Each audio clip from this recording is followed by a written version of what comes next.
What's going on, dudes? Bro. Oh, shit. Challenging. You know, they say streaming is easy, and they're right. Sorry I'm late, guys. I was rendering a video. Bro. So just to give kudos to, like, Romaine Axia, that, Take It All and Leave Me song or whatever? Oh, no, Take It All and Let Me Go? I had that at 1.25 speed, and it still sounded sublime. That's crazy. All right, folks, brace yourselves because we have some stunning breaking news. Donald Trump's war on free speech in general and the free press has gotten so objectively terrible that even Fox News and Newsmax have drawn a line in the sand and publicly condemned Trump's latest act of censorship. And Trump is pissed, and we have to talk about it. But dude, Fox News and Newsmax are standing up to Trump? That's fucking wild, dude. Okay. There's hope in this world. Before we do, if you end up liking this video and you want to support the channel, please be sure to hit the like, subscribe, and alert bells before you go. All right, folks, just to give you a little teaser of what's going on, then we'll get into Trump's reaction, and then we'll circle back. Washington Post reports Fox News among broadcasters refusing to sign Pentagon press pledge. The network, which is... Yeah, bro, this is so crazy. For those of you that don't know, Trump came out and was like, hey, we're going to make all of the people that do the Pentagon press, like the papers and stuff, sign like a policy saying they couldn't report on things unless the White House or the Pentagon cleared it, which means Donald Trump effectively controlling the press, at least within that quadrant of the news information. Like, that's crazy. That's authoritarian control as fuck. Generally supportive of the Trump administration, has joined ABC, CBS, NBC, and CNN in saying it will not sign the Defense Department press policy. Fox News, along with ABC, CBS, and NBC, and others, will not sign the Defense Department's press policy by Tuesday's deadline, the news network said in a joint statement. So Fox actually didn't issue a separate statement. It joined the liberal mainstream media to issue the statement together. CNN, which already said it would not sign, also joined in denouncing the new regulations. This is a quote in the joint statements, which includes Fox News. Brace yourselves. Quote, today, we join virtually every other news organization in declining to agree to the Pentagon's new requirements, which would restrict journalists' ability to keep the nation and the world informed of important national security issues. The policy is without precedent and threatens core journalistic protections. I want to stop right there. The policy, the Trump administration policy, Fox News is admitting is without precedent. It's unprecedented, objectively worse and more censorious than anything that came out of the Biden administration. That's a hell of a thing for Fox to admit. The policy is without precedent and threatens core journalistic protections. We will continue to cover the U.S. military as each of our organizations has done for many decades, upholding the principles of a free and independent press. True. Holy shit. Now, I want to play some clips here of Donald Trump reacting to the backlash and also of Pete Hegseth, and then we'll circle back to the rest of the article, and then I'll explain where Newsmax comes in too. Here's Trump being asked about this new policy, and he's pissed. Will you consider removing new restrictions on the press that report at the Pentagon? And have you spoken to Secretary Hegseth about this? I have, yeah. Well, he's finding, I think I can speak for him. I'll let him speak for himself, but I think he finds the press to be very disruptive in terms of world peace and maybe security for our nation. Press is very dishonest. Not you, but the press is very... What the fuck? Bro, this is Hitler 101. What? How does anyone defend this? What? There's no way they defend this, man. What's going on? Dishonest. You have something to say? So Trump is saying, yeah, I support this. I think that we should have limits. I think we should limit, and to an unprecedented extent, the free speech and free press of the American people and the American media, including Fox News, by the way. I don't have a problem with it. What do you say, Pete Hegseth? And Hegseth's clever here. He's an ex-Fox. And by the way, note, remember, Hegseth is an ex-Fox News host. That's what he did up until he was nominated to be Trump's defense secretary. Wildly unqualified, wildly incompetent. And he and Trump have architected this policy. And notice how clever he is in his answer, because he's trying to play to Trump's vanity by, trying to use this policy, I should say, to bolster Trump's vanity, and use Trump's vanity to bolster the policy. It's like a feedback loop. Listen to what he says. We had a chance to go along on the historic trip of Middle East peace, which our generation of veterans never dreamed would be possible. So you would think that the Pentagon press corps, of all press corps, would be front and center across the board on wanting to give credit to the president for forging this kind of peace, and instead what they want to talk about is a policy about them, which... What the fuck, dude? This has to be, fake, dude. There's no way this is reality. Who would buy such a dog shit obfuscation, bro? That has nothing to do with the question posed. What the fuck is going on, man? Holy shit. Simply says maybe the policy should look like the White House or other military installations. Why would it look like that? What the fuck? The press isn't the military. Our country was founded on the idea that we would have freedom of the press, dude, to keep power honest. That's like a core tenet to our country, dude. What? All right, man. That's crazy. Okay. Where you have to wear a badge. We had a chance to go along on the historic trip of Middle East peace, which our generation of veterans never dreamed would be possible. So you would think that the Pentagon press corps, of all press corps, would be front and center across the board. That's crazy. On wanting to give credit to the president for forging this kind of peace, and instead what they want to talk about. You can see Josiah's evil smirk here, because he just, so many people aren't gonna. This is a blatant obfuscation, bro. They have to be losing all the enlightened centrists with this bullshit. They have to be, dude. As a policy about them, which simply says maybe the policy should look like the White House or other military installations, where you have to wear a badge that identifies that you're press, or you can't just roam anywhere you want. It used to be, Mr. President, the press could go... So, again, see how he's trying to appeal? It sucks that the media, the liberal media, as I guess including Fox News for some reason, I guess the liberal media, they're not wanting to give Donald Trump, his credit for establishing peace. He has not. There has been a ceasefire, which may or may not break anytime soon. As a matter of fact, again, as I've been saying and stressing repeatedly, there have been credible reports already of ceasefire violations. Well, let's just hope that that's all bullshit. I'm so glad our forefathers fought for the freedom to be taken away by an ex-fake news host and reality TV stars. Bro, what a fucking true breakdown.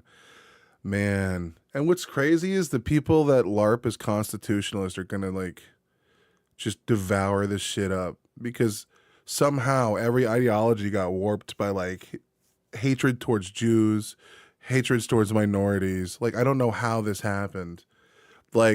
You used to have good constitutionalists that would be the guy that would stand up in the room and be like, it's okay to burn the American flag because it's protected by free speech. And now we have an entire group of constitutionalists, hardcore right-leaning MAGA super-tards that are just no, Donald Trump's right. We should ban it. It's this is your domain, bro. Didn't you guys run on 6 years of, we're the free speech party? What the fuck?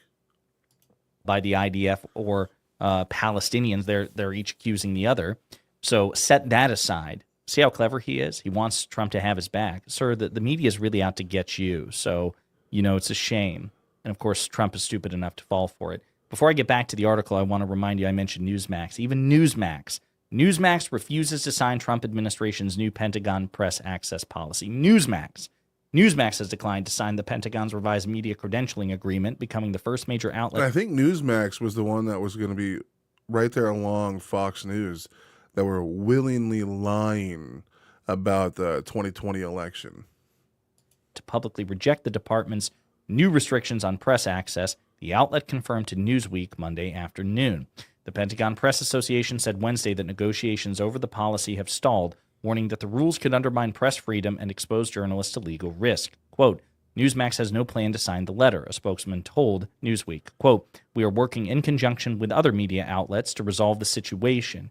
We believe the requirements are unnecessary and onerous and hope that the Pentagon will review the matter further. So even Newsmax, not just Fox, Newsmax is like, nah, this is ridiculous. So let's get back to it.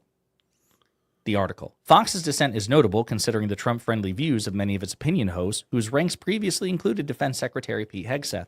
True. The policy prohibits journalists from accessing or soliciting information the Defense Department doesn't make available for them and revokes Pentagon press credentials for those who will not sign on. So, in other words, you can't access or solicit information that the Defense Department doesn't give you pre-authorization to have. And I want you to think about the implications for critical journalism of the Trump administration in an era when the Trump administration says, no, you can't have that.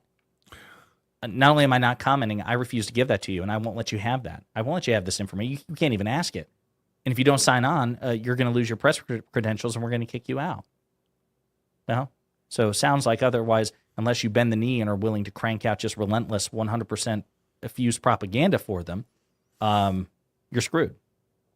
The new rules have drawn an anguished chorus from detractors across the ideological spectrum since they were announced last month. I found out that this is the truth, that this is the truth, that several people I know are absolutely paid to promote this propaganda.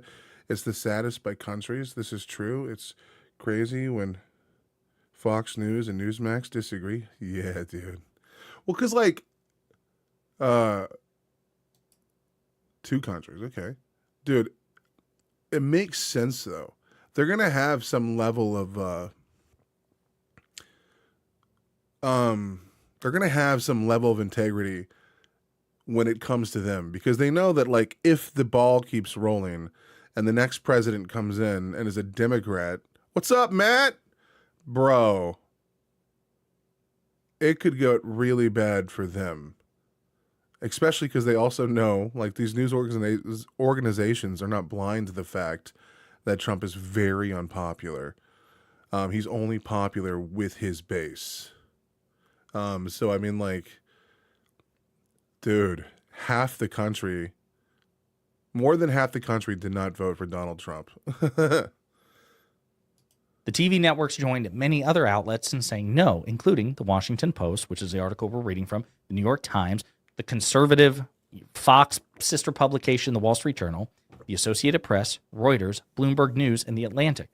Right-wing outlets, including Newsmax, which we just read, the Washington Times, and the Washington Examiner, also declined to sign, along with a raft of defense-related trade publications. A list of outlets' stances on the rules is below.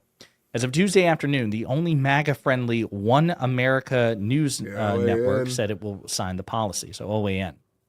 The result, the Atlantic's Yancey Youssef wrote Monday on X, is that the reporters will take part in an unprecedented clearing out of the Defense Department's gargantuan headquarters in Northern Virginia. Quote, starting Wednesday, for the first time since the Pentagon opened in 1943, there will likely be no major news outlets accredited to cover the department, the one spending nearly $1 trillion of taxpayer money. And again, that includes I mean, they did find a way to cut money.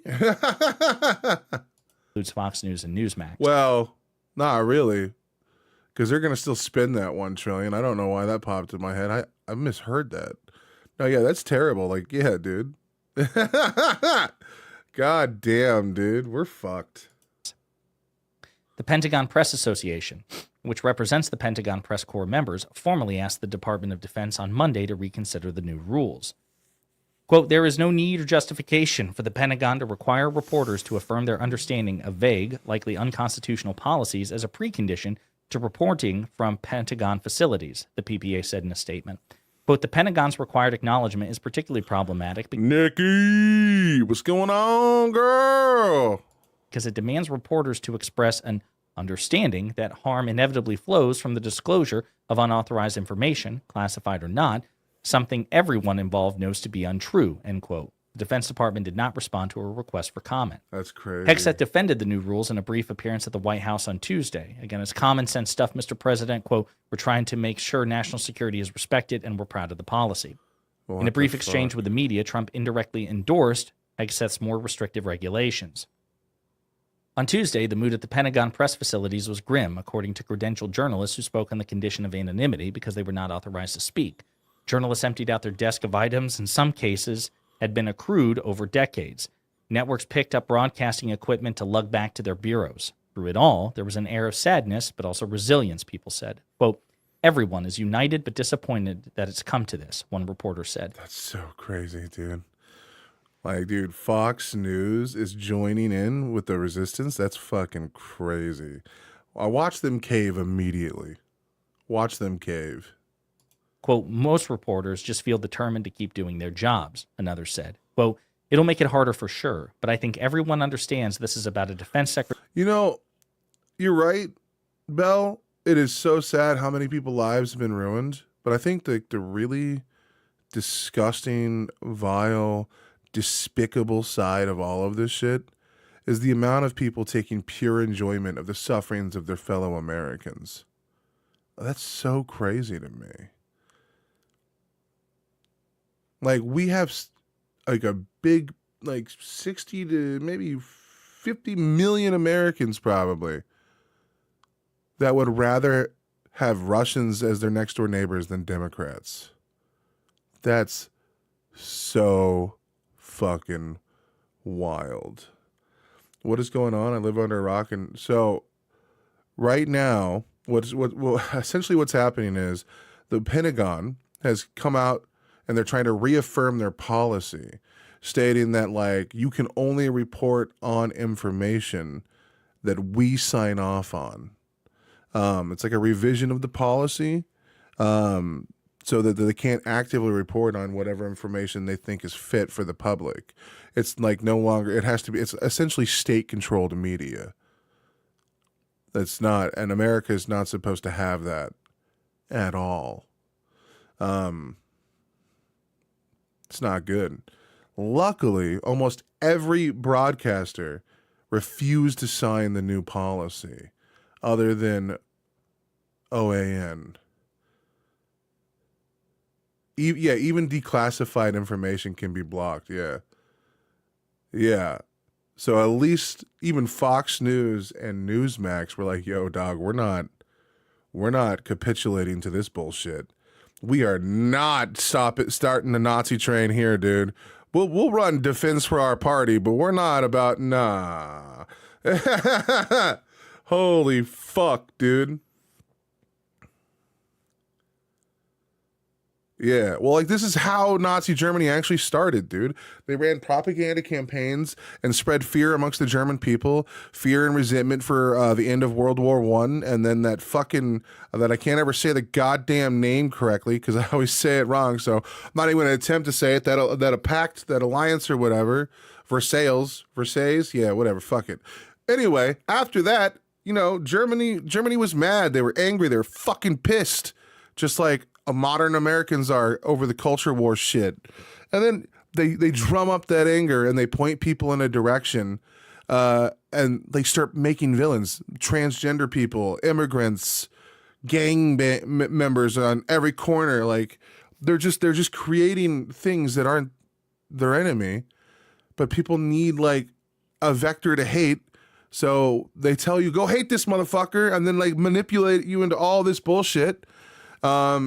And then they start like doing mass deportations. They start censoring books, dimming down education, and attacking the press. Like, we are literally like in the fourth stage of fucking fascism at this point. And none of these MAGA fucking dipshits are like, this is bad. it's all right. Secretary who is actually quite thin-skinned. Quote, camaraderie is still really good among the reporters, another correspondent said. Quote, if any press corps knows how to cope with gallows humor, it's absolutely this one. So again... How weird is it that Ring sang output this year? Yeah. Ooh, what's this?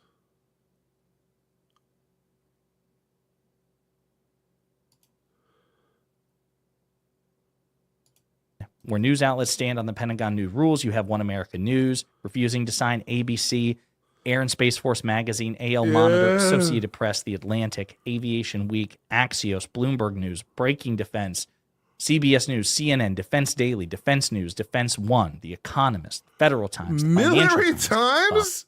That's crazy. Well, they're probably part of the same as, yeah, they're the Times. Never mind. Fox News, The Guardian, The Hill, HuffPost, Military Times, MSNBC, NBC News, The New York Times, Newsmax, NPR, PBS NewsHour, Politico, Real Clear Politics, also right-wing, Reuters, Task and Purpose, The Wall Street Journal, right-wing, The Washington Examiner, right-wing, The Washington Post, increasingly right-wing, The Washington Times, right-wing, and WTOP. Folks, this is stunning. It really is. And it's further proof, and I've stressed this, I've said this to many right-wingers in all sorts of conversations. The Trump administration is objectively the most corrupt, most censorious presidency in the history of the United States. There are none that come close. And Fox News just admitted to that when they wrote a statement that they signed along with everybody else saying that this policy by the Trump administration, by Donald Trump, is without precedent, meaning there is nothing from the Biden administration or the Obama administration that is as bad as this. So any centrist or right-winger who tells you that Trump and the Republicans are good on free speech or better than Democrats, they're objectively full of shit, and you should make fun of them. In the meantime, let me know what you think in the comments. What's going on, Stuart? That's so crazy, dude. That's... What the fuck, man? I don't...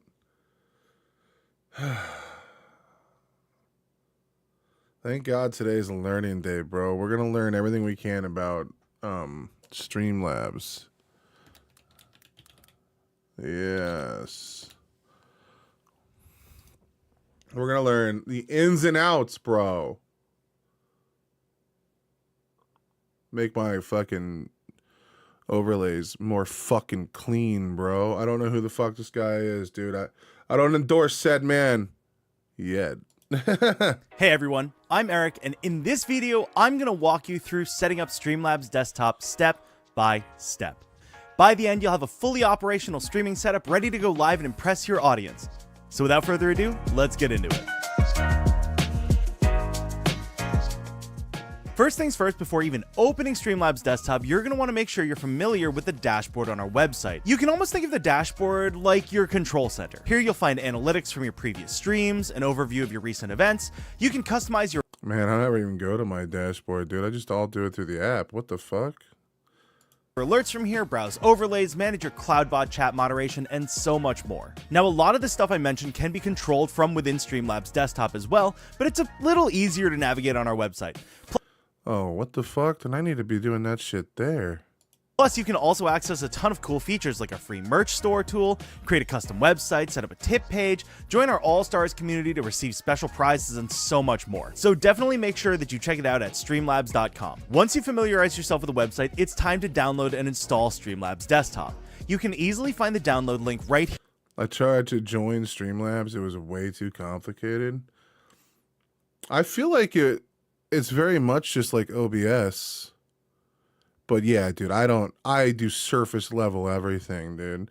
I do surface level AI stuff. I do surface level stream stuff, dude. I do surface level editing, bro.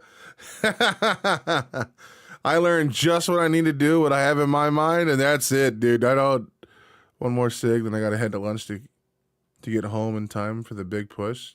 Oh, that's right. Today's Wednesday. Never mind, I thought today was Thursday.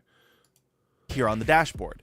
Once the file's downloaded, open it and follow the prompts to complete the installation process. This usually only takes a few minutes. When you install Streamlabs Desktop for the first time, we'll take you through an onboarding process where you can sign in, connect a platform, add your microphone and webcam, and add pre-made overlay templates. I was thinking about restreaming on Twitch now that the potential ceasefire is here, because what time is it? What was it? Oh yeah, because the active Israel ban or whatever that Twitch had or whatever that was uncovered by Dan Saltman being a fucking beast. But I still have all my Twitch stuff set up. I could probably just multi-stream. I had 90 followers on there. I don't know. Maybe. Let's go ahead and click on Start Fresh, create a login, and Oh, no. I couldn't stream on Twitch. I couldn't, dude. I watched too much Destiny content. I'd be banned. now you can pick your webcam and microphone. Now that you've gone through the onboarding, you'll see something that looks like this. You're probably asking yourself at this point, where am I supposed to start? But I promise that once you understand what is what and where everything is, it's going to be a breeze. You'll want to focus on your scenes and sources right here. Think of a scene as a canvas where you can arrange different elements for your stream. Each scene can represent a different layout or segment of your live stream. For example, you might have one scene for your gaming sessions, another for chatting with your audience, and another for displaying your webcam feed. In this example right now, this is just called Scene. But let's say I want this to be the scene I want people to see when I'm playing games. What I can do is go in and right-click Rename and call it something like Gaming Scene. That's not... Now we're going to focus on sources. Sources are the individual elements that you can add to your scenes. Sources can include video feeds from your camera or a game, images like logos, text, alerts, and more. Sources are like the building blocks that create the visual and interactive experience for your viewers. Since this is the scene I want to use when I play games, there are a few ways I can set this up, but here's what a basic configuration would look like. Click on that plus sign next to sources and you'll see all the things you can add to your scene. In this case, we want to add game capture as a source. So go ahead and click on it and feel free to leave it on auto, which should automatically capture your game whenever you start it up.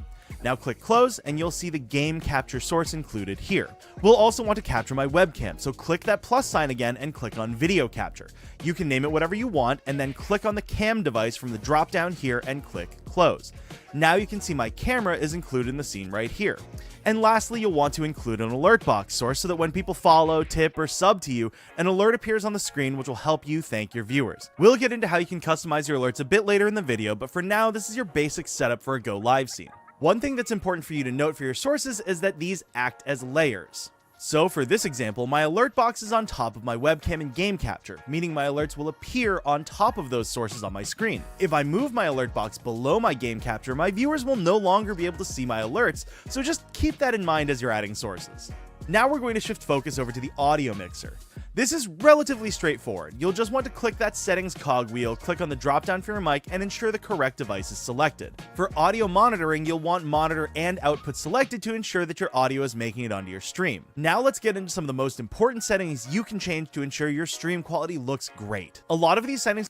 Yo, Stuart, that would be murder, bro. Like, missing any live for a band that happens to be out here in the States. Meanwhile, when Ren does his, we can still get it, dude. Ours is like 1 o'clock usually, 1 or 3. Like, that's bummer, dude.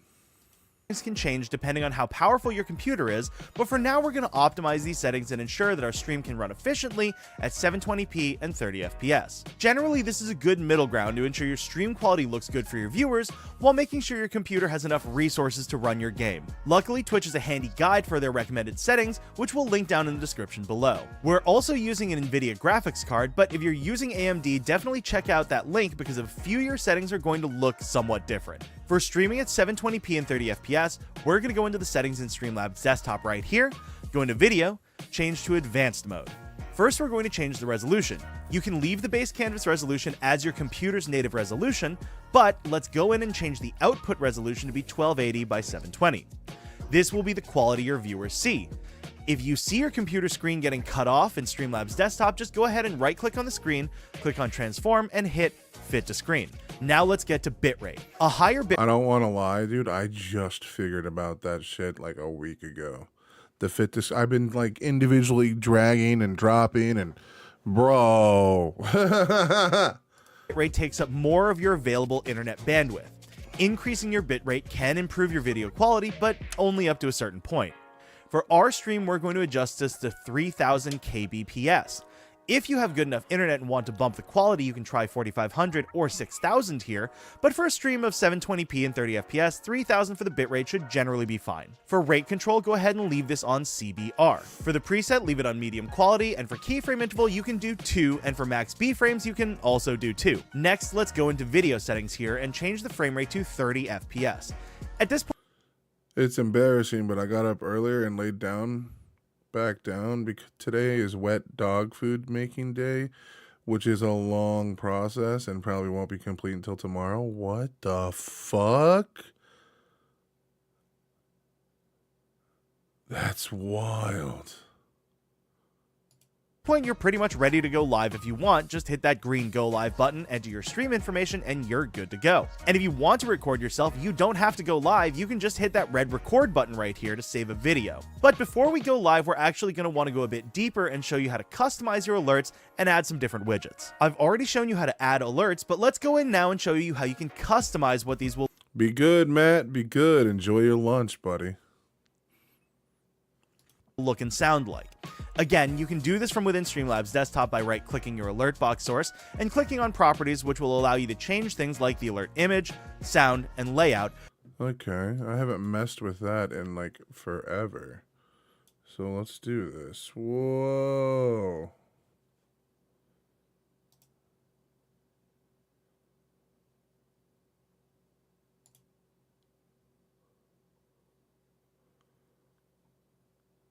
Huh.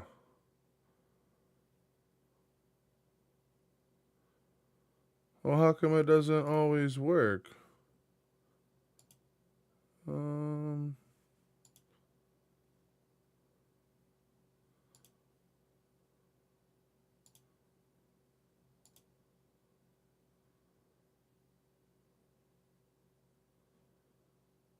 Huh.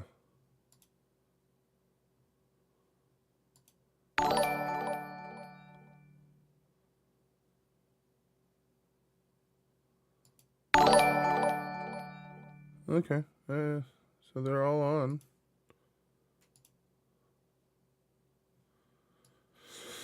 Oh.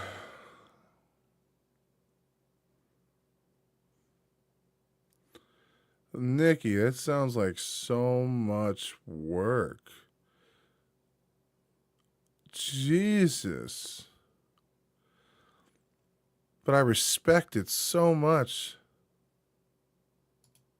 But this is a little easier to do within that dashboard I mentioned earlier, so let's go ahead and go back to the website to show you how to do it there. Once you're within the dashboard, go ahead and click on Alert Box from the Streaming Essentials tab here. You should see all the platforms you've connected with and the various alerts you can customize for each one. If you haven't connected a platform yet, you can just go into your account settings, click on platforms, and do that there. Now, back to the alert box. We're just going to focus on editing Twitch followers for now. You can see Twitch is the platform on the left side here, and right now followers is highlighted, so that's the alert I'm customizing. You can upload your own media, which is an image or GIF that will appear on the screen whenever someone follows you. You can also easily change the alert sounds and mess with other settings like alert delay, duration, animations, and a few other things. Once you've customized this to your liking, you can test by clicking on this button right here, and it will automatically send the alert to Streamlabs desktop, so you can adjust the position and confirm that it looks the way that you want it to. Once you're done customizing your alert, just click Save Settings and you're all set. You can repeat that process for any other alerts you want to customize, like subscriptions, tips, and more. In case you have no idea what you want your alerts to be, we also offer a... To be fair, Stuart, to be fair, it's probably safe to assume they wouldn't mind being dog food. I mean, like, at the end of the day, everybody loves dogs. a ton of pre-made alerts that you can choose from and look awesome. If you just click on themes here, we'll take you to our library that has thousands of pre-made alerts. Some of the professionally made ones do require a Streamlabs Ultra subscription, but you can type in free and some free ones will appear. Just pick the one that you like, click select and install, choose which ones you want, and hit install. And boom. Is it weird for...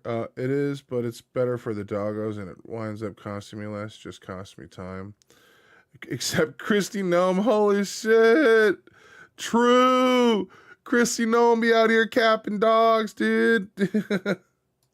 You have super awesome looking alerts in no time. If you want to switch this out, you can always go back to the alert box dashboard and click on this drop down to switch between themes. This is honestly just the tip of the iceberg when it comes to alerts. There's a ton of advanced functionality here, but for beginner streamers, this should get you started in the right direction. If you do want to learn more about all the things you can do with alerts, I'm going to link an article down below for you to check out with a ton of great information.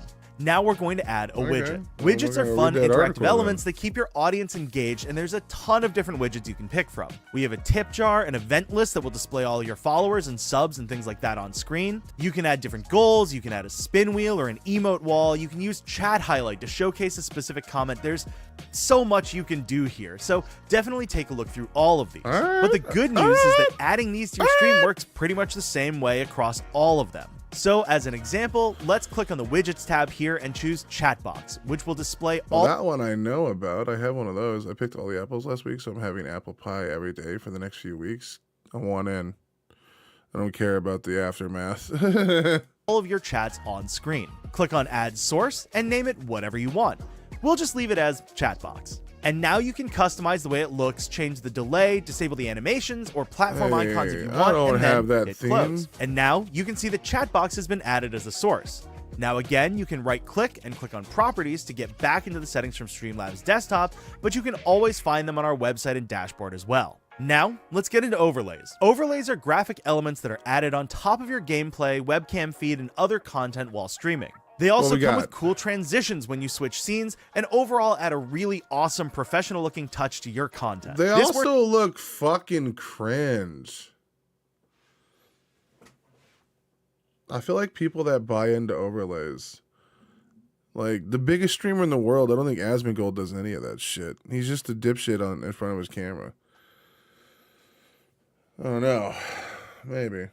works very similarly to alerts, where you can just browse our library, find one you want, click install, and you're ready to go. Some of these overlays require our Streamlabs Ultra subscription, which helps us pay the designers who built these, but you can find free ones again by typing free in the search bar here. So let's go ahead and choose this Streamlabs Neon overlay. Click on install, open Streamlabs Desktop, click install again, and boom, your whole stream is set up, including scenes and sources, and it even comes with these awesome transitions when you switch between scenes. Now that your basic stream is set up and ready to go, we definitely recommend doing a couple of test streams to something other than your main Twitch channel to review video footage, just to make sure everything's set up the way that you want and to make the adjustments as needed. But after that, you're ready to start streaming. If you ever run into any issues, our technical support staff can assist you. So feel free to reach out to us on the Streamlabs Discord or create a ticket at streamlabs.com/support.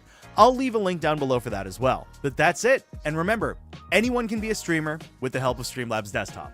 Happy streaming. I feel like that's true, dude. Anyone could be a streamer. I believe that in my soul.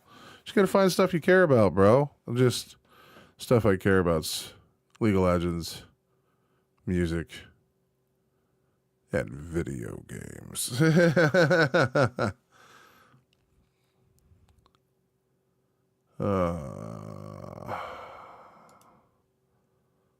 Okay.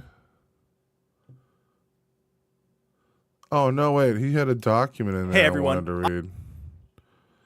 Yes. Yes, sir.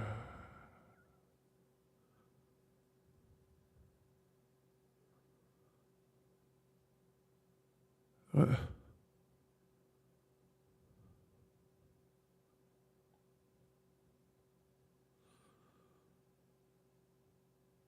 You're a bitch. None of those seem interesting at all to read. Get Ultra? Why the fuck would I want Ultra? The Streamlabs download link. The Twitch guide to bit rates. That one's easy. Okay, I guess he offered me nothing. Nah, he offered me a few things. A few things that I did not know. All right, Streamlabs.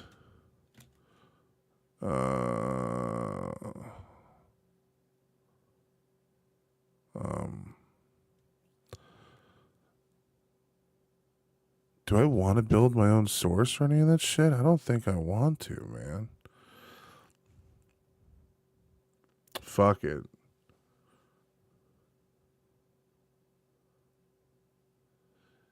Is all that for Twitch stream? Well, technically, it's like Streamlabs lets you connect to like multiple different ones. Now, I've had my Streamlabs off on my Twitch because I've been kind of like protesting Twitch, but I guess I can go back to doing Twitch at the same time. now that the conflict has died down between Israel and Palestine.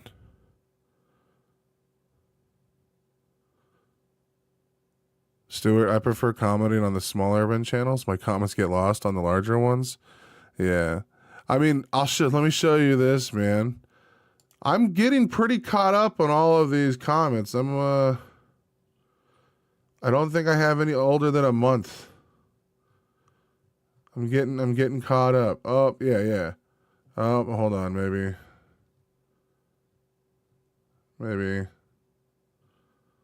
Damn, I have a few that are a month old. But I'm working my way through them, dude.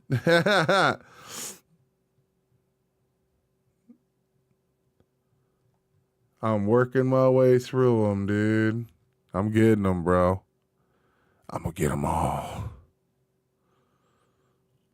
That's what I'm saying, dude. This like having a slightly smaller community works out pretty well because you can actually respond to everything. Like eventually you hit a point when you can't keep up. And with the move and all that, I fell pretty far behind. But I'm on the journey now. I need to spend before I'd spend 30 minutes a day or 30 minutes every few hours responding to comments in between game sessions and stuff. But see you there. Yeah. Be well, Belle. Be well. All right. Let's see what you got to say, Necrit.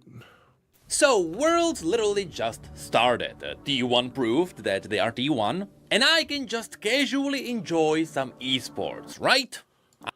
It's so random. A run-of-the-mill comment on Tass Sultiana got over 100 likes. Others I was really proud of got 1 or 2. Yeah.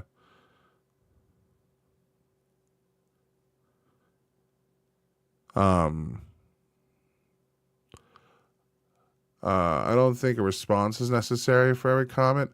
Yeah, I haven't been doing that like I used to. They're like sometimes I'll just leave a heart. I'm not gonna lie to you. I don't respond to all of them. Or some like this is my big problem, right? So like believe it or not, I've read all the comments that I haven't responded to. Like I read every comment. I go through, I read it. And then if it's like a really long, thoughtful comment, I go, okay, I have to come back to this later and I'll respond in a beautiful, thoughtful way. And, like try to like, my general rule was whatever size the comment was, I'll try to match that. But when I like during the move and all that, so many big comments fell behind.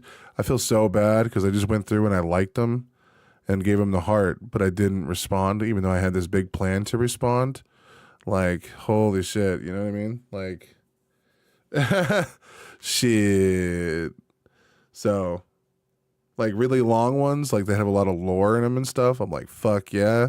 And I read them and I fuck with them. And I'm usually like, all right, I'll set that one aside. I'll come back to it in a bit. And I'll get to the shorter ones first. And then like I just always feel like I never do the big ones justice.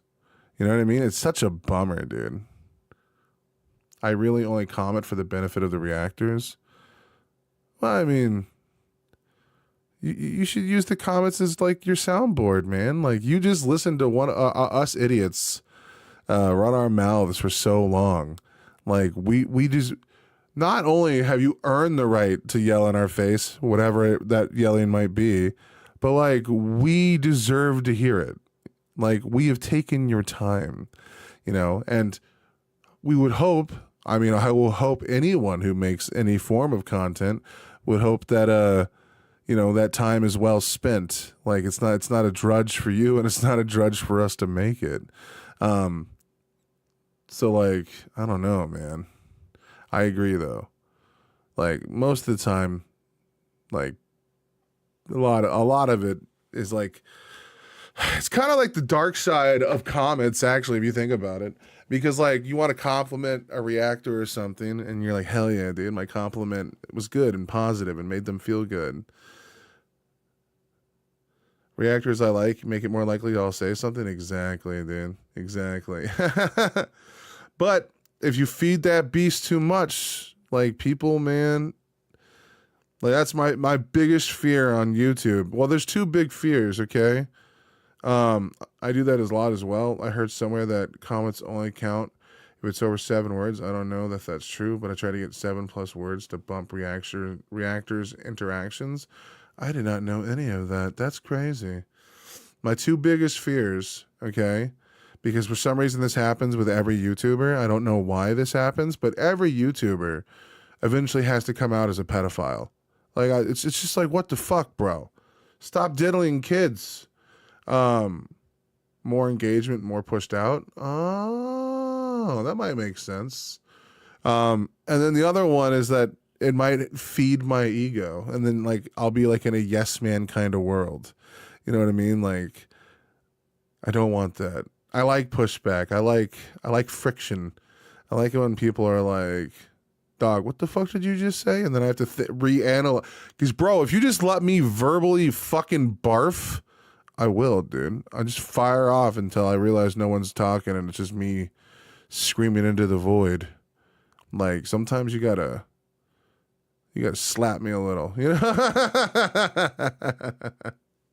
I can just enjoy it without caring about drama whatsoever. So, why is there all this drama that I have to learn about? So yes, some of you may know that I only follow League's esports very casually. I know that LEC had some issues with formatting. I know that LCS rebranded and then they rebranded back after realizing it was a big mistake. And now, I had to learn about the Beppo situation, which is quite sad for a reason that people aren't really talking about.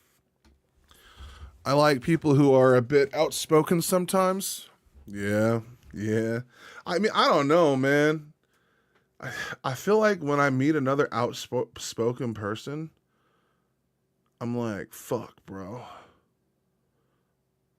And then I get like imposter syndrome immediately. And I'm like, oh man, maybe this guy's like way more interesting. I should just listen. And then I become a whole different person, bro. People are like, what's going on with Will? I'll be like, what?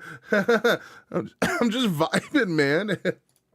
So long story short, for nobody, because everyone knows about this, Beppo, a FlyQuest player from NA, said some really inappropriate things. And as a result, he was removed from this year's World's Anthem. The reason that was given to us publicly was that Beppo was supposed to be a bigger part of this cinematic. And so Riot decided to delay the cinematic by 3 days, which apparently was enough to get him out. Which started a whole new game on the internet. A game called Find the Beppo Cut. Have you ever wondered where he could have been in the cinematic? Well, have some fun and enjoy finding inconsistencies in the new anthem. Or at least, that's what the internet immediately jumped on. And I guess we'll talk about that one in a bit too. But first, we have to talk about the anthem itself. Starting with purely the audio. Yeah, the song was pretty good, but it wasn't... Like, it was different from what Riot really does. Riot usually uses a lot more of a muted female performance. It's hard to explain, and it sounds like I'm speaking ill of the past performers, but they all kind of had, like, a retracted voice. This one with Jim was, she was more, like, poppy, you know? She had a little more Britney in there, you know what I mean? So it was a unique style, and the music itself was good. The instrumentation was off the chart, but it just didn't feel as dope as a song. It didn't build up the hype. Like, it was better than Star Walking, you know? That one was awful. Not gonna play it in this video for copyright reasons, we got burned by this in the past, but for the majority of the people who were vocal about this anthem, it became... You can stream this video, dude. Mine got cleared for copyright immediately. You just did Little Nas's song. Little Nas just, like, he kept the rights to his song, and Riot didn't care. So you can't do that one or Heavy is the Crown, dude. What? Became very apparent that this song doesn't really feel like a world's anthem. There are a lot of people who really like the song, and on their tier list of anthems, it is in the S tier. Which again, I can fully admit that that's exactly what Nikki does. Nikki just pop in and be like, yo. Like, there was one for, I think it was Blue Dreams by Lot, and she's like, not really my cup of tea, but thank you for showing me this dope-ass music, Will. Thank you for helping a small independent artist or something like that. I'm like, Nikki is dope, dude. Immediate dopeness. What's this?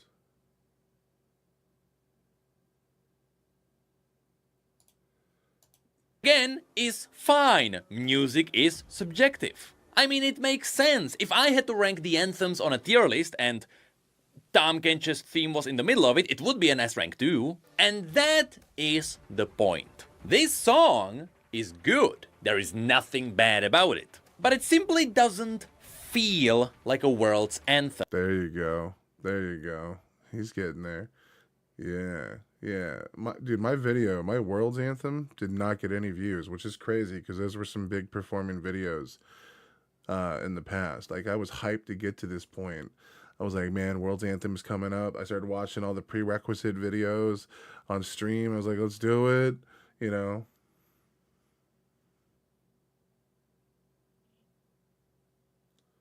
Yeah, that's true too, Stuart. Stuart be throwing some banger comments too. Which is something that for many of you gave you flashbacks of Star Walking, where Lil Nas X made an anthem. Yes. That was not a good, I even brought up, this is Necrit. We're so similar, yet we're such polar opposites. And you're more gorgeous. How dare you be a better neckbeard than me? Which a lot of people criticized, me included. And that is not because the song would be bad, it is quite good. But it's because it missed the mark on what a world's anthem really is. It is a piece. I draw the line at Coldplay though. That's it, dude. We're gonna go through Coldplay's entire catalog. Entire catalog. I would rather commit seppuku than do that. So we're both lucky. Piece that kickstarts hype around esports. It is supposed to get your blood pumping. True. It is supposed to make you join a crowd with similar True. interest. This is why both Warriors and Rise became legendary anthems. True. And in my opinion, Heavy is the Crown is on the same level. And that is because, again, music is subjective and I really like the trashy style of rock. So the music genre simply lined up for me. The same reason why some people put Sacrifice into an S tier. But that brings us to the main issue that Sacrifice. I think reactors are doing a good service for any artist. I do not enjoy just a repost of a song with that was a good after the song and call it a reaction. True, but I feel like even I do that on certain songs. Like certain songs, and this is like kind of true of like even Big Push. For me, when a song is like really happy, I don't know how to explain this. It's really hard for me to like draw parallels or, you know, talk about much. Like it's just a happy vibe, and I just like my brain turns off, and I just yeah, dude. And at the end, I'm like, that's fire, dude. That's gangster. And I'm like, did I even break anything down for that entire reaction? So like, happy songs are like my kryptonite, dude. They just turn my brain off. I don't know why, dude. I don't know why.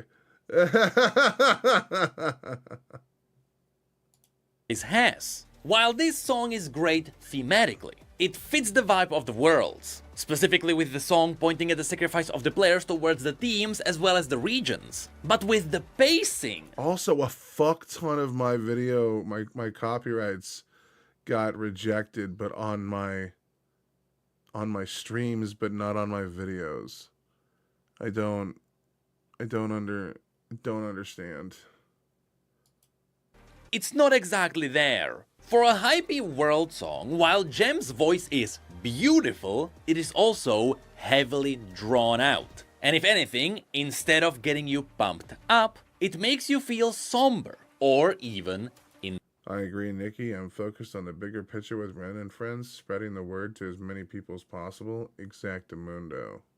inspired. And that is where a twist is introduced. Because throughout this entire video, you can see it all works as one big compilation of the League esports history. And so, what if that was the goal? What if it wasn't supposed to be a hype piece, but an inspiration piece? What if the song was supposed to be a tribute? Because if you then go through the visual side of this anthem, that's what people got out of it. But even there are some things. Yeah, but see, I don't know all of these moments. And I've been watching League of Legends shit for years. This is for like diehard fans that, I'm sorry, just is such a small minority of people that actually watch Worlds. And there's nothing to connect to on a larger spectrum. Like, if you're talking about, like, what about the girlfriend of the guy who's really into this? Or whatever, the partner. Like, usually it's going to be like one person in a relationship that's doing these things. Or like, what about a friend group that all plays League of Legends, but only one person is really, really into Worlds, and the rest just play the game? Like, it's cool that we're celebrating the players, and we should, but you made this so specific to it without like doing what you did with Ignite. You aren't combining the elements of the characters and then the things that people love. You were only showcasing the players and none of the actual League of Legends characters at all.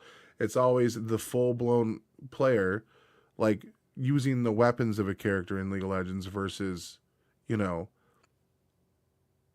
any one of them that showcased, like, Rumble burning the Nexus or whatever. That one was fire, dude. And then it, like, the moments were immortalized through a dope animation, but then it still showed the players controlling the play. Like, it's just, you're doing this weird fucking blend of shit, and people are liking it less and less, dude. Things that people are pointing out. And so now, let's quickly go through the video. Once again, as many of you may know, I don't know that much about esports. And so from what I've been told, there are a lot of Easter eggs focusing on esports around, from referencing some 1v5 fights, to referencing the NA2 airport speedrun, and in fact, this is one of the big critiques the video got. Not the Easter eggs, it's the fights. Because sometimes the fights don't really fit the song. And as some people pointed out, the entire anthem feels like it was made by two totally separate studios. One that made the music and one that made the... I don't claim to be a music expert, but it's more about how it makes me feel. Ren stirs the emotions more than any other artist. I don't know if I could say that for Ren. Like, I've said it a few times in my videos that one of the best things Ren does is he relays his story. But by doing that, it's really hard for me to embody his story.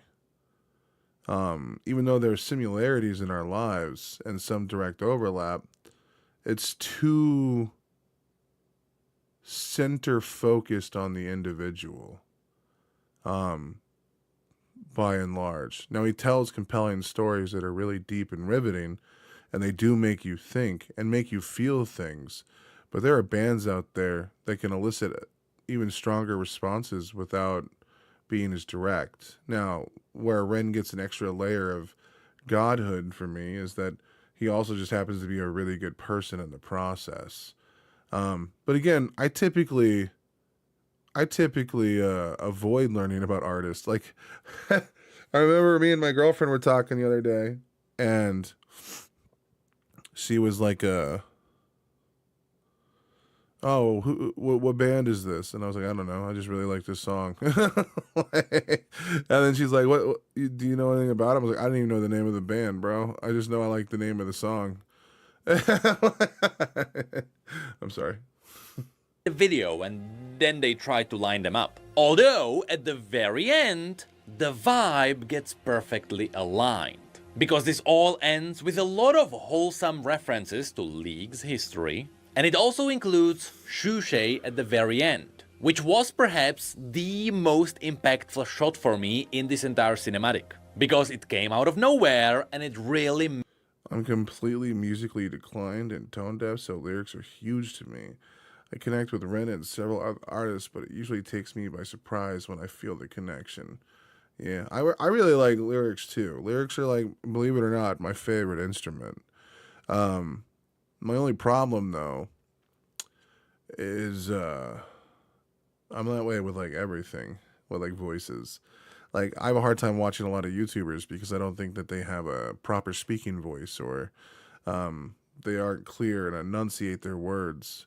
You know, these things for some, like, and voice acting is really important to me too. Like in video games or ADR or anything like that. All that shit matters way too much to me. And yet I'm not even an audiophile. I know nothing about mixing. My sound levels, if like an audio file was actually in here, would be like, what the fuck is this? Made people feel it. And that is because, in case you missed it, Shushay was the legendary Gragas mid laner who played for Fnatic and won the first Worlds back in the day at Gamescom. But unfortunately he died this year after a battle with cancer. And so this entire anthem served as a great memory for his tribute towards League of Legends. And what lifts this up even more... I try to spread the word of Norman Sand to strangers, and I don't like talking to strangers. True, man. I don't, you know, it's weird though. I don't mind talking to strangers. And I don't have like a social battery, but I can do both. Like, dude, if I had a day where I didn't say a word, me, my bong, and like 32 cute YouTube videos, and I live in Texas, ooh. Okay, maybe I'd care about talking to strangers then. He's holding... Before I discovered Ren, Elton was my biggest music love. I doubt Ren will ever have the same commercial success. They're total opposites. Elton can be a bit of a diva. Yeah, dude. I only liked a handful of Elton John songs. My mom loved him, though. I don't know if she loves him now, though, because my mom is like a MAGA guy. It's so crazy how people change. The original Summoner's Cup, which is the design that Riot went back to this year. And so if you take all of that into consideration, well, now the song makes perfect sense. Now it totally feels like the esports tribute about sacrifice. And now it also totally makes sense why Bippo was cut out. Because if you put in the effort and you want to turn this anthem into a memory of someone who had died, well, the last thing you want to have on top of that is drama. And in that regard, this actually worked out for Riot. Because if you go to the comment section of the YouTube video, you can see the vast majority of players talking about Shushay. But unfortunately, if you look anywhere else, things are getting out of control. First of all, people pointed out that while Bippo was removed, Perks was left in. Now again, I have no idea what these kinds of dramas are about, and I don't want to learn about it. But more importantly, a lot of people pointed out one funny part. You see, Caps takes on the majority of the screen time, which happened to be connected to another thing. Apparently, on Bilibili, people call this anthem a trailer for the next Hall of Legends. But I suspect there is a big reason why this happened. I don't think any of this is happening because of Hall of Legends. Instead, why don't we finally try to play the game Find the Bippo Cut? So while going through the video, I noticed some masterfully hidden shots that get ever so slightly inconsistent. You see, in order to edit out someone in 3 days, you have to be confident in your ability to overwrite the footage where that person is. In other words, if you have the environment ready... I gotta go now. Bye, William, Nikki, and Ricardo. Hey, be safe, Stuart. Have a wonderful day. You can just move the camera and render out a whole new shot to cover it. But because the video is supposed to be lined up with the beats of the music, you can't just edit something out and just slap everything back together. you have to replace most of the footage, or at least move them within those beats. And if you pay attention to the structure of this video, you can see where some of the shots get interesting. For example, at the very beginning, you have an introduction for 5 regions. You have the first region introduced, after which there is a hard cut to the second one, but then the second one extremely smoothly transitions into the third one, and the third one smoothly transitions into the fourth one, with the fifth one being gone. Well, now, if you pay attention to how all of this is structured, it is obvious that there was supposed to be a 5th region in the hard cut, turning the hard cut into a smooth transition for all 5 regions. And after all of these regions go into battle, there is one random environmental shot where it looks like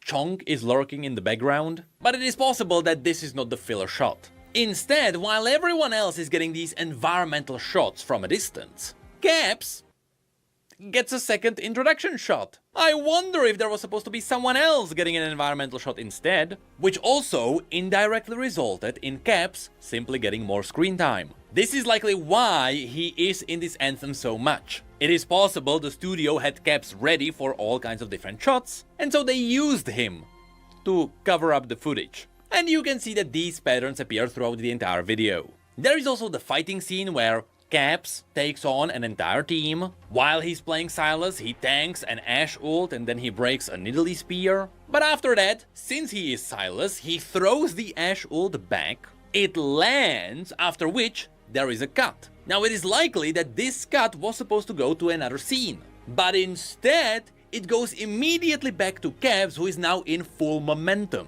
which doesn't really line up with what exactly just happened.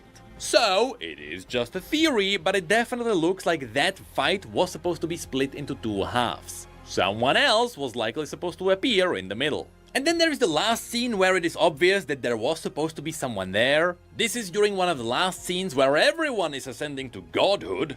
And here you can see 1 character ascending, 2 characters ascending, 3 characters ascending, 4 characters ascending, and a shoe. And if it's anyone's shoe, I bet it belongs to Caps. But that's pretty much all I can mention about this anthem. And so now, it is time to do the one thing that every streamer does. Welcome back, everyone, to our yearly high-quality content where we do a tier list on the world anthems. Every year people love watching these, despite my music taste never changing and me doing the same thing. And this year we got Sacrifice. Now let me tell you, I have no idea what Riot was cooking with this one. It does not make me hyped at all. Yeah. Yes. But Tahm Kench is peak. I fucking love Necrit, dude. I love him. I love him, bro. He's a gift to the world. So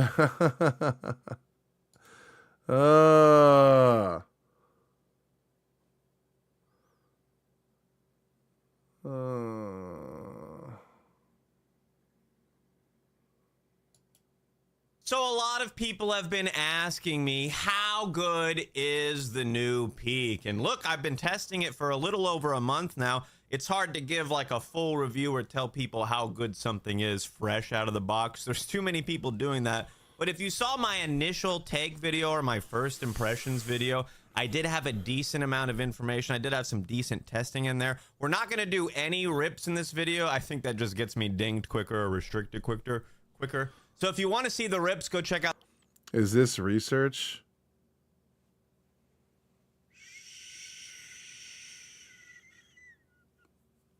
Keep it down, Nikki.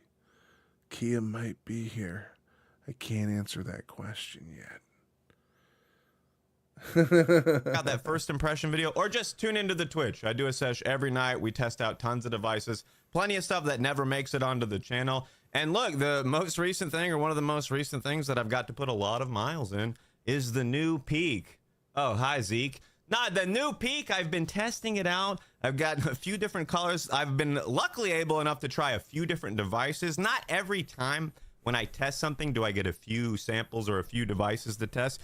So sometimes I just have to go off of one, but I have a few different ones here. I tried out 3 different ones, so I feel like I got some really good testing in trying out the different devices.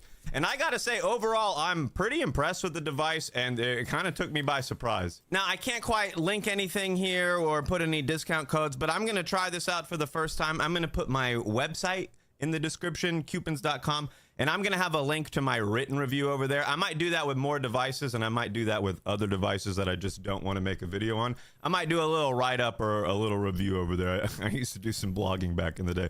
So definitely check out coupons.com. But the new Peak kind of came out of nowhere for me. It looks really sleek, it looks really nice, and they actually launched it right after I dropped my e-rig tier list. So a lot of the comments on my most recent e-rig tier list for 2024 were like, bro, you gotta remake this.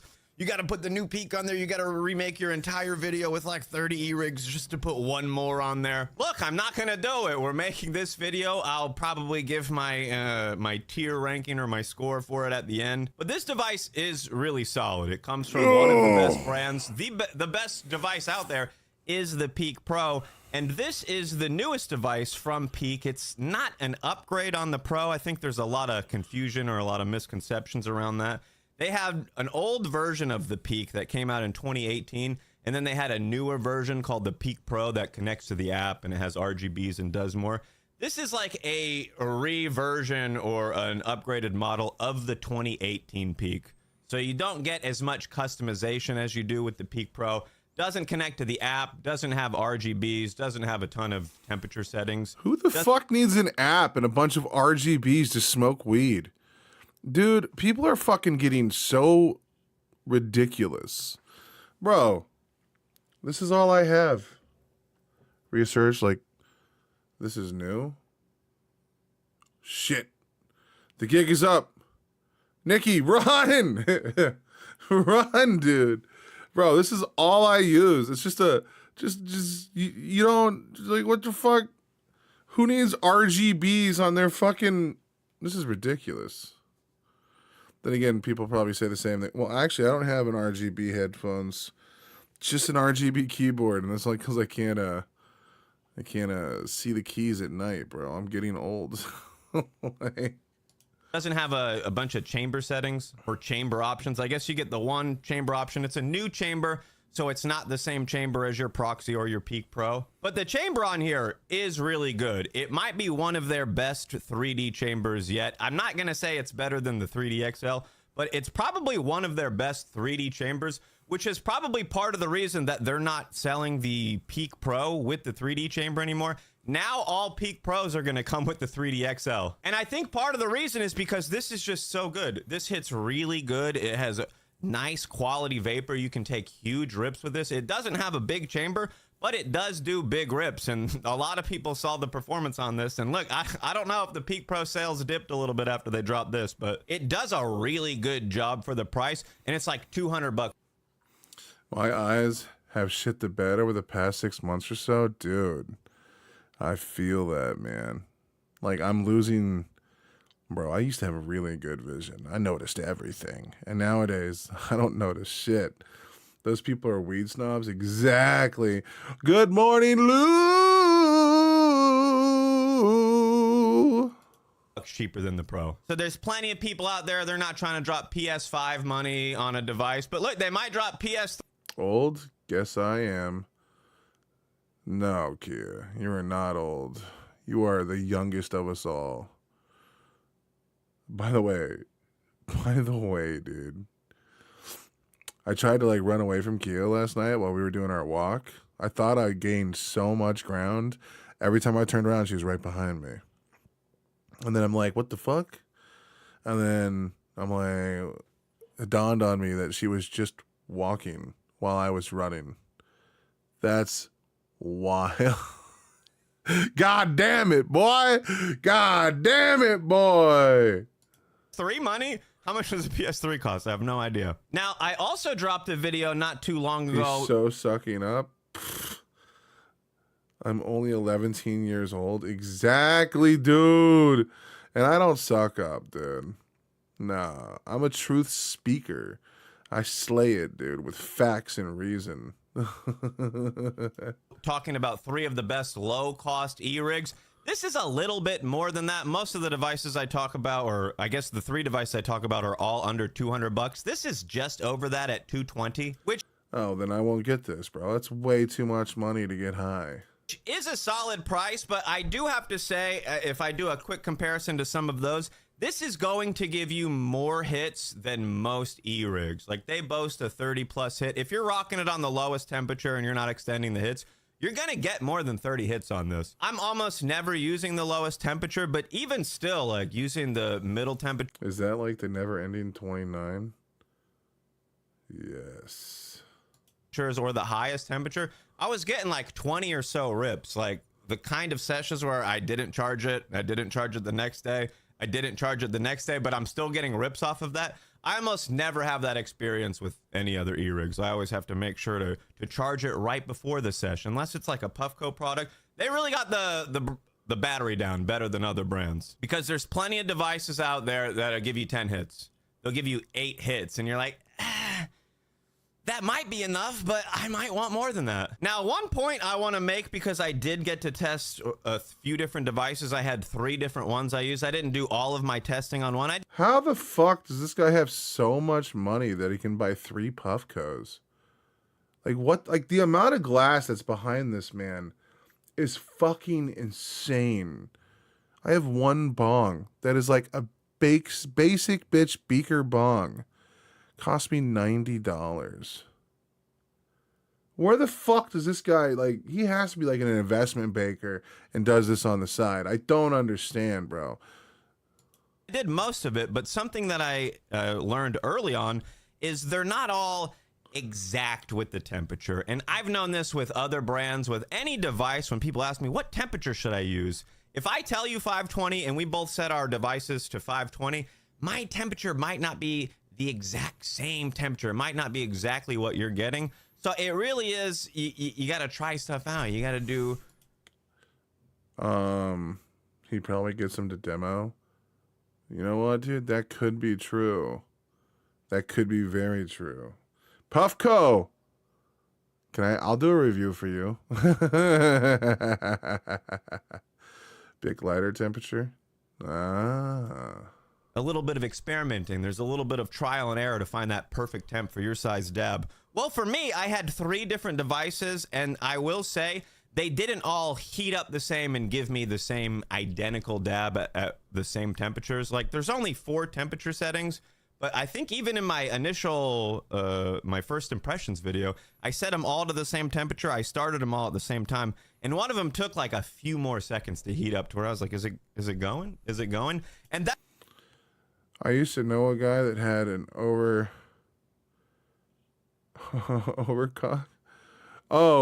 5K worth of glass, and he cleaned it after every use. Insanity. Yeah, dude, that's so like, I clean it after every use, dude. Every use, I clean my shit with alcohol, man. If I have it. I clean after I clean my glass after every use. I don't clean this after every use. Why am I holding this? Fucking wild, though. 5K in glass. That's so crazy. That's been my experience using it. Like, they all work really well, but it's not like each one you set it to white, it's going to heat up in exactly 19.2 seconds and give you the same temperature hit. There's slight differences, which, again, that's common with other devices. I've used a few devices from the same brand before, and they're not all exactly the same, but they're usually pretty close. And these were all pretty close, but I did know 2 of mine were very similar, and then one of them, it just seemed like the lower temperatures were lower, and it also seemed like it took a little bit longer to heat up. So I don't know exactly what the deal is there. I was still getting good hits, but I did notice some slight differences in heat up times and level of vapor. Sick looking stuff, all looking like pieces. Yeah, dude. I would love to have a bunch of crazy looking bongs, dude. Like, one of my favorite things to do was collect hookahs when in my early 20s. I'd had like 4 or 5 of them bitches. I even had a pocket hookah that sat in the what's that? The centerfold. I don't even know what it's called. The center station between the driver's seat and the passenger seat. Bro, brother.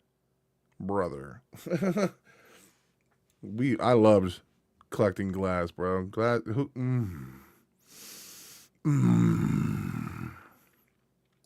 Paper I was getting from using the different or the lower temperatures. But overall, I would say it's a really solid device, and it's going to be a much better option for some people because I make videos. I have a glass dildo because it looks cool.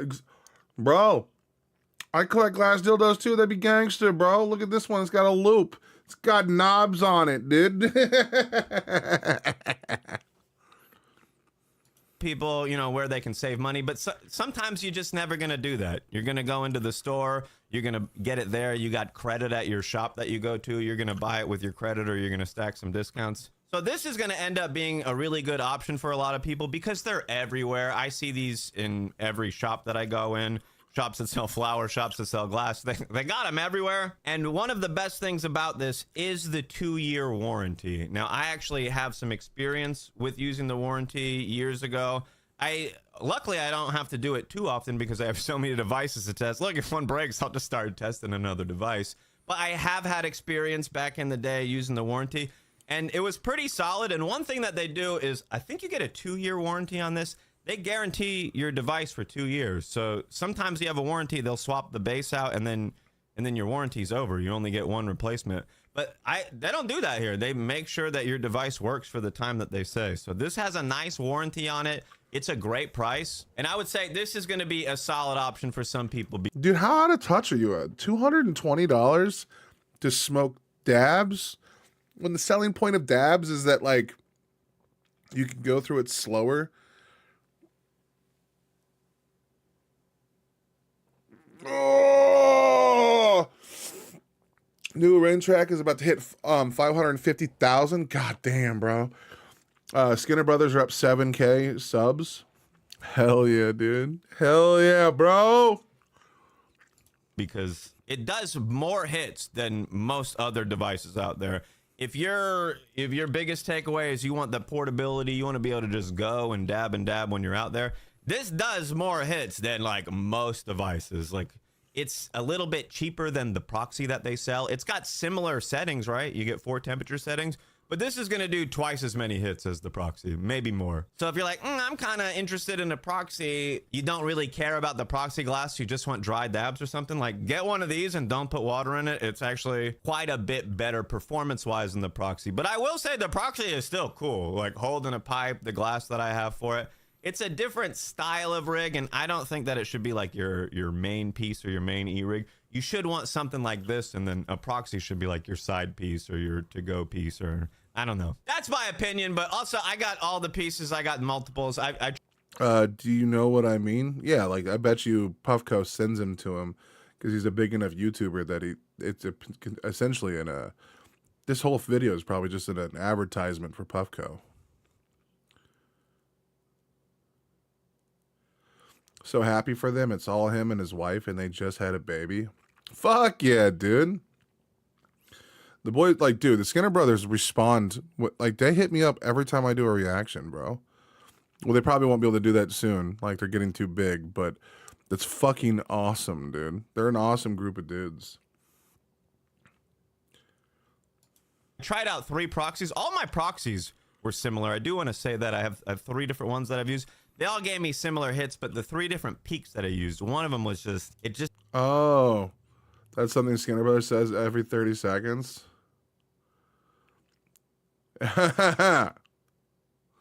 All their shows just sold out. Hell yeah, dude. Ren really lifting that motherfucker up, dude. That's crazy. Just felt slightly weaker than the other 2. Took a little bit longer to heat up, and maybe the hits weren't as hot. But that can happen with any brand. That can happen with any devices. They're making thousands of them at a time. There's no way that they're all exactly the same, right? Either way, I'll put a link in the description to my write-up on this. I'll have more info. I don't know why he spent 3 minutes talking about that. Maybe he just wanted to get over 8 minutes so he can get mid-roll ads, I guess. I don't know. Very weird. I'll add to it over time. If my opinion changes, I can't change the video, right? But if I have a write-up about the device, I can edit that. I can add updates. I can say, oh, this is a new thing that I discovered. and I don't have to make a whole video about it. So either way, check out the site coupons.com and come get lit with me on Twitch. It's twitch.tv/coupons. I'm probably getting lit right now. Where are you at? Later, dudes. Oh yeah, I need to give it a score for the tier list. Let's go with an A. All right. What can we all right, let's do this.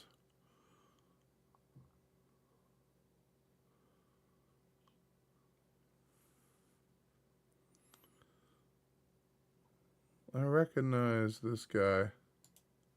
If you asked me what streaming software you should use to go live 3 years ago, I probably would have said Streamlabs without a doubt. It is straightforward and the easiest to get set up with and go live. But then 2 years ago, I probably would have said OBS because it works for stream elements and it's just overall better. And now in 2024, if you ask me again, well, so much has changed. There are so many options for streaming software, alerts platforms, and they all do very different things. Today, I want to break down 4 years worth of streaming and content creation experience to cover the major streaming software. You should include read reaction and reviews added to the channel. Yo, we should, dude. We should. I don't know if that'll get me in trouble, bro, but I'm down, dude. Maybe during the summer, bro. It's gonna be a lot harder to smoke weed. Well, actually, we could shoot the videos in the van. Oh shit. Oh shit. You might be onto some shit, my dude.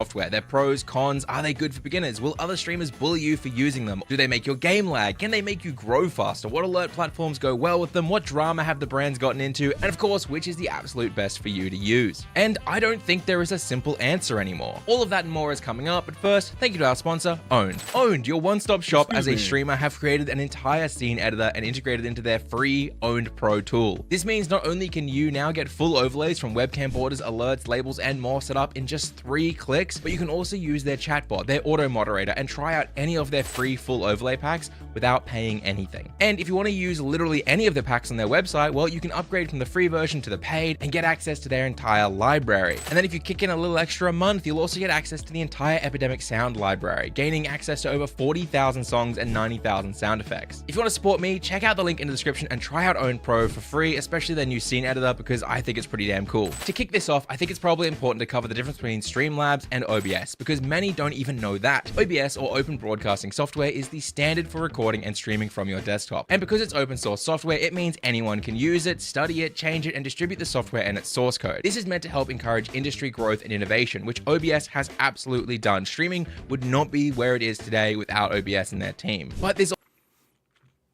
I think it might work. There's a fuckload of potheads that would love your shit and opinion.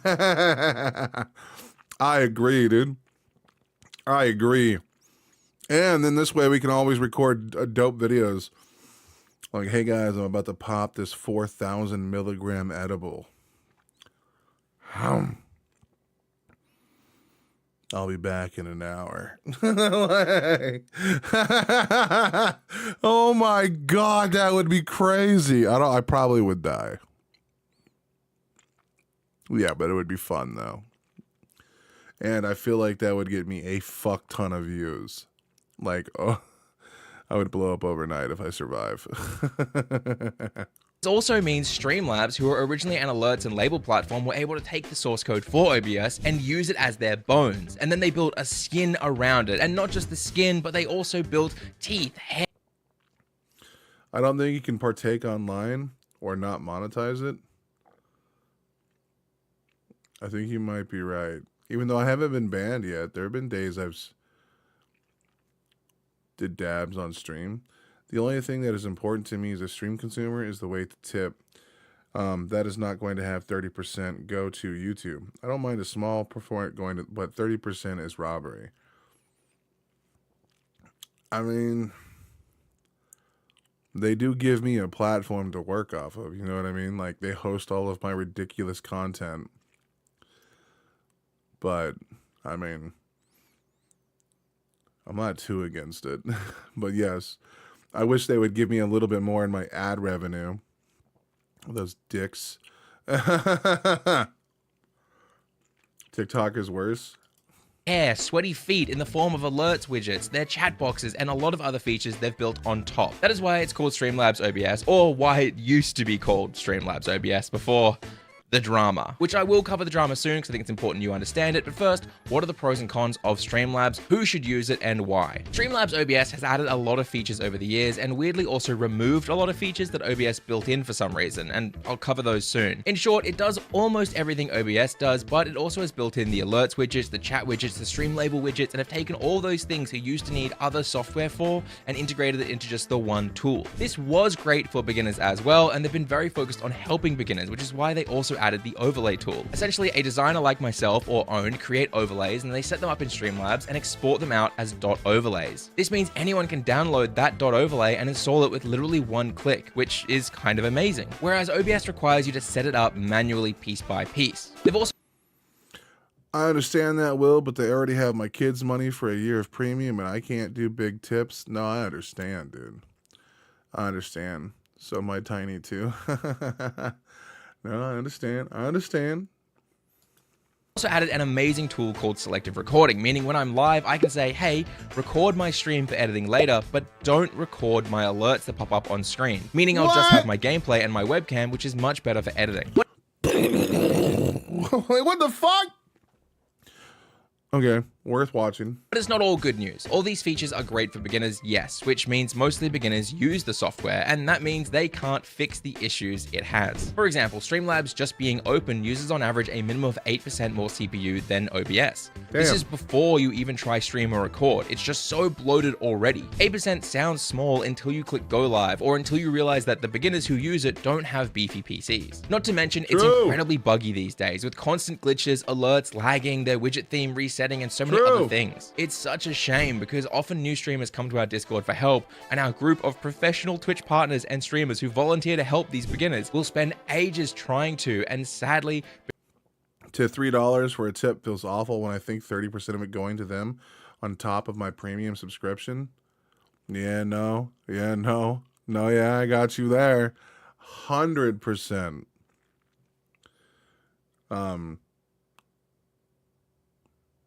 No, I understand.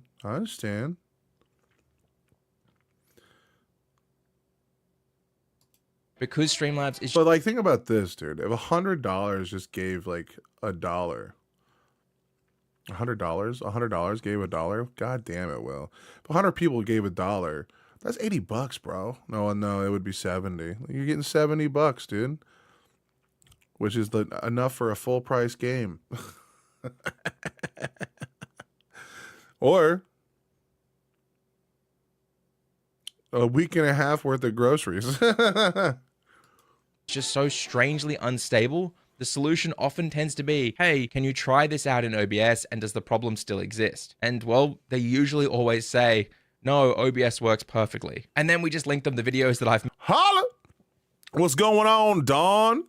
made on OBS, and they're set up and streaming perfectly in seconds. And this, of course, isn't even mentioning all the drama, which began when Streamlabs asked OBS if they could use OBS in their name. The OBS team asked politely not to, and then they did it anyway. Or another example is when they paid for ads to appear above the original OBS project website to intercept new people looking for OBS. Or when they stole an entire website and product word for word off Lightstream, or taking free tools that people can use and locking them behind a paywall to make new creators subscribe to their premium version because they don't know that these tools exist for free already. Genuinely, it hurts to see how it's all gone down because I know several of the Streamlabs team and have worked with them in the past, even been sponsored by them in the past. But that doesn't mean you, the user, shouldn't know all the facts, which is why you should also know the OBS devs have sort of forgiven them. In short, a few days after the biggest parts of this drama came out, OBS quietly added Logitech as a member of their highest tier sponsor, which, if you don't know, Logitech owns Streamlabs. And for some reason, nobody really talked about I don't know that. So maybe we should just move on and talk about OBS instead. Look, this is the OG. This does everything you will need, and anything it doesn't do, there is a plugin for it that can be installed with one click these days. It will be as resource intensive on your PC as you make it in the settings. It's not bloated, it's easy to use, and it has the most passionate community of content creators and developers working to make it the best tool for every streamer out there. OBS will always work better than Streamlabs. Of course, if you set it up right. The only major drawback is that It's better than the donation racket I used to work back in the day. How much actually goes to the firefighters? No less than 1%. Yeah, dude. That's why I don't like charities. That's why I'm very hesitant to jump on charities, because the majority of the time, like, it just goes to the administrators and the people that were like on the ground floor working. Like, I think it's common, like, even like one of them, that's like for the Salvation Army or something like that. 95% of the profits go to the administrative force that builds the, like, and maintains the stores, and only like 5% or whatever gets like, one of them is like that. I don't remember which one it is, but it's fucking wild, bro.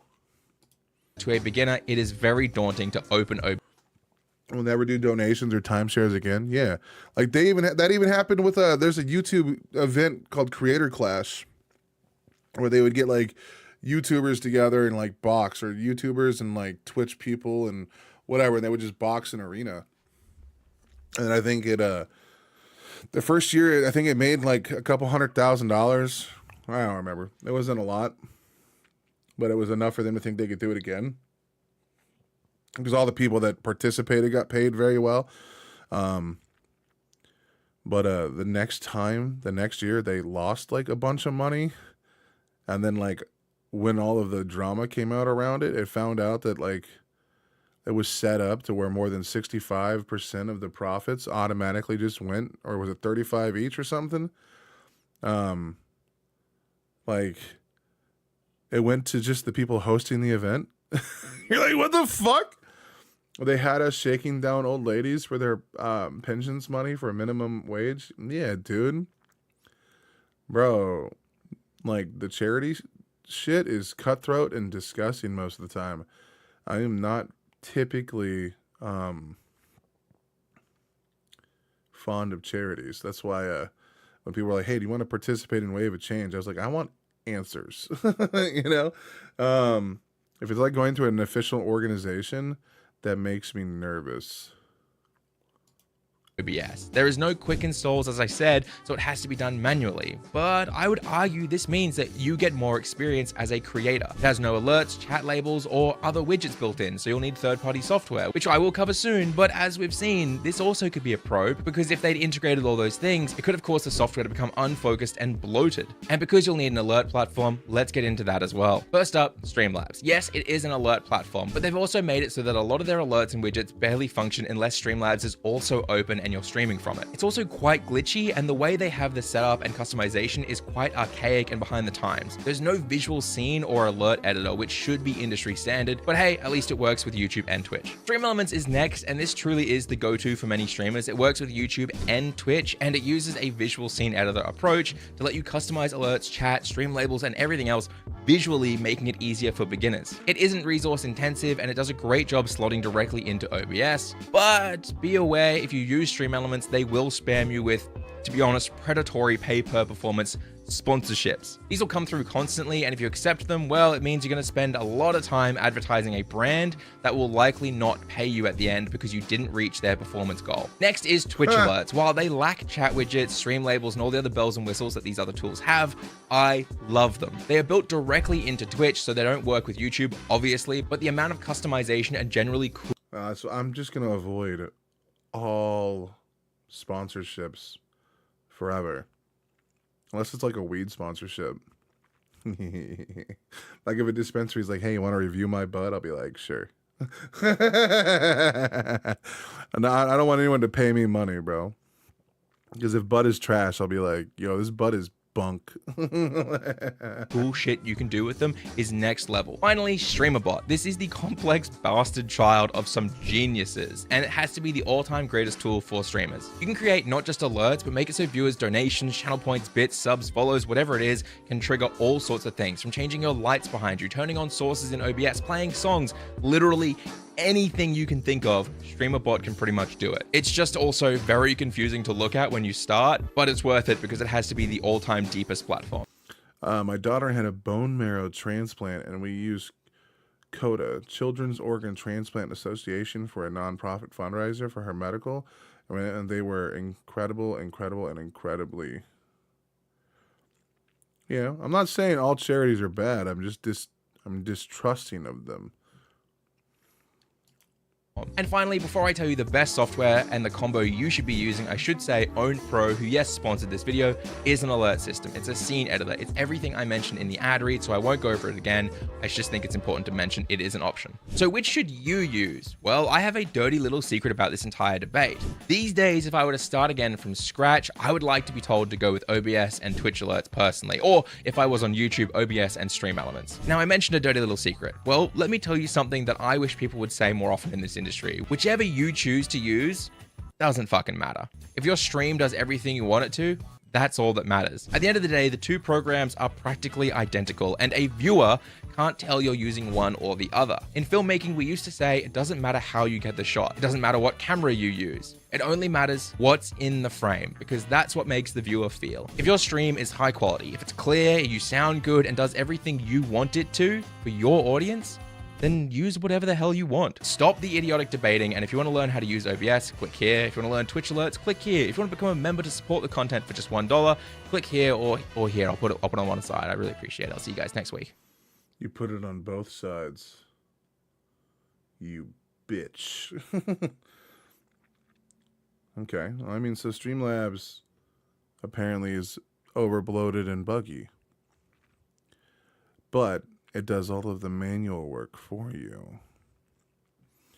And now, and incredibly transparent, we headed to fundraising, and they allocated funds up to the dollar amount we raised, so we didn't have to pay taxes for any of the money. We submitted bills from the hospital, gas and food. Well, that's awesome.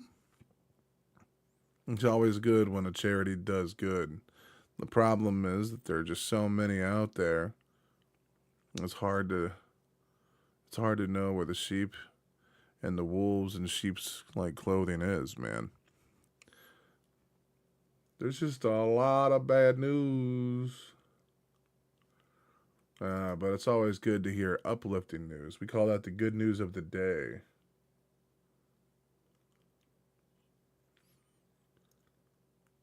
Okay. Another news one, I guess. We can just do this real quick. All right, folks, this is stunning. A bombshell MAGA scandal is currently rocking the political world, and it has Donald Trump panicked and in a full-blown retreat, which is unusual for him, even as Vice President J.D. Vance attempts to smugly sweep it under the rug in vain.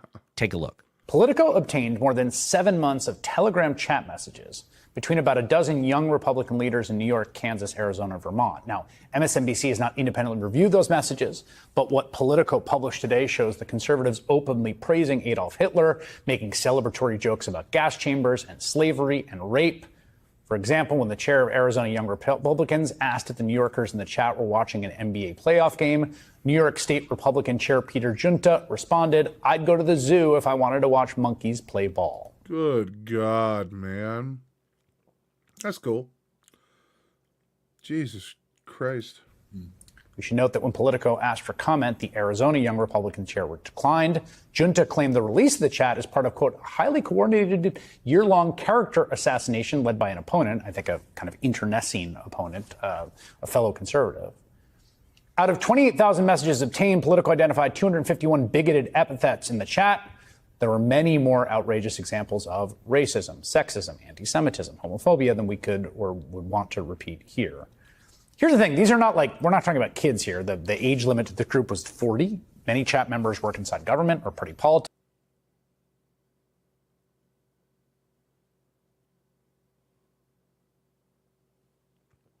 Also, because her transplant is a lifelong issue, even though she is 30 now, she can still submit any medical-related expense until the donation fund runs out.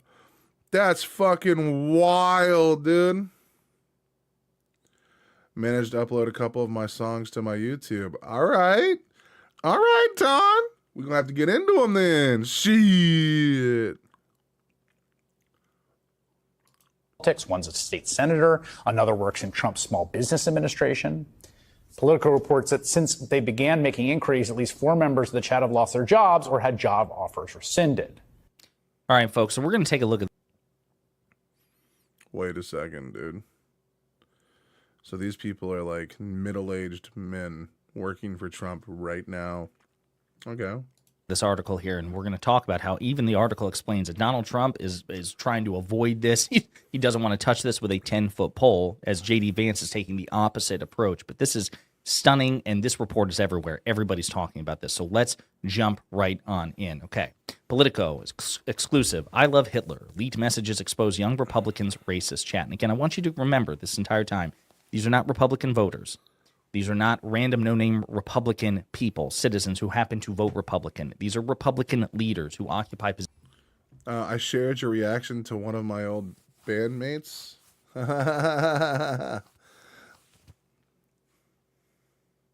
Positions of influence. Bandmates. Did they like it, bro? Because if I remember correctly, we was spitting some good facts on your song, man. That's a good song. But I can't remember too much of what I say in my reactions, dude. I'm always terrified that I've said some crazy thing. They might be making stuff again soon. Fuck yeah, bro. Fuck yeah, dude. Oh, bro. Let me know when you... One, I'm going to react to all your newest tracks coming out, bro. Hands down. And two, when you make a shirt, I'm buying it. You just gotta, I might have to buy 2 shirts and wet meld them together. He said, yeah, you stoked his ego. Let's go. That's what I'm talking about. Yeah, man. Hell yeah, Don. Hell yeah. I told you, motherfucker. I told you. All right, let me hit play on this real quick. I'm going to go use the restroom, but I'll be right back. Got headphones on, dude. I'll hear it all. And power, either at the state level or at the federal level or in party politics, okay? This shit matters. Let's take a look. Thousands of private messages reveal young Republican leaders joking about gas chamber slavery and rape. It's got some text messages here. Also, we are officially under consideration for a Trump administration endorsement. I'm ready to watch people burn now. I'd go to the zoo if I want to watch a monkey play ball. Stay in the closet, and they bleep out. It's an epithet. It's a slur to refer to gay people. They use like retarded as an insult. Wow. It's shocking. New York, leaders of young Republican groups throughout the country worried what would happen if their Telegram chat ever got leaked, but they kept typing anyway. They referred to black people as monkeys and watermelon people, and mused about putting their political opponents in gas chambers. They talked about raping their enemies and driving them to suicide, and lauded Republicans who they believed supported slavery. William Hendricks, the Kansas Young Republicans vice chair, used the words the N-word and variations of the N-word, variations of a racial slur, more than a dozen times in the chat. Bobby Walker, the vice chair of the New York State Young Republicans at the time, referred to rape as epic. Peter Junta, who at the time was the chair of the same organization, wrote in a message sent in June that, quote, everyone that votes no is going to the gas chamber. Junta was referring to an upcoming vote on whether he should become chair of the Young Republican National Federation, the GOP's 15,000-member political organization for Republicans between 18 and 40 years old. So even if you're 18, you're an adult, but let's say you're a young dipshit adult. 40 years old, you should have your shit together at this point. Quote, I'm going to create some of the greatest physiological torture methods known to man. We only want true believers, he continued. 2 members of the chat responded. When did we start bullying, dude? We have a solid 3 people who can probably have them want to jump. If they vote for us, why would they be gassed? When did we bring that side out? We only want true believers. Can we fix the showers? Fuck? Gas chambers don't fit the Hitler aesthetic. I'm ready to watch people burn now. We got to pretend that we like them. Hey, there is no way this shit is going on. Okay, wait, hold on. Let's good faith this. Maybe,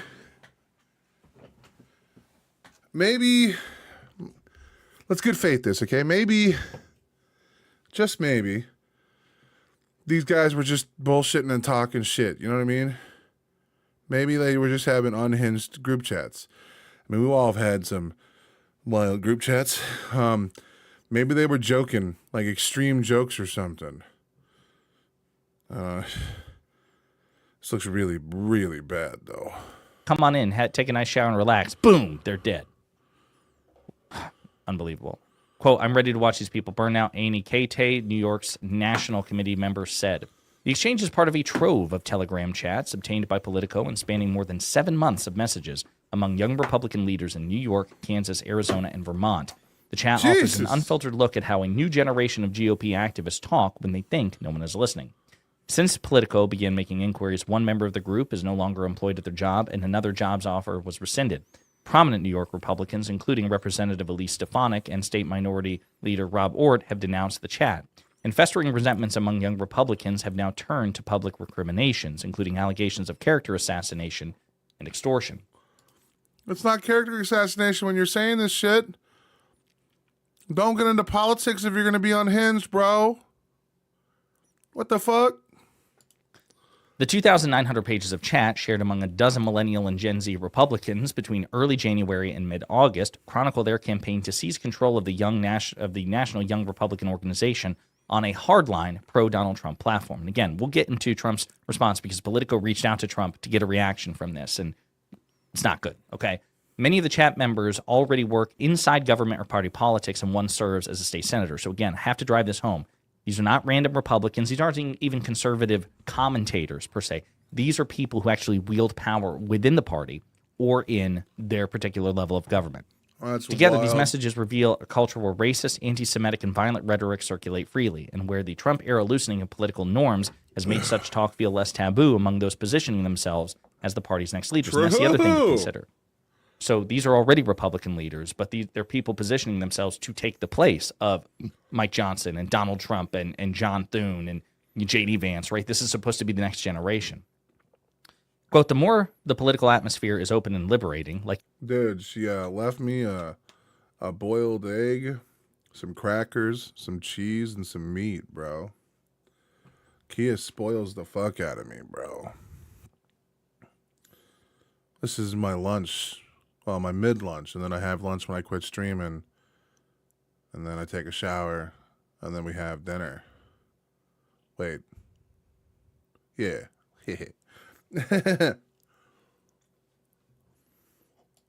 it has been with the... MAGA people do a thing, then yell at you for saying they did the thing. True! Emergence of Trump and more right-wing GOP even before him, it opens up young people and older people to telling racist jokes, making racist commentaries in private and public, said Joe Fegan, a Texas A&M sociology professor who has studied racism for the last 60 years. He's also concerned the words would be applied to public policy. Quote, it's chilling, of course, because they will act on these views. The dynamic of easy racism and casual cruelty played out often in dark, vivid fashion inside the chats where campaign talk and party gossip blurred into streams of slurs and violent fantasies. The group chat members spoke freely about pressure to cow to Trump and avoid being called a rhino, the love of Nazis within their party's right wing, and the president's alleged work to suppress documents related to the... I've got a fresh duck eggs from my nephew. Are they the same as chicken eggs? Do they call it tea in Canada? I have no idea, dude. I know nothing of tea culture. I think I've only left the house like 8 times. I mean, other than our walks, you know what I mean? Wealthy financier Jeffrey Epstein's child sex crimes. Quote, Trump's too busy burning the Epstein files, said Alex Dwyer, chair of the Kansas Young Republicans, wrote in one instance. Dwyer and Catenay declined to comment. Maligno and Hendricks did not return requests for comment, but some in the chat did respond publicly. Junta claimed the release of the chat is part of a, quote, highly coordinated year-long character assassination led by Gavin Wax and the New York City Young Republican Club, an allusion to a once-obscured internecine war that has now spilled out into the open. Quote, these logs were sourced by way of extortion and provided to Politico by the very same people who are conspiring against me, he said. Quote, who cares why they're there? The fact that you did any of the shit is the problem. What's most disheartening is that despite my unwavering support of Donald Trump since 2016, rogue members of his administration, including Gavin Wax, have participated in this conspiracy to ruin me publicly simply because I challenged them privately. Wax, a staffer in Trump's State Department, formerly led the New York Young Republican Club, a separate city-based group that's at odds with the state organization, the New York State Young Republicans. He declined to comment. Despite his allusions to infighting, Junta still apologized. So, on my lunch too. Got to go back in like 30 minutes. I got you. Well, I hope you're enjoying your lunch, Don. Get into some of the reaction from Donald Trump because it go down here. Again, Trump doesn't want to touch this with a 10-foot pole.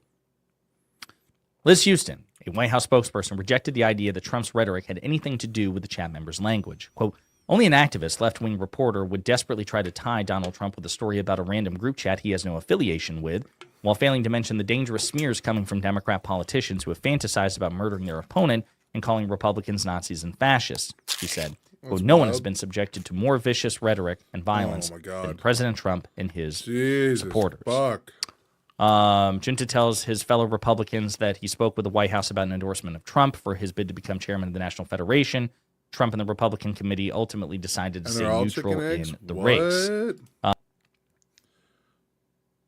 I did not know that. So yard chicken eggs are better than the ones from farms? That's crazy. Well, maybe, because I guess aren't they like stress-induced labor and shit? Like, doesn't that affect the quality of the meat and shit? Now, again, the comment for this, or the context for this, is Trump's panicking because these are people who support him. And these are people who have felt liberated by his approach to aggressive, hostile rhetoric, right? The idea that Donald Trump is so indecorous, so uncivil, so undignified, so cruel has permeated down, it's trickled down. It's not just confined to Trump himself, which would be bad enough given that he's the most powerful and important person on earth. True. But it's an attitude which has pervaded the party.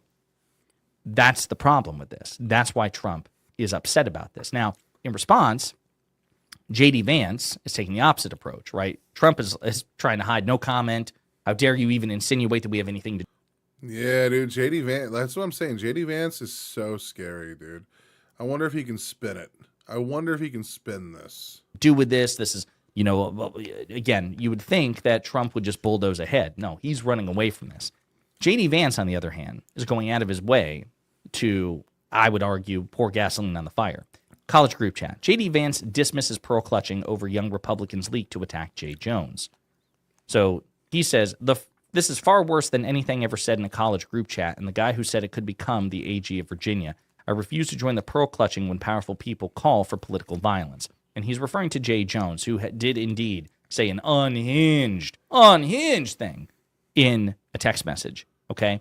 He should withdraw from his race. He should not be the Virginia Attorney General. Okay? True. But the point is this. Whereas Jay Jones has been condemned, and whereas Jay Jones, his rhetoric about violence against Republicans is not reflected by Barack Obama or Joe Biden or Kamala Harris or Hillary Clinton or Bill Clinton, the actual, or Hakeem Jeffries or Chuck Schumer, right? It's an outlier. It's an unaligned with the rhetoric led and used by Democratic leaders.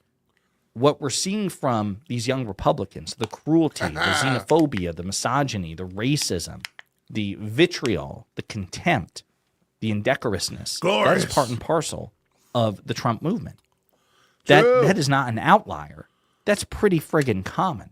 And J.D. Vance, the Vice President of the United States, you would think he would say, of course, I absolutely condemn what was said by these Republican leaders. However, there's this Democratic leader. There's this Democratic candidate. See, that's what I'm talking about. So me and Kia have had this conversation a few times. My problem that I think about Donald Trump and why I think it's a good thing that Donald Trump is the current president over like someone like J.D. Vance. Donald Trump does not give a fuck about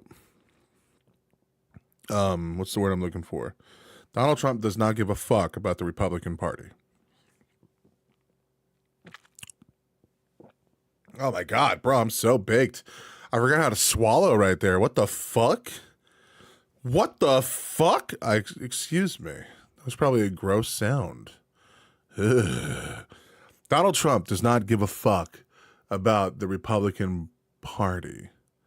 He cares about Donald Trump. Donald Trump does not, like Donald Trump, honestly, what I truly believe is he just wants to have a fucking dope legacy. Now, he's being used by people in power, such as Stephen Miller and J.D. Vance. But, and I genuinely believe he probably believes the propaganda that they feed him. You have the highest approval, sir. You know, the word you were looking for is anything? I don't know. I'm so baked. I don't even remember what I was talking about. But Donald Trump literally has, like, I feel like he believes all the shit. Like, he'll, like, go read an OAN article, and then I feel like Stephen Miller will put that article in front of him and tell him, like, this is 100% fact. And Trump is just such a dumb idiot that he doesn't know what's happening. Donald Trump wants to be remembered for good things. So when these boys are doing wild shit, or these young men are doing wild shit, or a 40-year-old man or whatever, whoever the fuck is in this group chat, Donald Trump knows it's poison kryptonite, and he ran the fuck away from it because he's smart to do so.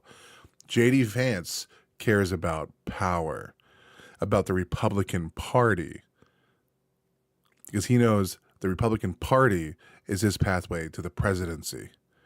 He has to worry about what comes after Trump. So you're damn right. He's going to come around here and try to spin the fuck out of this. And this is wild. Who may become the Attorney General of Virginia. He's also said some unhinged things. I demand Democrats condemn it, and Democrats would. But J.D. Vance isn't doing that. J.D. Vance is saying, I'm okay with Republican leaders saying and doing all this unhinged shit because there's a Democratic candidate here who, you know, is also doing something incredibly disgusting. True. This is the problem, right? See, Democratic leaders will condemn political violence or hostile political rhetoric on their side unequivocally. J.D. Vance won't do that. J.D. Vance, Donald Trump's vice president, is saying, no, I'm refusing. I'm okay with that. I'm giving it a green light because of Democrats. You see the problem here? And do you see the double standard at play? This is something where Destiny, liberal commentator and liberal streamer, has been pointing out. Let's go. Bring up the king. Long live the D. Sorry. Piers Morgan in his appearances using a very incendiary approach, but he's been making the case. Listen, when it comes to, you know, extremist language and violent rhetoric, we should of course condemn it. But the problem is there's an asymmetry here, which is that Republicans won't really do that. They either ignore it or they celebrate it and then they try to sanitize it, but they demand unequivocal condemnations of violent rhetoric and political violence from their adversaries. It's a standard that they don't hold themselves to. And J.D. Vance is actually embodying that right here. He's not just some random Republican. This is the vice president of the United States. Even Trump, at least so far, has had the sanity to basically back the hell away from this. J.D.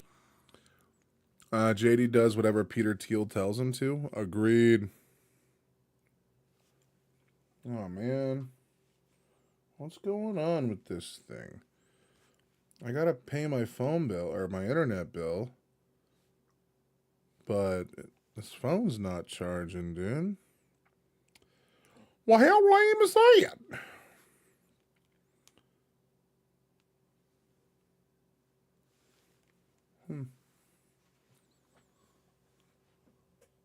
I'm going to jump now to chat with whoever's there. See you in a few minutes. Hey, man, you guys be safe. Vance is actually trying to escalate, take it further, and say, you know what? I'm not going to run away from it. I'm going to run towards it. And I'm going to give it a green light. I'm going to give it a pass. It's no big deal. It's fine, you know. And I refuse. And I refuse to condemn it because of this Democrat. So, folks, this is stunning. And again, if you actually look, like, this is all over the internet. Like, reactions to this are everywhere about the comments made. Kathy Hochul's weighed in on it. She's the governor of New York. Chuck Schumer has weighed in on this as well. I mean, this is just lighting up a storm because it's indicative of what's at the heart of the MAGA movement. And that's why Donald Trump is panicked, and that's why Donald Trump is running away from it. J.D. Vance is taking a different approach, and it'll be interesting to see where it goes. But it's also an indictment that J.D. Vance feels that that's a good political strategy. J.D. Vance, who's not an idiot, he believes that the best way, that the politically savvy thing to do for the Republican Party is to run towards this and embrace it. That's also revealing and scary. In the meantime, let me know what you think in the comments. I'm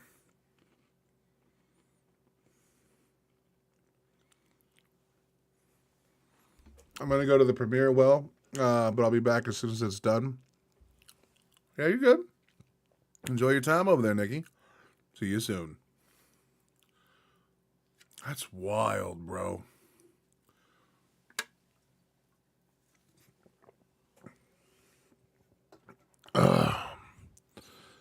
What the fuck, dude? Every couple days, like, the wildest thing happens. This is so unhinged. Whoops, didn't mean to hit that button. Whoopsie.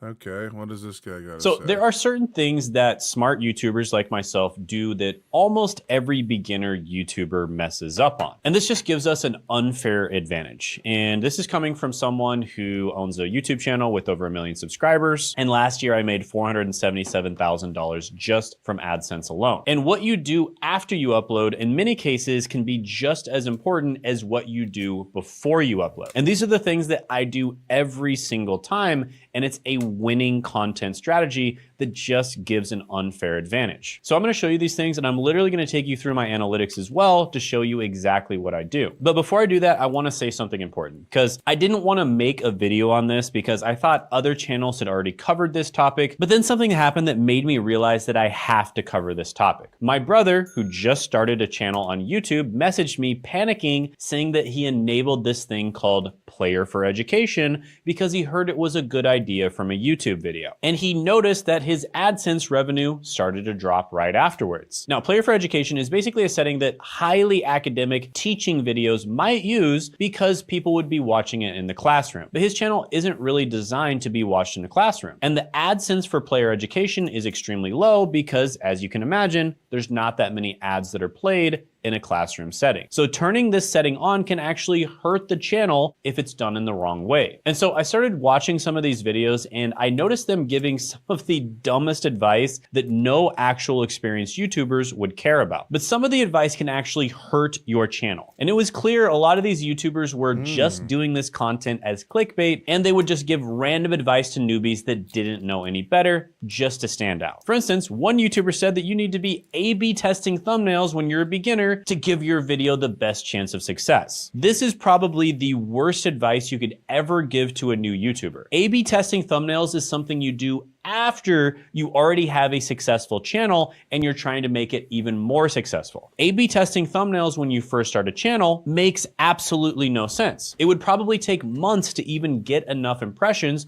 to do the A/B test when you first start your channel. Oh, not to mention that A/B testing isn't even available for brand new channels anyways. So it just makes no sense whatsoever to give this advice. So I decided to make a video talking about the things that actually matter after uploading a video that can actually make a huge difference and will make sure that you aren't hurting your channel's chances of success. So make sure you watch this video until the very end. And also, if you appreciate me doing this type of content, let me know by gently tapping that like button, and let's dive into it right now. All right, so the first thing that you should almost always do, with few exceptions, is wait 24 to 48 hours after uploading your video before you publish it. And this is especially important for a brand new channel. Now, why do you do this? Well, you can check out this video right here.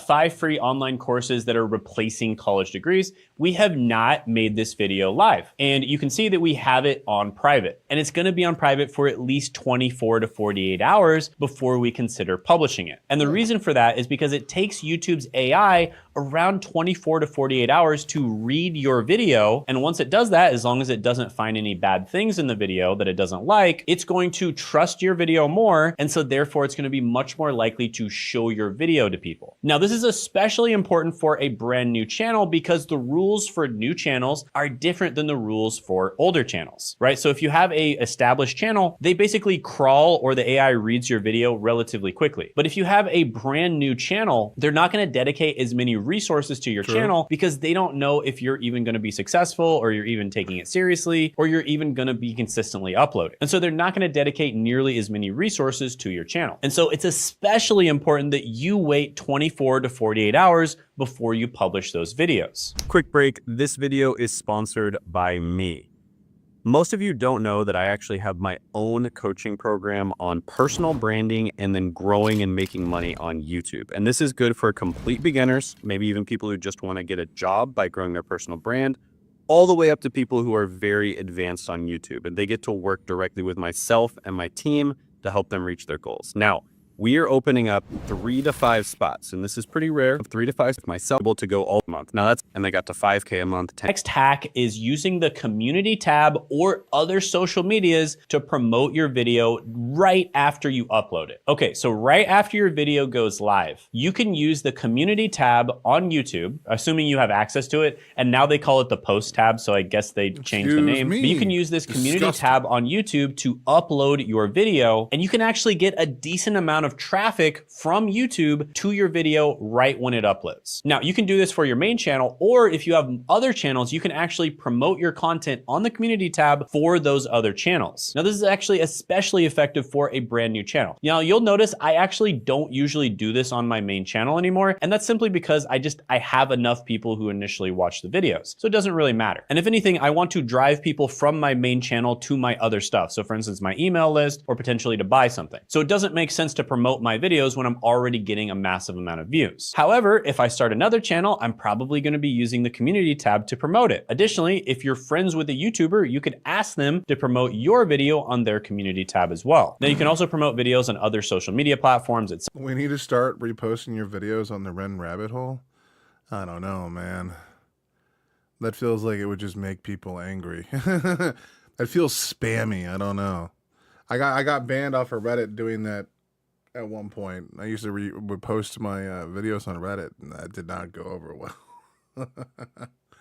etc. And YouTube loves that. YouTube loves it when you send traffic from for League of Legends, that is, though.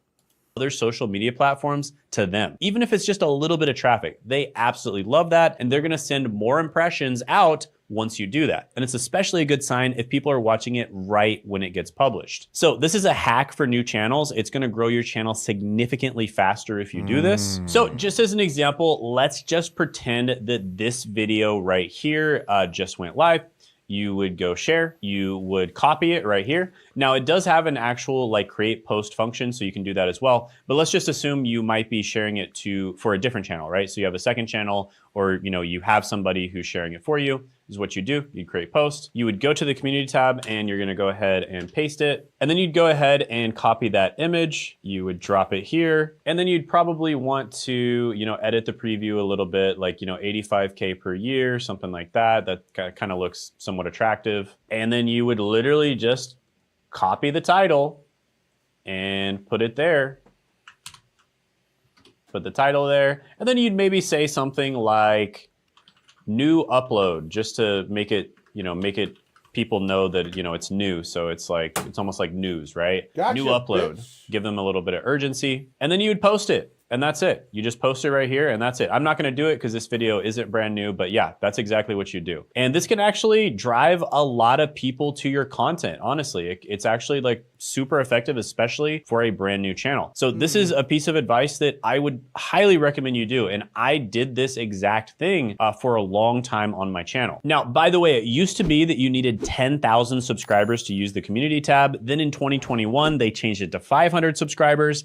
And now you don't actually have to have any subscribers to use the community tab. So you have to be doing this. This is an absolute no-brainer. Now, additionally, my next tip is instead of A/B testing thumbnails, especially when you have a brand new channel, do not A/B test thumbnails. It makes absolutely no sense. If you do want to kind of figure out which thumbnail is more attractive, what you can do is, again, use the community tab to ask people which thumbnail they like the most. So in this example, what you do is you would just use an image poll. You drop one thumbnail here, another thumbnail there, and then you just ask them, you just say, hey, here's the title of the video. Which thumbnail do you like the most? Now that's if you want to make the right thumbnails, because my philosophy on YouTube is all about just choosing the right video ideas. If you choose the right video ideas, everything else doesn't matter that much. You can have a mediocre thumbnail and the video is still gonna do well. So you really don't have to do this, but if you have the time to kind of test out different thumbnails, even if it's just a tiny little test, right? Like let's just say you make your thumbnail and then you just test like yellow text versus white text, right? Even just little tests like that can be super useful. And if you you want to do that in a way where it's not going to take like 2 months to get the results back, you can do that using your community tab. All right, the next tip that I always recommend doing right after you upload is to respond to a bunch of comments right when the video posts. And here's the trick. You can respond to comments on that video, but you can also respond to comments on other videos, right? So it can be overwhelming to respond to all the comments. It's literally impossible to respond to all the comments on my main channel, for instance. There's just way too many comments. I would literally be responding all day long. However, if you are going to respond to comments, a really smart time to do it is right when the video uploads. Why? Because all of those people that you're responding to are going to get a notification in the top right corner of the screen. It's going to be a little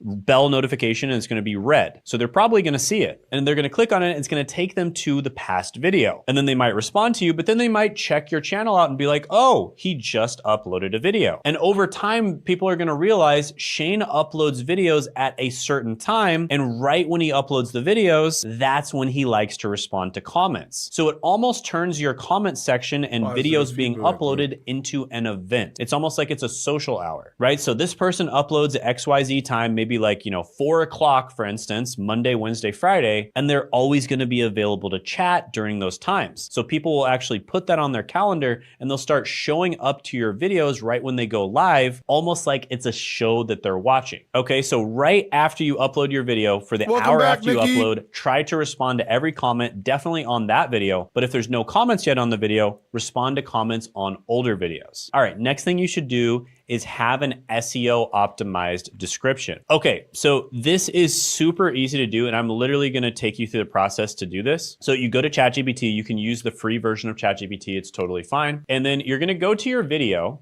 and the video has been uploaded. You're gonna go down to the very bottom of the description and you're gonna look at show transcript. Then you are going to copy the entire transcript. So you can just do this, copy it. There's also some tools where you can copy it with a click of a button, but you don't need those tools. But yeah, you're going to copy the entire transcript and you are going to paste it into ChatGPT. And then you're going to type something like this. Okay, so create an optimized SEO description for the YouTube video transcript I pasted above titled AI Skills That Employers Are Desperate For. Obviously, that would be whatever your title is. And then make the description short, engaging, tell them what the video is about and what they can expect from it, and make sure it's SEO friendly to attract the right people to the video. Then you're gonna click enter, then you just wait a moment, and there you go. You got an SEO optimized description. It's that simple. And all you gotta do is go to your video, go to edit video, and then what you wanna do is you wanna put it just under your most important links. So this is the area that you'd put it right here. So you don't wanna put it above your most important links like these ones here, because obviously these are links that you want people to click on and you want this to be above the fold. So you'd put it just below these right here. So it's still super helpful when it comes to SEO and people might actually read it, but it's not going to affect your click-through rate for these links that you actually want people to click. And then you would go save. So yeah, that's exactly how you create an SEO optimized description. It's super simple. You can also do the same thing with timestamps. Timestamps, on the other hand, are hit or miss. It kind of depends on your channel. Sometimes timestamps might actually hurt the performance of your video, and sometimes it helps. So it really just depends on the channel. The SEO optimized description, that's basically always going to help. Again, if you're a super big channel, it doesn't make that much of a difference, but this really helps for small channels. All right, next strategy is the pinned comment strategy. And this is both for engagement and also for links. So we do this in every single video, every single time. We pin the most important links. Sometimes we'll also pin a question or maybe a little joke or something like that. You can kind of just look back at my most popular videos and you'll see exactly what I mean. But we always do this strategy, and we also... See, I always pin like the comment of like the person who requested the video, or I pin if someone puts a super chat in or something. Oh, we all waking up, man!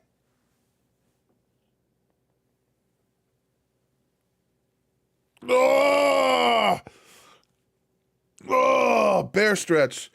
Always pin the comment directly after the video posts. And this is going to dramatically increase your click-through rate, because the truth is not everyone looks at the description. but almost everyone looks at the comments. And so there's a much higher chance they're gonna see this and they're gonna click it. Now, additionally, there's a good chance that people are actually going to comment on your pinned comment. So this is gonna increase the engagement for your video. And then you can even respond to those comments and that'll increase the engagement even more. And then they'll respond to you, et cetera, et cetera. So this can be extremely effective and it's probably gonna increase the amount of people that click links on your video by a good 50%. Plus, you commenting on your own video, believe it or not, does count as engagement. So you get engagement literally directly after the video posts. And this is actually something I've done for my clients from time to time where I'll actually just like share their channels. Okay, so I need to start actually, when I go on my upload spree after dinner or before dinner, I need to respond to the comments as they come in while I'm uploading the next video. And it can give a really good boost to a new channel. So book a call in the description in the pinned comment below if you want to become one of my clients. Now, this pinned comment strategy is super effective. I've worked with a lot of channels that weren't doing this and they almost immediately boosted their revenue by simply doing this. Just as an example, one of my clients, Sean, was stuck making about $10,000 to $30,000 a month. And after How the fuck was he making that much money?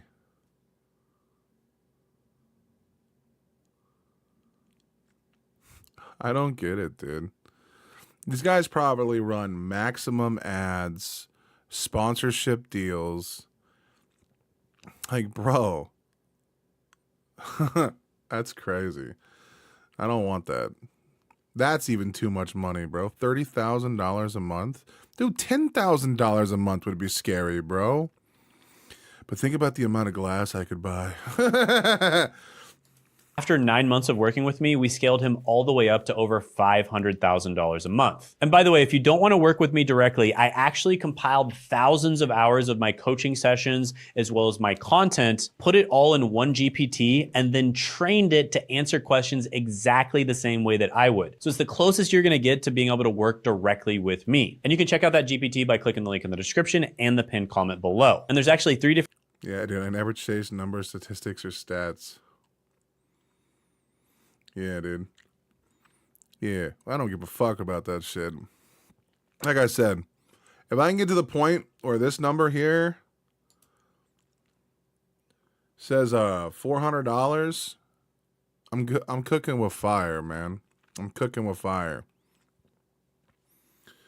And we are almost there, dude. Not now, but like the Buy Me a Coffee has significantly assisted with getting me damn close. $500 a month, I could afford to live off of that. Let's see here.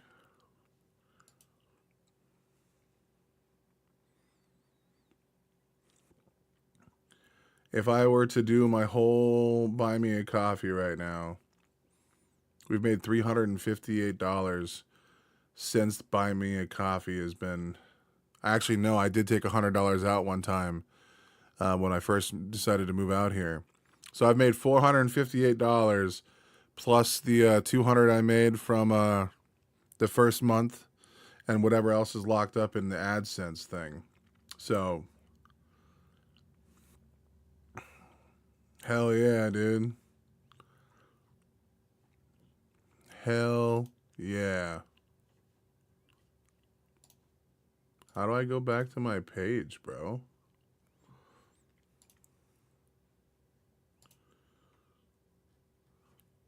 Hell yeah, dude.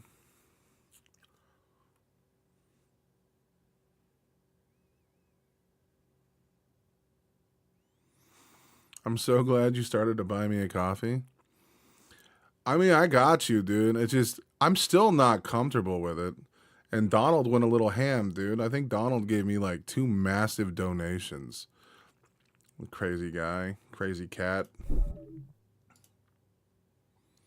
Different GPTs, they focus on picking your niche, picking the right video idea, and properly monetizing your channel. Now, additionally, and this one is super important for SEO. So many people mess this up. What you want to do is you want to make the title of your video the file name. Okay, so right here, AI skills that employers are desperate for. No coding required .mp4. That is the file name, and it's also the title of my video.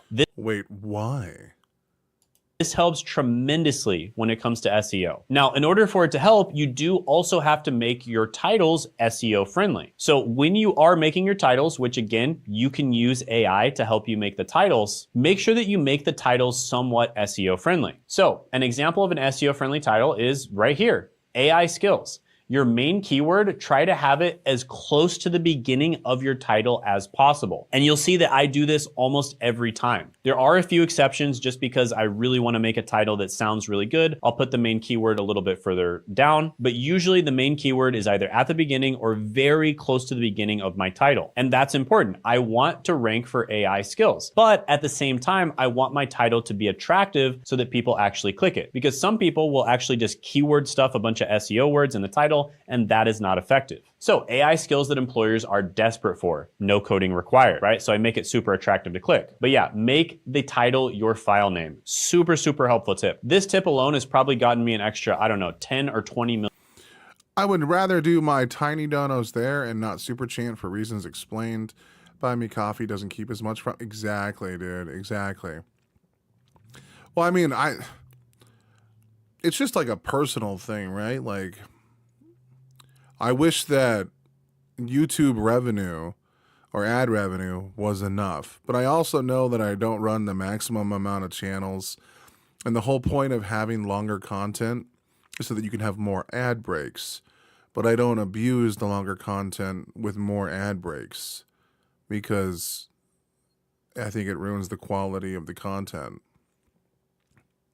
Like, I'm already going on so many side quests in these reactions that we don't need another side quest. That's why I just stick to every 30 minutes I throw an ad up. Like, that might already be too much for some people. But that means for a 2.5 hour video of me running my yapper and talking shit, I might get about 7 cents. Back to work. Peace. Be safe, Don. I love you.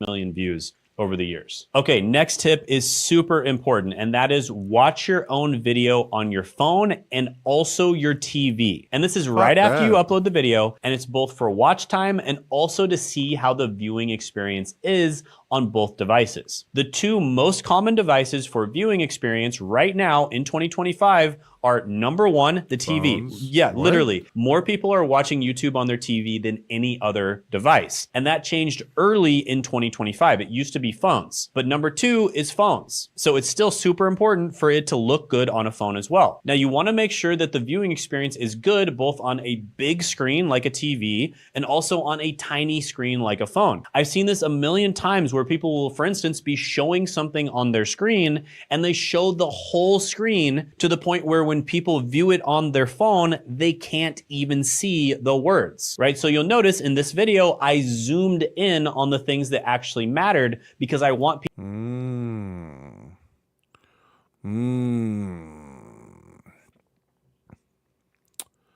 Mayhap. Wait, Nikki. Nikki has a phone. She watches on her phone. How poor quality are the videos because of how stretched out the screen is? People, even people that are watching it on their phone, to be able to see. Additionally, you might watch your video on a TV and you notice that like pimples are showing or your hair looks really bad. Like you wouldn't have noticed it if you just watched it on your phone, but when you watch it on TV, it becomes super obvious. So that's something that you can improve on in the future as well, right? So super important to do this, and I recommend doing it right after the video goes live. Now, next tip is to deep link playlists versus regular links. So you will notice that a lot of the time at the end of my... Oh, he's saying to like add links to your own shit, but make sure that it's not an individual link to a video. You watched me on 85? Holy fuck, dude. I am so sorry I take up so much of your screen. You see everything, bro. I only see me as like a little tiny square. I am so sorry. MT, the monitor on my PC is quite small and not high def. Oh, you were so lucky. I might actually look attractive to you. Shit. My videos, I will tell people to watch another video. And that's something you should always be doing every single time. But a few things you can do to actually dramatically increase the amount of times that people watch one video and then end up watching a bunch of videos on your channel is, one, put other videos in the description of your video that you think would be relevant and you think people would actually enjoy watching if they watch that video. And then two, when you link the videos at the end of your video in the cards or the end screen, link it. Well, is this straight up ignoring me? Oh, no. I was just enthralled with what you were watching. Oh, hey, what's up? Pixie, wait, what? Hold on. I'm not ignoring you. Hold on. Yeah, what the fuck? I saw you was in here. Shh. I need to start doing some more Ill of Men stuff, but I'm scared to make AI art while I'm talking to you guys. That would have to be like on a different screen because I can't control what that thing makes. Do we need to clap again? How could anyone ignore you, Pixie? Exactly, bro. No one would ever ignore Pixie, dude. She's just being mean to me, dude. Every accusation against me is mean. I'm Trump, dude. You didn't say hi? Oh, my bad. Boobies! It to a playlist, right? So don't just link it to another video, link it to a video that's embedded within a playlist. Now, don't just throw all of your videos into. That's crazy. Because I always do the opposite. I always try to find the individual video instead of a playlist video or a hyperlink. These playlists, right? So just as an example, here is my Coursera certificate. Fake news, exactly, dude. Playlist. It's got about 63 videos. And if I was doing a Coursera certificate video and I wanted to I need to make a Destiny dick suck video or playlist where I just glaze Destiny and all the videos where I just give him a good old dick sucking. This way, like, DGGers can, like, find that link immediately and go, oh, cool, let's just go watch him garble nuts on stream.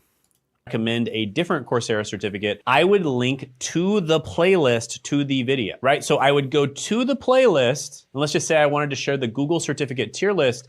I would go share right here, and then I'd go copy, and then I'd put that video in the end screen, right? So it wouldn't just link to this, it would actually link to this and the entire Google Coursera certificate playlist. And this is... I don't like that. I'm not doing that. Fuck you. I don't give a fuck if it helps my channel. You're a monster. Going to make your videos get recommended way more. So for instance, people would be watching this Google certificate tier list video, and then a lot of these other videos would be popping up as suggested on the side because of the fact they're watching it in a playlist. And if for whatever reason they just left the video playing, it would literally just keep cycling all the way through all of these videos. That's what I need to start doing when I go to bed, dude. I just need to go over and click my Ren playlist and then hit play and then go pass out. And then, like, I'll get like a couple videos watched. I can artificially boost my numbers. Let's go. Let's get those. Fuck that. That's way too much effort, bro. They're just numbers. I know they matter a lot for like monetization and watch time, but like, who cares? Like, if you can't kick it legit, you don't deserve to kick it, bro. I'm not gonna abuse systems to make money, bro. That's crazy. In your playlist, it would just keep playing through all the videos. And that sends a lot of super positive messages to the algorithm that your channel is high quality because people are binging your content. What's happening, guys? In the editing process of this video, and I have an opportunity for a select group of people. Magic gummied and buzzing big time. Hell yeah, girl. Get that shit. Get it. I'm like, dude, just put on your headphones if you have them and just listen to the sound of my voice. You are falling. Falling. ASMR. One of my favorite YouTube channels, Jammy Gets. I listen to one of their playlists to sleep every night. Hell yeah. See, Ricardo's got it, dude. He's got it. Falling. Yeah, dude. I actually have the I listen to a lot of Youngtown when I go to bed. Well, I used to. Now that I have a girlfriend, like, you know, I just cuddle up with her until I pass out. Go with the flow. Smoke. What was that from Family Guy? Smoke. So these are people who are serious about growing their personal brand on YouTube. I hate to miss giving a like to something I haven't seen yet. And number two, I want to stop and make a comment. Yeah. Yes. So basically, we figured out recently how to grow a personal brand and combine all the upsides of a personal brand with the upsides of automation, right? Using AI, using things like this. YouTube has been kind of messing around with this recently. So actually what you see on your end might not even be the same as what I see on my end, because sometimes I'll look in my client. I just read a book. I just read a book last night. Currently reading John Macron's Macrones. Isn't that the French president? So I don't use a playlist. No, that makes sense. I don't like playlists either. I like to go video by video, feed by feed. YouTube studio, and it actually looks different in their studio than what it looks in my studio. So they've been kind of A/B. We got to be careful, Pixie. We got to be careful. I feel like the spark of getting back into writing is I stream your shit in the background all the time, especially during football Sundays. What? That's where all my views come from. It's all Lou.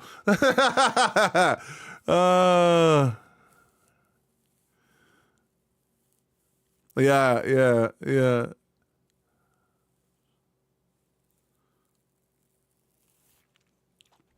What was I about to say? Oh, yeah.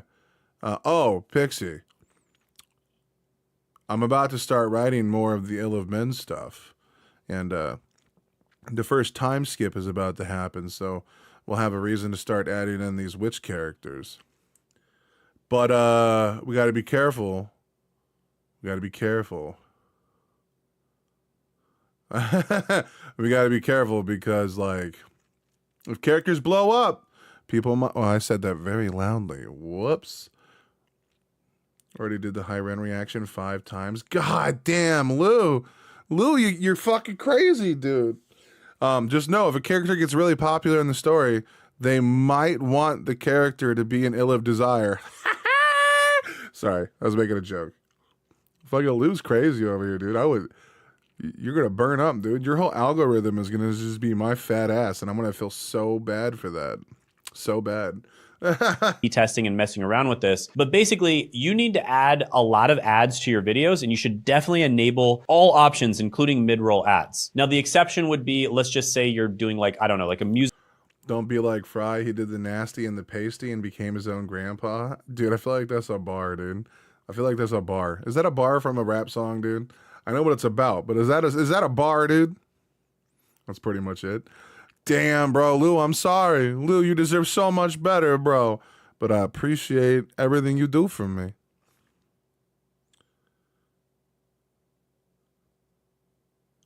Part of the reason I like to lurk on stream is when I'm working, so I don't feel lonely and I don't necessarily have to be staring at my phone. Futurama. Well, yeah, but I thought it was like a bar from a rap verse, dude. There are a few favorite actors I go back to and rewatch multiple times. Okay, you know what? Let me ask you this. Out of all the reactions you guys have seen, what is your favorite? Because I have my favorite that I've done.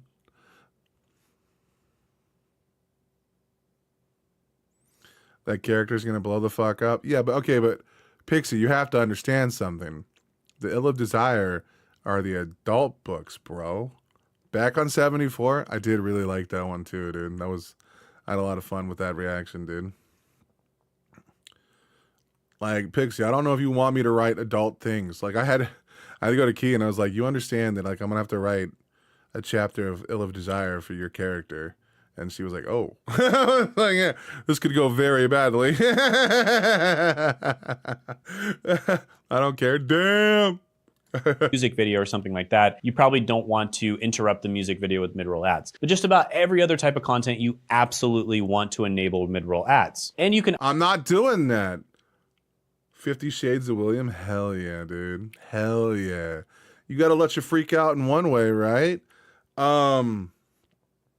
Yeah, so, okay, he's about to talk about the shit that, bro, it wants to run a mid-roll ad every 2 fucking minutes. The goal is to make videos so fucking annoying that it pressures people into buying premium. And I'm not going to participate in that, dude. I'm not doing that. I'm not going to be an effective weapon to get YouTube to try and attack the fucking audience to get them to buy YouTube Premium. I refuse. Either have it automatically do it, or you can manually put the mid-roll ads every 90 to 120 seconds. Now, if you play... One of my faves that comes to mind is the TDIP introduction to Ren with Cujo beatdown. Know anything about Ren or the situation? They were so confused. I think I'm biased, but I really enjoy when something I suggested is truly enjoyed. So my favorite is probably Webby, Faded with his string. I love that video, bro. Hell yeah, dude. Hell yeah, Matt. Back on 74 was a really good jam, dude. It's a really good jam. I want to go back and start listening to that the black lady with the afro.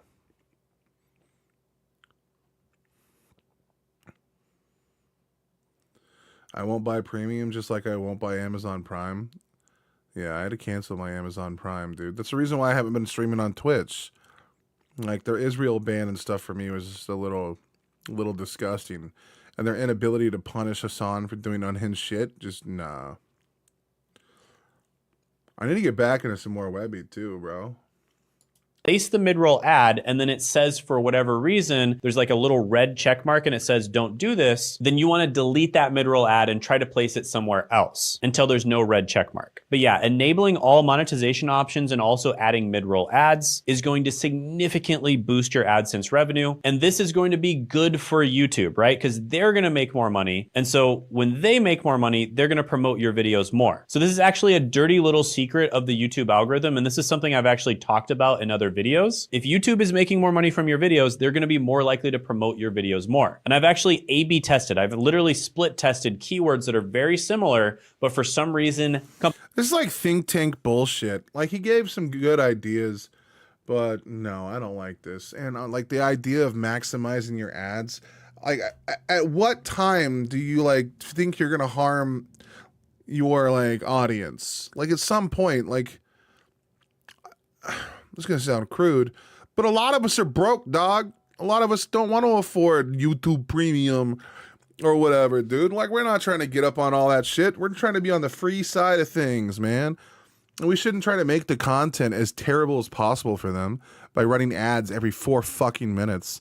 And we shouldn't try to hit, like, thresholds for, like, video length to be under or at over a certain threshold so we can be within... the mid-roll like thing. Well, I heard Crip talking about this. He's like, I can't do mid-roll ads anymore because my reactions are only like 8 minutes. And it's like, then don't run mid-roll ads. You can just take the first ad and the last ad.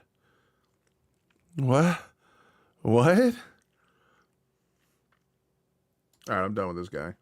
I'm done with him.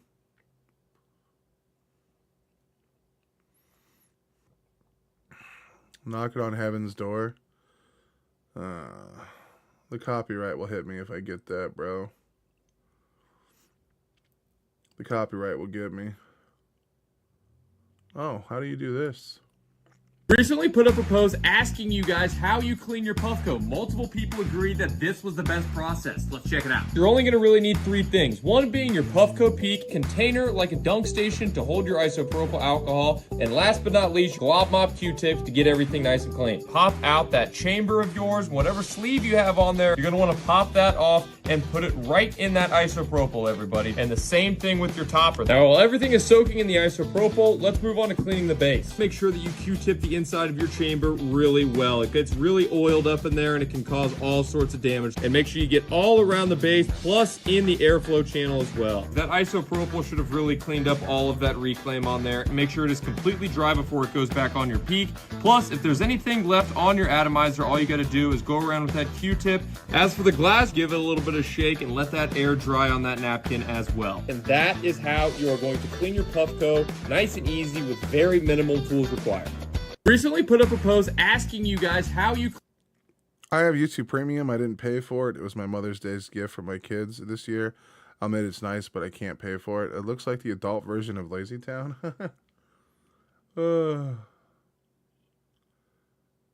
This one? You wanted to see this? How about Harry Mack Ren tribute. It's not a music video. It's Ren reacting to Harry rapping about him. Yeah, I can't afford any of it. We might be able to take a look at that. Let's see what this. Let's see what Pixie's into. As a matter of fact, your PP is huge. And quite literally the perfect shape. I don't make the rules, and I would never lie to you. So. As a matter of fact. Well, hell yeah, dude. Hell yeah, dude. Thanks. I do feel like I have a big PP. I don't. That motherfucker hides from me. But that was a nice warm up. Yeah, I'll watch it here in a second. I just want to see. I've seen. Please tell me. Look, I don't like to sponsor Asmongold as a good person, but I hate Hassan. So one of the best uses of AI I have ever seen.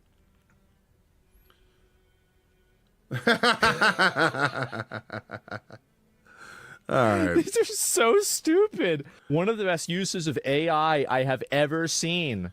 I saw one where the dog went up and bit him in the throat, where the shock collar would be. All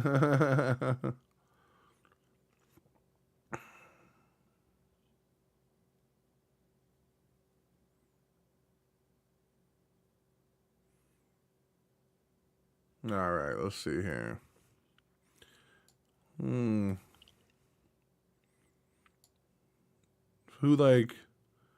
Who shock collaring dogs on stream, and then all these people be proud of being a grower, not a shower. Will please, dude. I don't look, man. Ain't no one got that. Reacting to Harry Mack freestyles. Okay, well this one's from Ren. Shout out to Ren, and I'm just gonna go off with what the fuck? Josh. I haven't had the opportunity to check Ren out, but I've heard nothing but great things. So is that Victus? we're gonna do what we do. Let's get it. You guys are seeing it, right?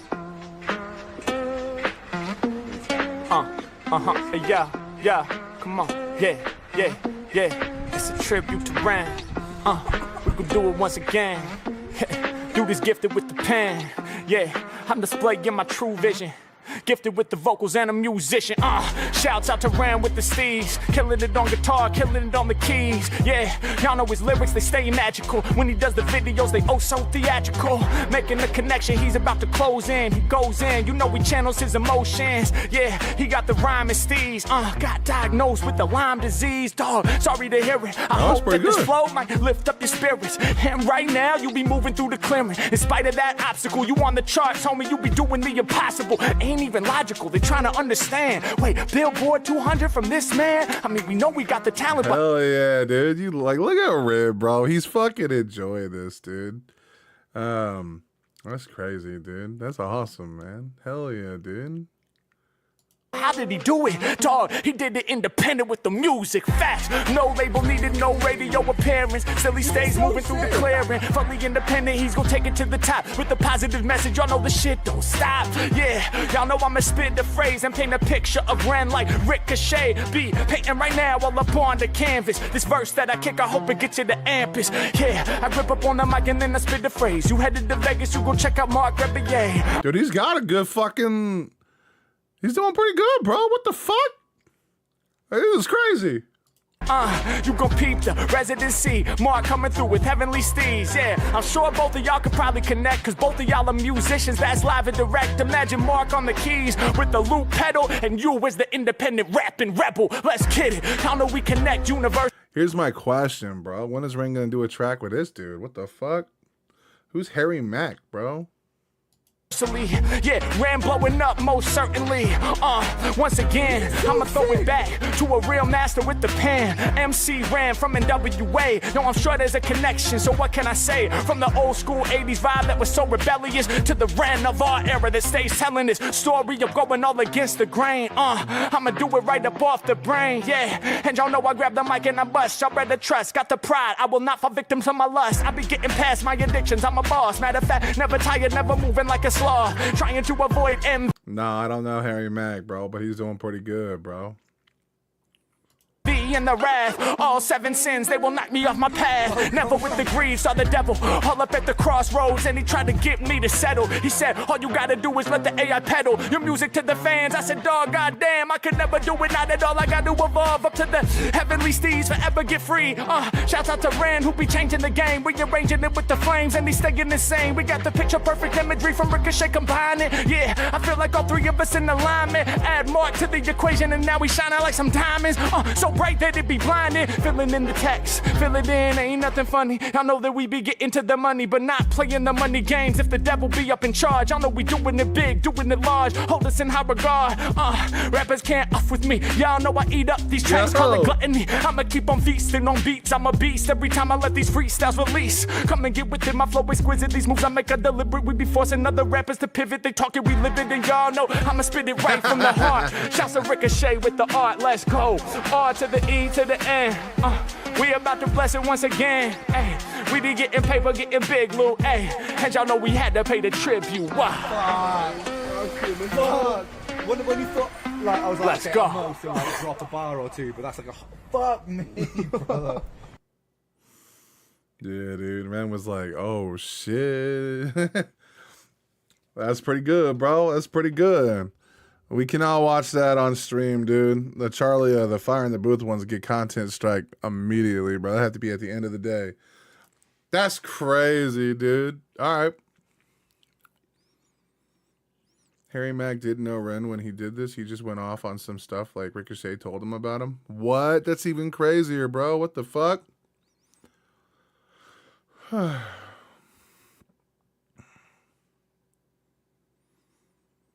Dr. Phil finds out after Magus sinks his media company.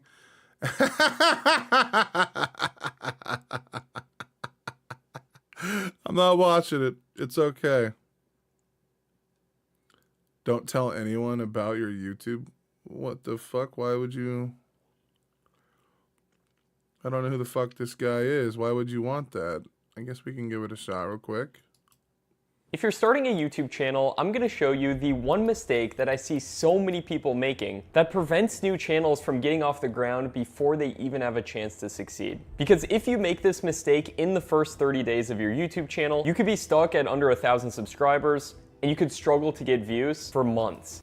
Bro, I'm sorry, dude. If Ren did a song with Eminem, I would skip it. 100%. I would skip that shit. I'd be like, sorry, Ren, that's like the one track. If someone paid me to react to it, I'd just refund it, dude. I think Eminem is dog shit. Now. Watching other channels in your niche blow past you, while your YouTube algorithm gets completely confused about who your audience should be. My name is Matt Parr. I've grown over a dozen successful YouTube channels, but more importantly, I've also analyzed hundreds of different channels. You know, 90% of the times, these guys just pay bots to like watch their stuff enough to where the algorithm will pick it up. You need to give him a second chance. I can never. Fighting words, I would react for you. You know what, dude? You know what? That would be awesome. Be like Lost to God and Kia react, and then I would just be sitting over on the side going, this is trash. And then Kia would be like, let's go, motherfuckers. Over the years, and I've discovered something shocking. There's one mistake that can set your channel back by months. This video is specifically for you if you've started a YouTube channel and you've uploaded 1 to 5 videos with disappointing results and you're tempted to share your every video has disappointing results until they don't. When I compared Ren favorably to Eminem, it didn't go well. I mean, Ren is a really good rapper, but Eminem is like way more technical, on the skill parameter for rap. Like, I know that Eminem is a really good rapper. I just hate Eminem.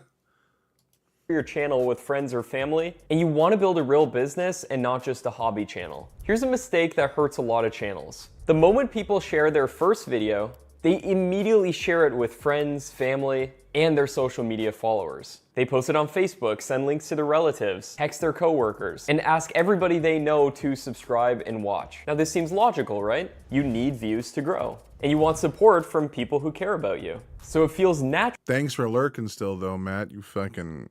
God, I just want to lick you sometime. Wait, what's up? Natural to reach out to the people closest to you. JK, But here's by the what most way. people don't know. This single action can poison your channel's data and confuse YouTube's algorithm for months. Let me show you exactly why this destroys your channel's potential. And trust me, once you understand the math behind this, you will never want to make this mistake. YouTube's algorithm is incredibly sophisticated. We're talking one of the most advanced AI systems in the world. So when you upload a video, YouTube doesn't just want to show that video to random people. Instead, from my experience, I believe your videos go through what I like to call a 4-phase learning. M's multi-rhymes are god level? Yeah. Everything he raps about, I don't give a fuck about.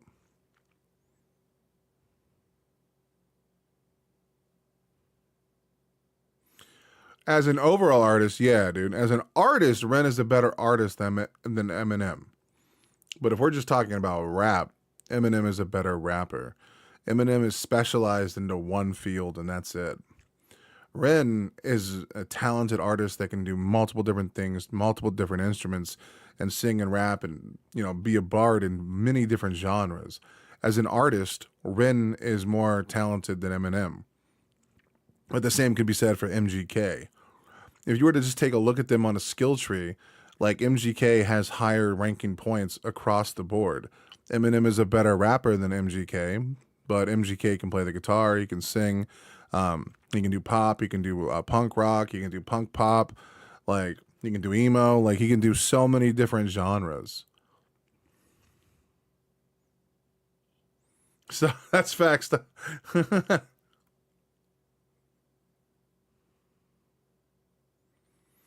I made a 2-minute video before shorts were a thing. I did okay for zero experience and desire to be a YouTuber.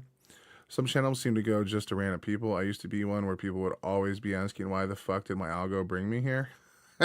Exactly, dude. Learning process. In the first phase, which happens in the first 24 to 48 hours, YouTube shows your videos to a small test audience. This is based off your thumbnail, title, description, and also your tags. And during this first phase, they're measuring dozens of different data points, including click-through rates, watch time, and engagement patterns. Think of this as YouTube's way of asking, is this content any good? And then in phase 2, which happens in week 1 to 2, if the initial test goes well, YouTube will start showing your videos to a slightly broader audience, an audience with similar interests, and they're refining their understanding of who is most likely to like your content. This is where YouTube starts to figure out, okay, this content works, but who exactly is it for? Phase 3 then happens in weeks 3 to 4. And this is where YouTube starts to get really sophisticated. Then they start showing your video to people with very specific viewing patterns and interests. And this is where the magic happens, because they're finding your true fans, people who will watch your content religiously and become part of your evergreen audience. And then finally in phase 4, which is an ongoing phase, your video gets recommended on YouTube alongside similar content and shown to people with a proven interest in your niche. This is where YouTube helps your content automatically reach the right. When you break it down like that, the only failure has to be on the content creator, because like there's an algorithm pushing your content. Like YouTube wants you to make money because it makes them money. Okay. So why would having less eyes initially on the video be a bad thing? audience. And more importantly, this is where you start seeing that beautiful organic growth that every YouTuber dreams of. But here's the most critical part. And honestly, most people completely destroy their chances of YouTube success right here. When you share your video with your personal network, you're essentially breaking this entire learning process. What I mean by this is that when you upload a video, obviously you want that video to get views, you naturally start thinking of sharing your videos with friends and family. But let me tell you something. As soon as you do this, you're going to completely destroy that video's metrics. Let me give you... Oh. My algo hates me. I watch streams from people I like to hang out with. I watch Ren and Co. and I watch reactions. Then I watch scrapping videos when I need motivation and get busy scrapping. And then you get stuck here with me. You a concrete example of how this works mathematically. Let's say you create a faceless channel about cryptocurrency investing. Your ideal audience is, say, people from 25 to 45 who are interested in financial education. I watch an old lady in Australia rescue flying foxes to go to sleep. That's crazy. That's actually adorable. And have disposable income to invest. Now, if you share your crypto video with 100 people from your personal network, and this doesn't mean you have to have 100 friends, let's say you post it on your personal Facebook or your personal Instagram or something like that, and you get 100 views from that, and maybe you think some of those views are actually interested in crypto content, which a couple might be. Here's what actually happens. About 20 people will actually watch out of politeness, giving you a 20% click-through rate, which actually sounds pretty good, right? However, click-through rate is not the only thing you need, and click-through rate when it's coming... Something that I've been mulling over in my head, and it's been an internal argument because I don't know what the answer is. But I can tell you that I feel like there's a lack of quality when I do a lot of my reactions through stream for those that are watching it as a video. Now, the quality as a stream is fine, but I think I need to try to decide. I need to try to decide on what I want to do. Because if the videos suffer because it's a stream, should I do 3 hours less of streaming and do 3 hours of more planned content where I do a full-blown video? Or do I restart essentially every time we start another video? Because or am I also... I agree, reactions are better not on stream. Exactly. So then what I do is do 3 hours of streaming of just random shit, playing video games or arguing politics, and then do my music reacts separately? Yeah, less side missions. Yeah. I don't know, man. I don't know what the answer is. And there's like no correct, like who knows what works? Dramatically better. I love side missions, but not during reactions. Well,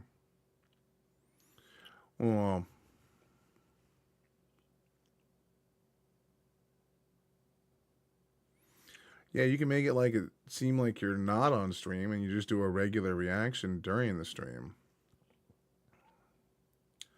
Yeah, I don't know. I don't know what the correct answer is.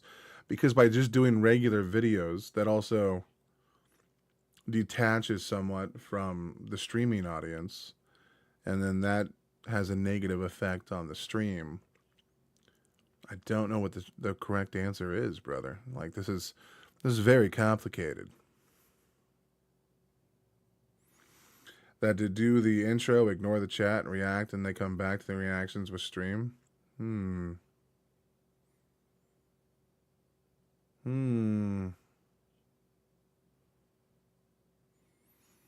Yeah, just turn off the chat while doing the song. I don't know about that, though. I like having the chat. I guess I just got to be better at being on point. If you played signed Artilla Strike Chinchilla, I've seen it shut down streams. But yeah, you probably want to. That sounds reasonable. I think I just need to be more disciplined and finish what my idea is before I start responding. I don't know.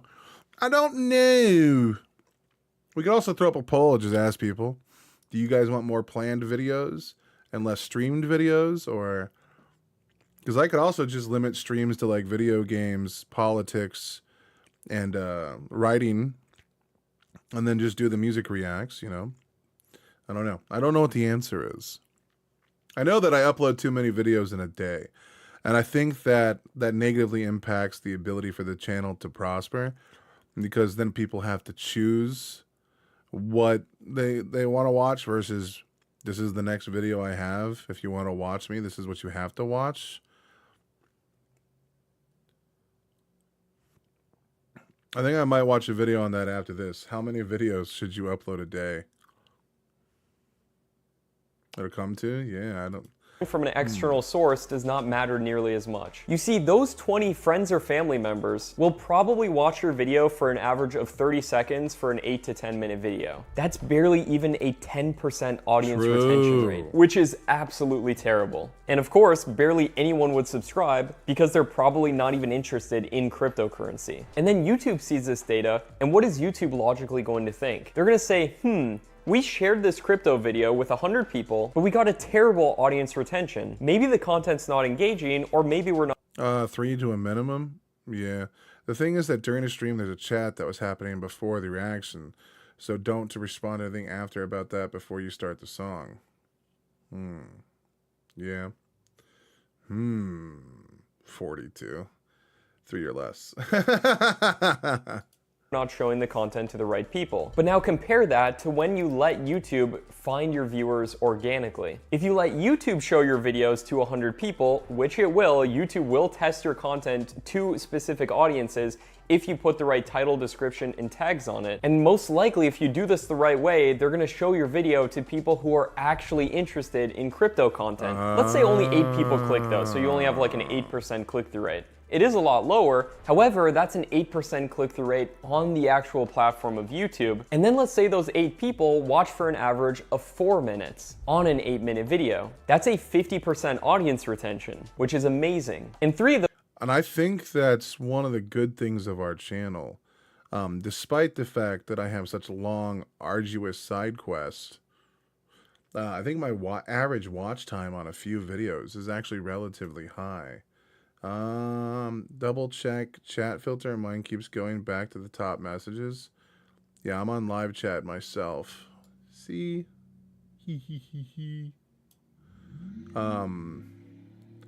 Yeah, isn't 42 the meaning of life? Yeah. So, let's see here. Like, we're up a lot of views, dude. We're down subscribers, but that's fine. My watch time is what?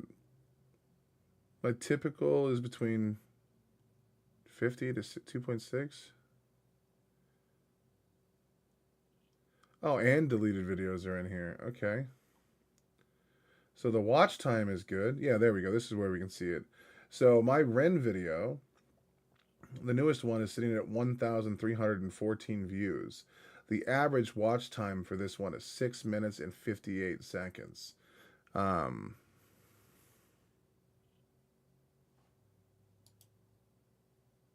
Oh, yeah.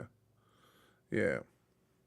And then, so that means 33% of the people that have watched my video have watched 33% of the video. Or 100% of the people that watched it, 33% of it have made it through on an average. A lot of your video, yeah. And then some of my shorter ones, like these are my top performing videos this month.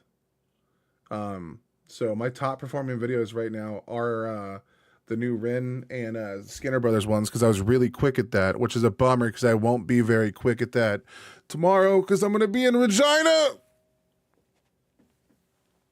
So I'll have to do a late upload on that one because when I get home, I'll probably do it because I won't be streaming tomorrow.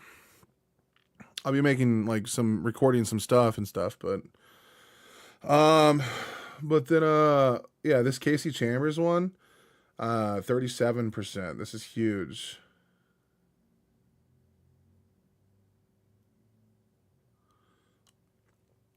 Electric Callboy, their stuff all finally cleared. Van Life, dude, I cannot wait to start doing van life stuff, man.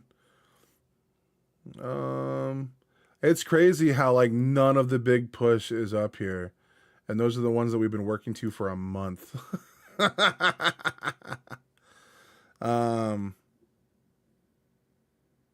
Yeah, none of the political stuff is either doing very good either. This one has an average watch time of a minute. But the reason why my videos are doing fairly well is they actually have like an average, pretty decent. Wow, dude. There's only an average watch time to my higher end one of 9%. God. The only Casey Chambers song I know is the Eminem. Yeah, and that's the one that did pretty well. Destiny Spars with Annika Bears. That has a 4-minute watch time. Jesus Christ. See, I need to stop doing politics, dude. It literally started killing my channel. Like, the algorithm got fucking hyper confused. I went from having like 30s and 40s and high 20s to 4% and 2%. God damn. That's crazy. That's crazy. 4%. All these political videos are doing so bad. That other channel I mentioned, Jimmy Gets, they're driving an old Range Rover across the planet aiming for a 4-year journey. See, that's fucking sick. Oh, well, and also my apparently I like the political stuff. I like it too, bro. And it's a lot easier to fucking do because it'll be like a long video. Because if I did like 6 hours of nothing but music reacts, I would not be done.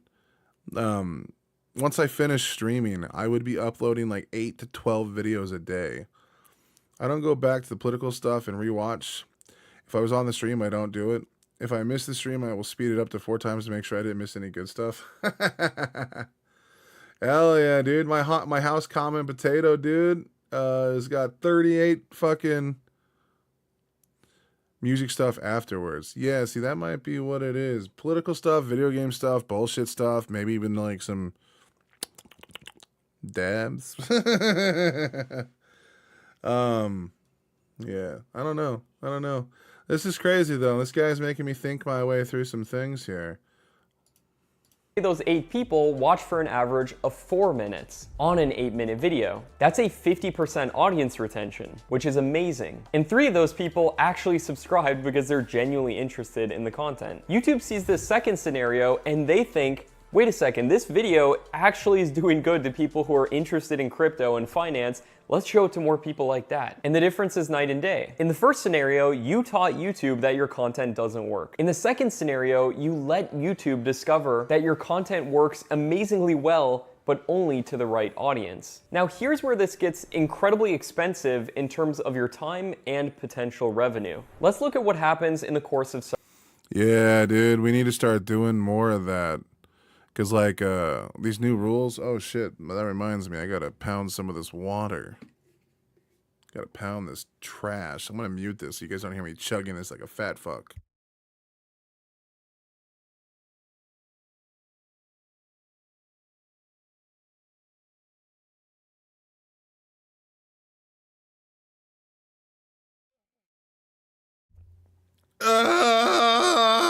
What's up?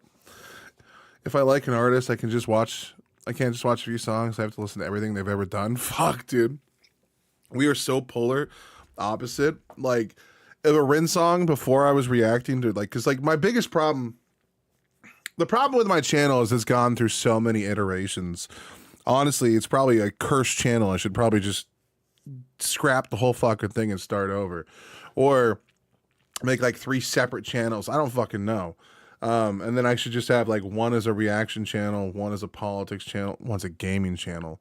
But initially when I did my biggest stuff for the longest time was just League of Legends content. And then what I started doing while I was doing League of Legends content is I started branching into League of Legends music. Because League of Legends wanted you to react to their stuff. Riot Games happily... Wilbur reacts. Exactly, dude. Wilbur react, dude. But like, So I'm sitting here doing this shit, and I'm like, oh, well, let me start doing League of Legends music. Because League of Legends music videos were really cool, and they're really hype, and they get a lot of plays, and it's a really interesting thing, and it's free to do, and like, Riot isn't going to fucking nuke you to the side of the earth. They're not Nintendo. So I started doing music reacts within video games, primarily League of Legends. And then a bunch of people kept asking me to do more and more bands and other stuff like that, and I was like, guys, I'm gonna start calling you Will Bear. Hell yeah! I did that with the Fiona Apple, Boy Jark, Amy Winehouse, the Kinks, Elvis Costello, and Kate Bush. I'm sure people would watch weight loss if it was not too close to each other, like every other 2 weeks, so the progress shows. I don't feel like there's any progress, dude. I don't feel any skinnier. I did have a lot more energy, like the last couple days. But I don't know. But one of the problems with my YouTube is that like I've changed so much, you know. Now I primarily do music reacts. Progress comes slowly. Oh boy, Will Bear is born. Rawr. Others may notice before you. Hell yeah, dude. I mean, my girlfriend was giving me a hard time. She's like, I think we need to start redoubling down on this diet. I'm like, fuck. She thinks I'm gaining weight. I'm a big boy. I'm a big chungus. Several months. In the first few weeks, if you've polluted your content by sharing it with friends and family, YouTube will then keep showing your video to random audiences who aren't interested. Let's say your average retention stays around 15%, you get maybe 500 monthly views and gain 5 subscribers, of which maybe not all of them are even interested in your content. And even after a few months, YouTube is still confused about who the right audience for your content should be. Now, your retention just might improve slightly to 20%, because at this point YouTube might be starting to figure out who the right audience is, but it's happening by accident. Let's say you're getting 1,200 monthly views and you've gained maybe 12 new subscribers. You're probably thinking about quitting at this point because the growth is so slow. I be gaining weight. You ain't gaining nothing, beautiful. You know how many times I've contemplated quitting YouTube? I've quit YouTube like 4 times, 5 times, and I've thought about it so many times. Just because like it always feels like an impossible hurdle. You see YouTube channels blow up left and right all the time. And then I'm over here like, I don't get it. But now I'm at the point where I think my channel is self-sustaining enough to where I think we could just keep doing this and having a good time. And like I said, if I need to start making money, I'll just go get like a part-time job or switch the hours around. But like, you know, part-time YouTube, full-time job, like whatever, dude. I loved and adored Karen Carpenter when I was a little kid. What?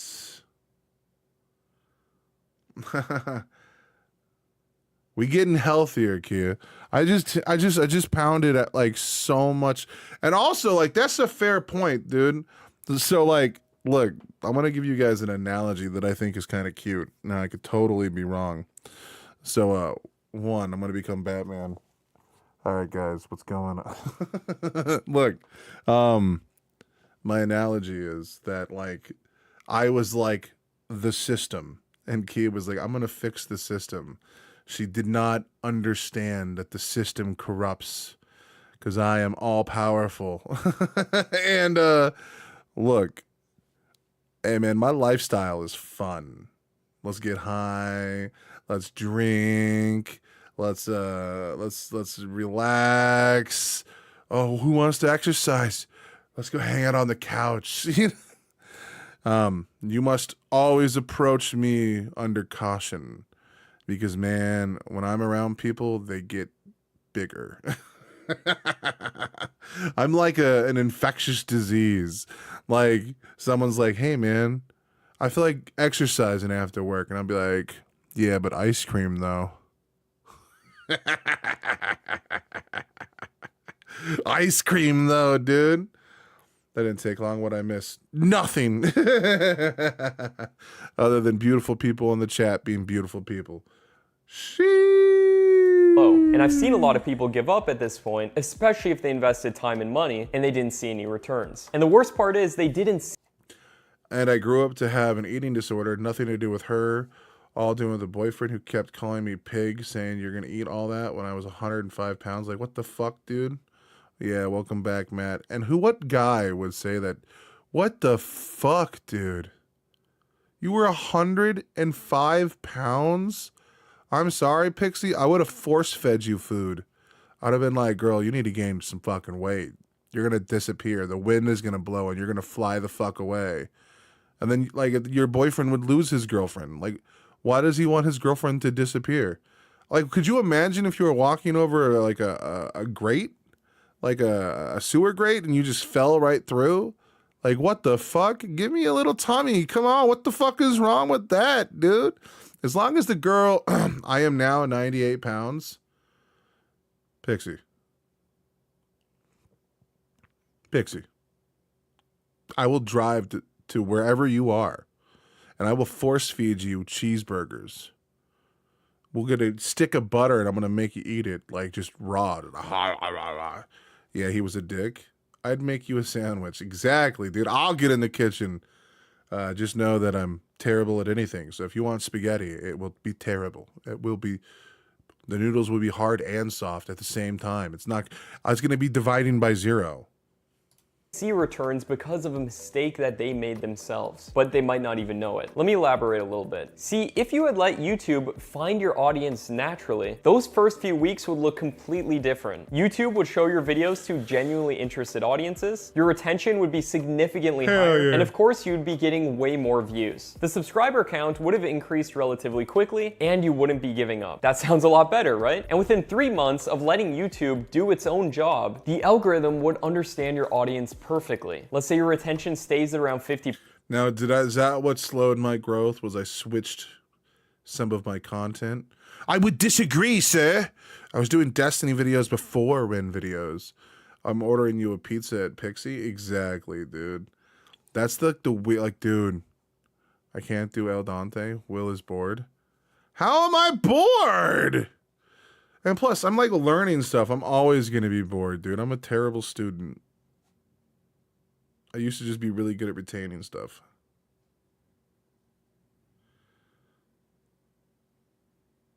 % if you're doing things the right way, which I can teach you how to do. Let's say you're getting 12 to 15,000 views a month and a good number of new subscribers. In simple words, you would be well on your way to building a real business with YouTube. So the channel with clean data that does this the right way could reach 1,000 subscribers in 3 to 4 months. The channel— Fuck you! It took me yeah, but see, I used to do the thing he's talking about. I don't advertise shit anymore. With polluted data, on the other hand, might take a year or more to reach that if they don't give up first. Now you might be thinking, Matt, why would YouTube care about helping me succeed? Because they want money. Oh, I found a use for this. Answer is that YouTube actually wants your videos to succeed, because why wouldn't they? When people watch videos they love, they stay on the platform longer. The longer they stay on the platform, the more money YouTube makes from ads. And YouTube has invested billions of dollars in the most advanced AI systems in the world, and they can analyze millions of data points to find the exact people who are most likely to love your content. They can identify patterns in viewing behavior that would have taken you years to find out manually. Oh my God, that makes sense. Look. The reason why you guys are all here is because the AI overlords have deemed us to be unfit together.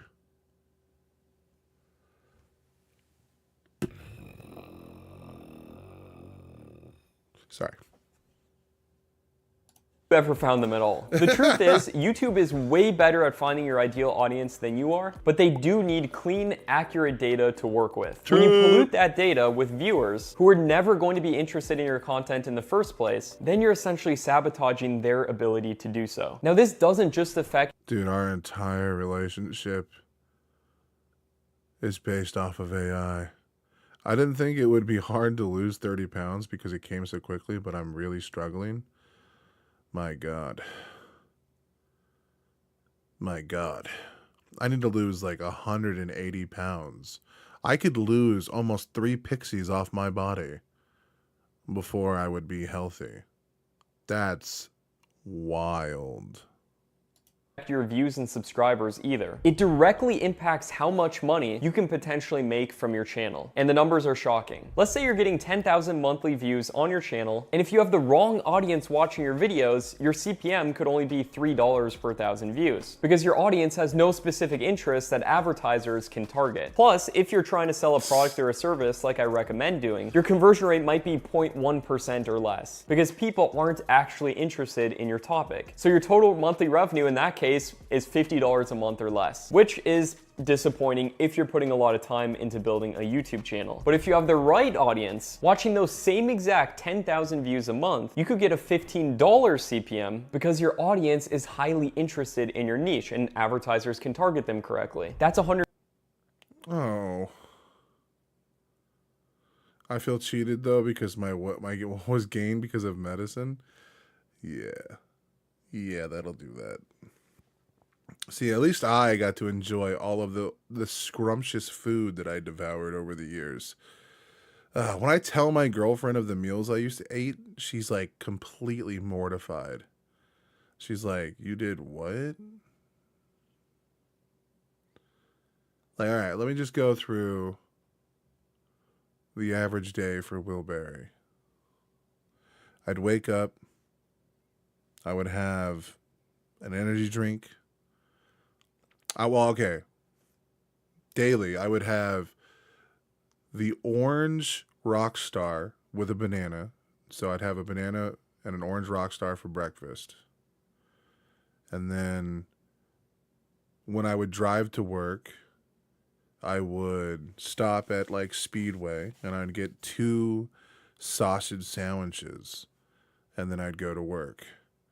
Halfway through my day, I would probably go to like a restaurant or like Taco Bell or whatever, and I would get like, if it was a Taco Bell, I'd get the Lux box combo plus a cheese quesadilla. And then for dinner, I would come home. As soon as I get home, I would eat like 2 Tina burritos. And then a few hours go by, I would make then half a bag of chicken nuggets, all while doing Red Bulls throughout the workday, like 2 Red Bulls, at least 2 16s or 2 20s. And then I would, when I get home, I would have a couple Cokes, plus the Coke I had with lunch. And then sometimes I would have some kind of sweets, because I'd buy a candy bar on the way home or something, while also pounding a bunch of gummies that are covered in THC. That was my typical day every day. I would drop like $300 to $400 of my paycheck on fast food. Try a different kind of Coke. Oh, I'll lose a lot of weight on a different kind of Coke.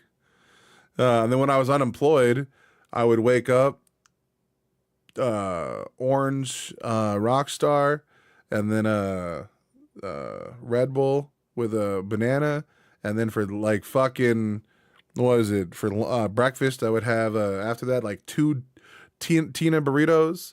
A couple hours later, I go get like a fucking personal pan pizza that you can put in the microwave that Walmart sells. Bro, I was destroying those. I'd have one of those. A couple hours go by, I'd go have like another 2 burritos.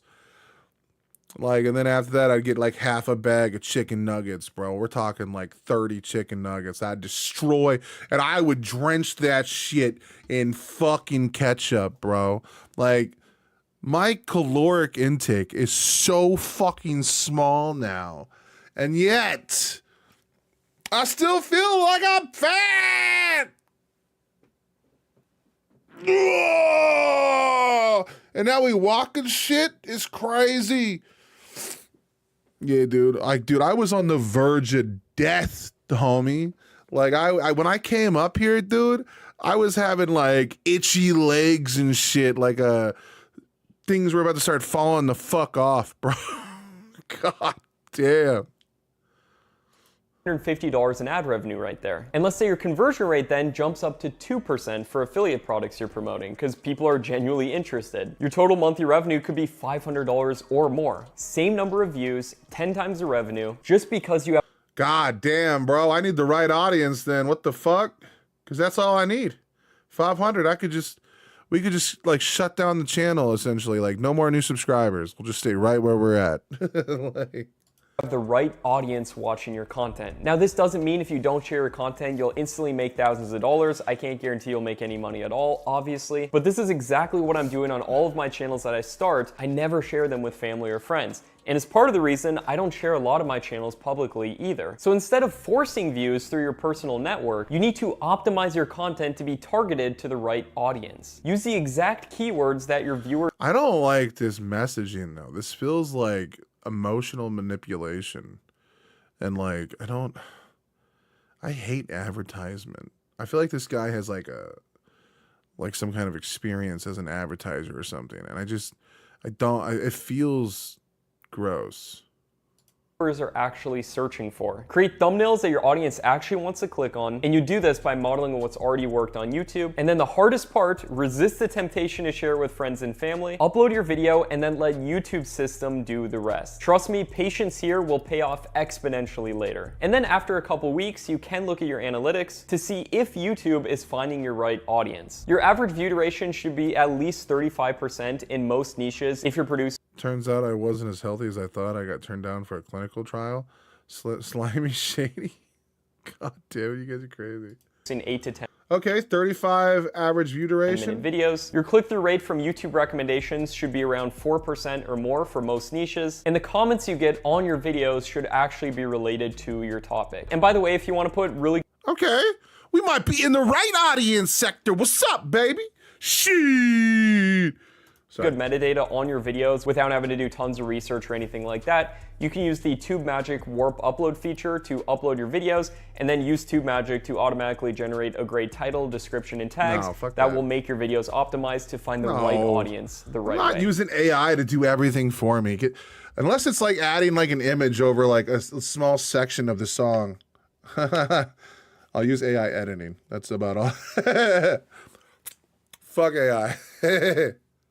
Now, there is one exception to this rule, and I want to be really clear about this. If somebody in your personal network is genuinely a part of your target audience, then sharing it to them can actually help. For example, if you're making videos about cryptocurrency, and let's say your brother is actively trading crypto and genuinely interested in learning more about it, then sharing your video to him makes perfect sense. But you need to be brutally honest with yourself here. What percentage of your personal network actually matches your target audience? In my experience, if you have a bunch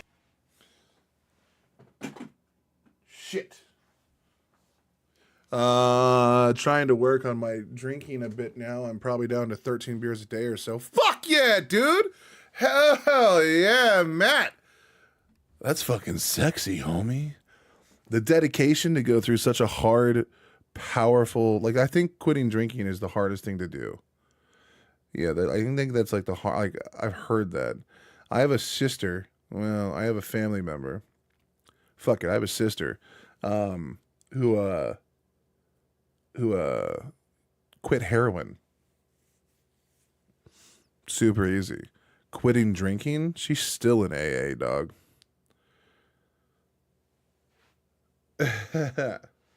of random friends and family. Wait, congratulations? Hold on.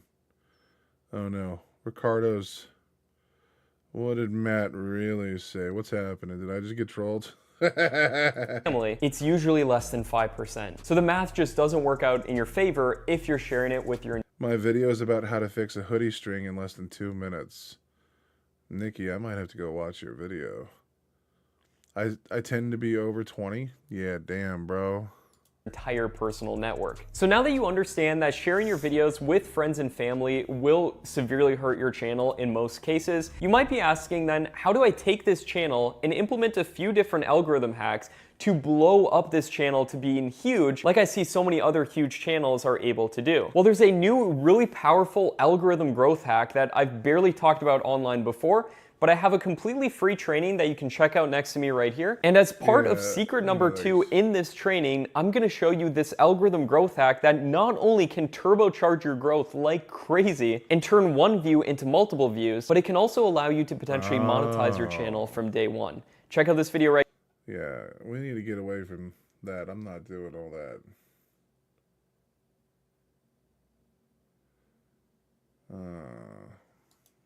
Okay.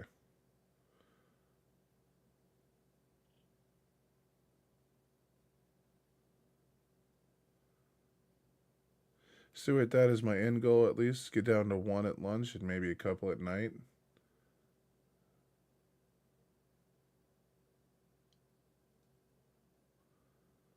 Charlie, dude. Oh, man.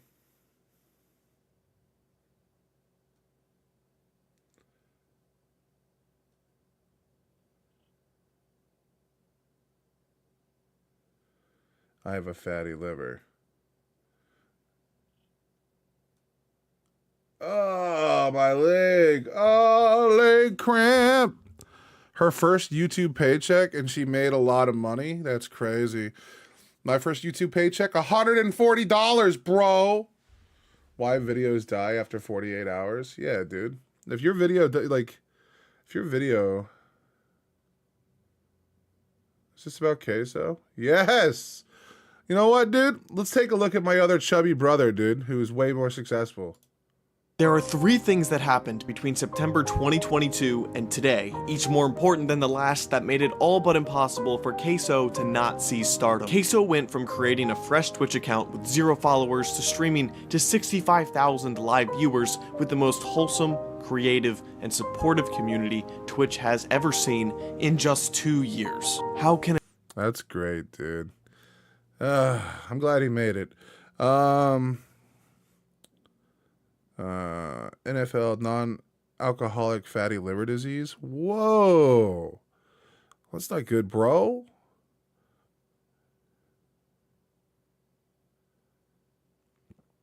You need to stick the fuck around, bruv, man. Exactly, dude. And Ricardo, dude, what the fuck? So, like, drinking just fucks you up? Or is it, like, non-alcoholic fatty liver disease? Like, I'm happy for Queso, bro. I'll never, like, lie and say that, like, I wish it wasn't me. You know what I mean? But, like, at the same time, dude, he put in the work. Like, I've been streaming for, like, well, I've been doing this for, like, 9 years. And I never blew up. But I'm a pessimist. I'm a nihilist. Like, I don't give off positive energy. Queso came out, and he was just a big, fat, lovable guy. And dude, he proves that you don't have to look like some pretty thing to be successful. You just need to stop being such a negative bitch. You know what I mean? a nobody become a somebody so fast? Because the reason I even tried it again was because that weekend she said, why don't you give streaming another try? Just upload some clips, you're funny, see what happens. My hangovers are epic bad. Ooh. Ooh. Mount Everest is underwater. Buddy, what? Queso is commonly the butt of the joke. He's very rarely seen putting others down, and his most viewed clips are at his own expense. What'd you just... Hey, that's what I do, bro. I'm like the shitty Queso. Okay. Say to me, buddy. I said, I just hope the beam doesn't break. Why would it break? No? Jump, come on. No. Why would the beam break? Explain. Chat. Dude, am I that large? Oh my goodness, there's no way I'm this large. So why is this important? Well, let's think about a late night conversation. When one person begins to open up, it's met with the same. There's a huge difference between answering these comments with legitimate hatred and being a good sport and even playing into the joke. But I do that, and I didn't blow up. Get the fuck out of here. One side says, this is no place for imperfections or insecurities, not yours, not mine, no one's. And then walls go up between the streamer and the chat and more division is created. The other says, my walls are down, poke some fun, I don't mind being... But these are all the same rules I had! Even if I get hangover now, it's not nearly as bad as it was in college. Maybe I'm just always hungover now and I don't even notice. One time I got really drunk and fell down a hill and was sick in the back of this guy's car. vulnerable. And after a little time, chatter's walls come down as well, and then a connection is made. This is how the scenarios are created, where I call Queso dumb in chat, everyone laughs, but then one of my friends calls Queso dumb in real life, and I beat him to a pulp, because no one talks about Queso like that. I think my problem is, with my content, is I try to be an intellectual, but I lack the functions to do so. So I just come off as a really high dipshit pontificating about things beyond my understanding. And Queso just has a good time. Mixing Tia Maria with lager, not a good idea. Stuart, I have some stories. I should probably write an autobiography. I had hangover, but I fell asleep from drinking and I grabbed myself a beer first thing when I woke up. A little hair of the dog? Hell yeah, dude. If you want to ride a wave, you need to be in a place where waves form. Queso's first live stream was to almost 80 people. How is this even possible? Yeah, what the fuck, dude? I would stream for like 6 hours and get 2 viewers, and they were like my 2 best friends. And then one of them would be like my league son. So I'd have like 3 viewers. I never got a lot of viewers. I think one time I played Warframe and I got quite a few viewers, but like that was back when I was on the Xbox app version for Twitch, and I couldn't like respond effectively to the comments in time. And I didn't understand that you had to be talking to people even when they're not there in order for people to be like, what is this fat fuck saying? That's crazy. His first channel video had 8, like, was this during COVID? People stream every day for years to 1 viewer and don't see any growth. When Queso finally decided to begin streaming, he did not open Twitch. He opened TikTok. 2K was just coming out and he knew no one would ever be able to find him at the bottom of the queue on Twitch. He knew his time would be better spent on getting discovered. He jumped right on the wave of 2K, uploaded 3 videos which were funny moments of Case pretending to be streaming 2K. TikTok's algorithm, desperate to serve the hungry 2K audience with content, scooped Case up right away, and the next morning he woke up to 10,000 followers. Jesus Christ. And it was a lie. He faked reacting to the... That's... What Pixie said about that's just my life now? Damn, bro. Queso seized the opportunity and went live to catch the wave he had formed from not only 2K, but the huge wave that had formed from TikTok. Over time, he saw his streams start to decline, going from 900 all the way down to 150 viewers. Case knew he had to switch up his stream. But how do you switch up a stream successfully in a place where there are no waves? Case decided to follow the exact same formula that gave him success the first time around. Hogwarts Legacy had just come out, and a viral Hogwarts Legacy TikTok sent Case a viewer bump of 450. Eventually, he was able to start stream up, leading with Hogwarts Legacy, which no longer branded Case as a 2K streamer. His narrow lane was now an open field. The idea of streaming had been in Case's head for 7 years. He had seen Nice. Get it, dog. Nadeshot play video games for a living and knew he wanted to do the same. He had actually bought equipment in 2015, made a few YouTube videos, but then stopped. Why? Queso... Yo, because you never see anything.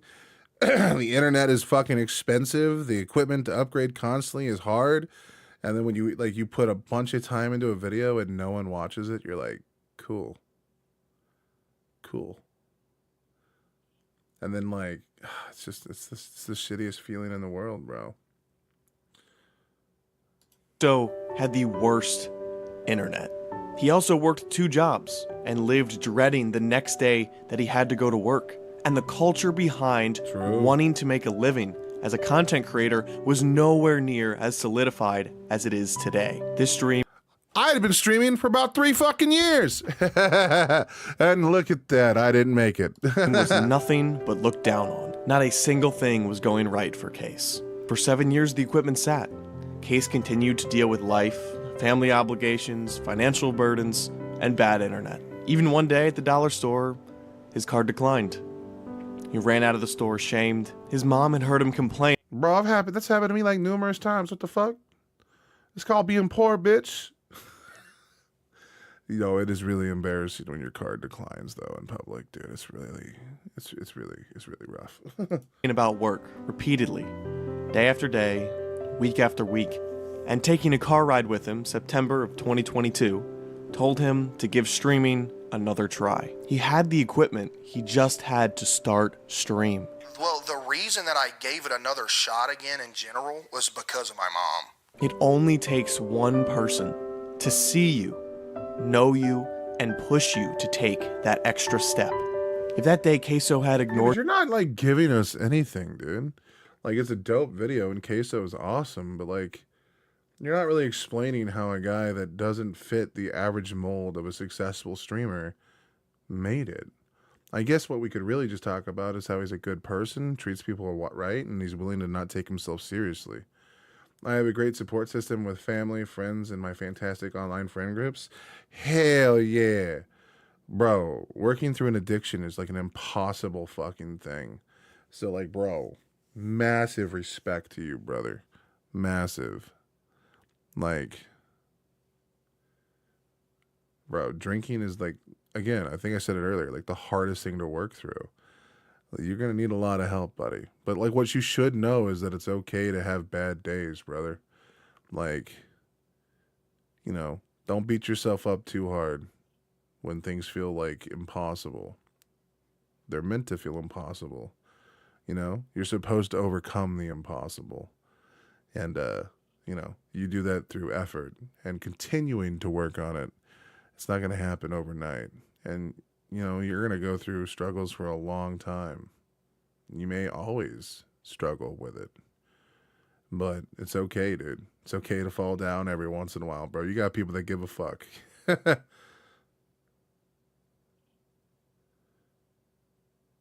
Oh, food stamps? Yeah, dude. That one's pretty bad too, Nikki. Fuck. his mom, shrugged it off, rejected her idea, he would still be a nobody. Except the mere success of Queso proves this isn't true. His explosive growth, his humbleness and kindness remaining consistent despite of his success, and the pain points he endured for years, similar to our own, proves. Whether you have two fans...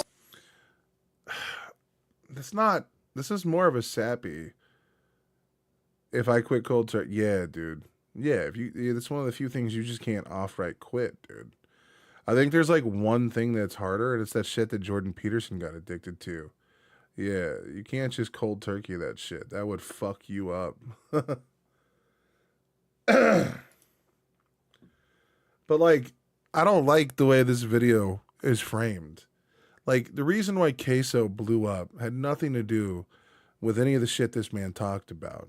You could chop it up to the right place at the right time, the right motivation, and you don't have to like over dramatize what it's like to have a job and be poor. Like, we all are that. That's just the way it works, you know? Very few people live a life of luxury and total comfort. And even those people have their own unique problems. The reason why Queso blew up is because at the end of the day, he's just a nice guy. And he treats people right. And he's willing to be the butt of the joke. But like, he's not overbearing with his negativity and cynicism like people like me are. You know, on top of that, he shows up every day. He puts in work. You know, and he's just willing to have fun with his audience. Like, even the audience members that say mean things are still there watching your content. Even your hate watchers can give you some kind of like monetary value if that's what you're after.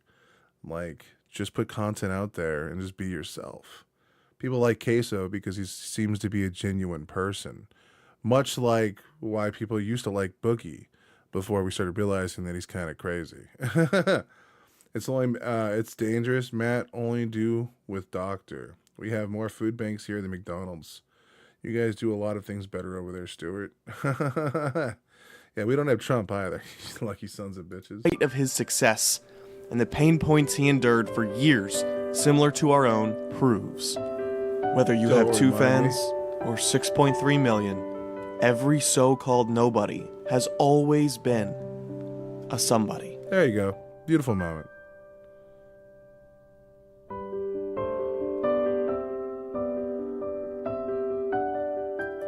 See, this is... I don't want to say anything poorly about a video by Humphrey.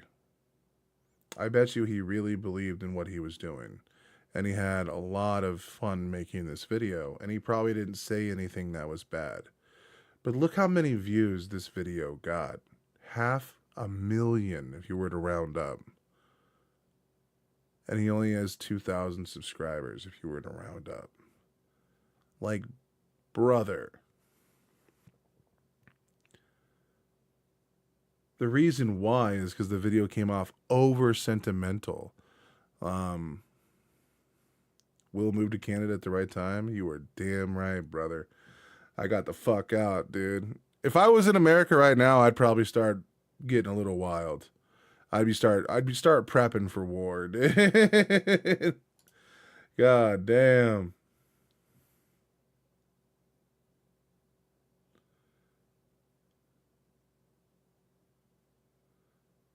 Most streamers forget this strategy. All right, I don't want to go down this stupid rabbit hole. No. We're all fucked.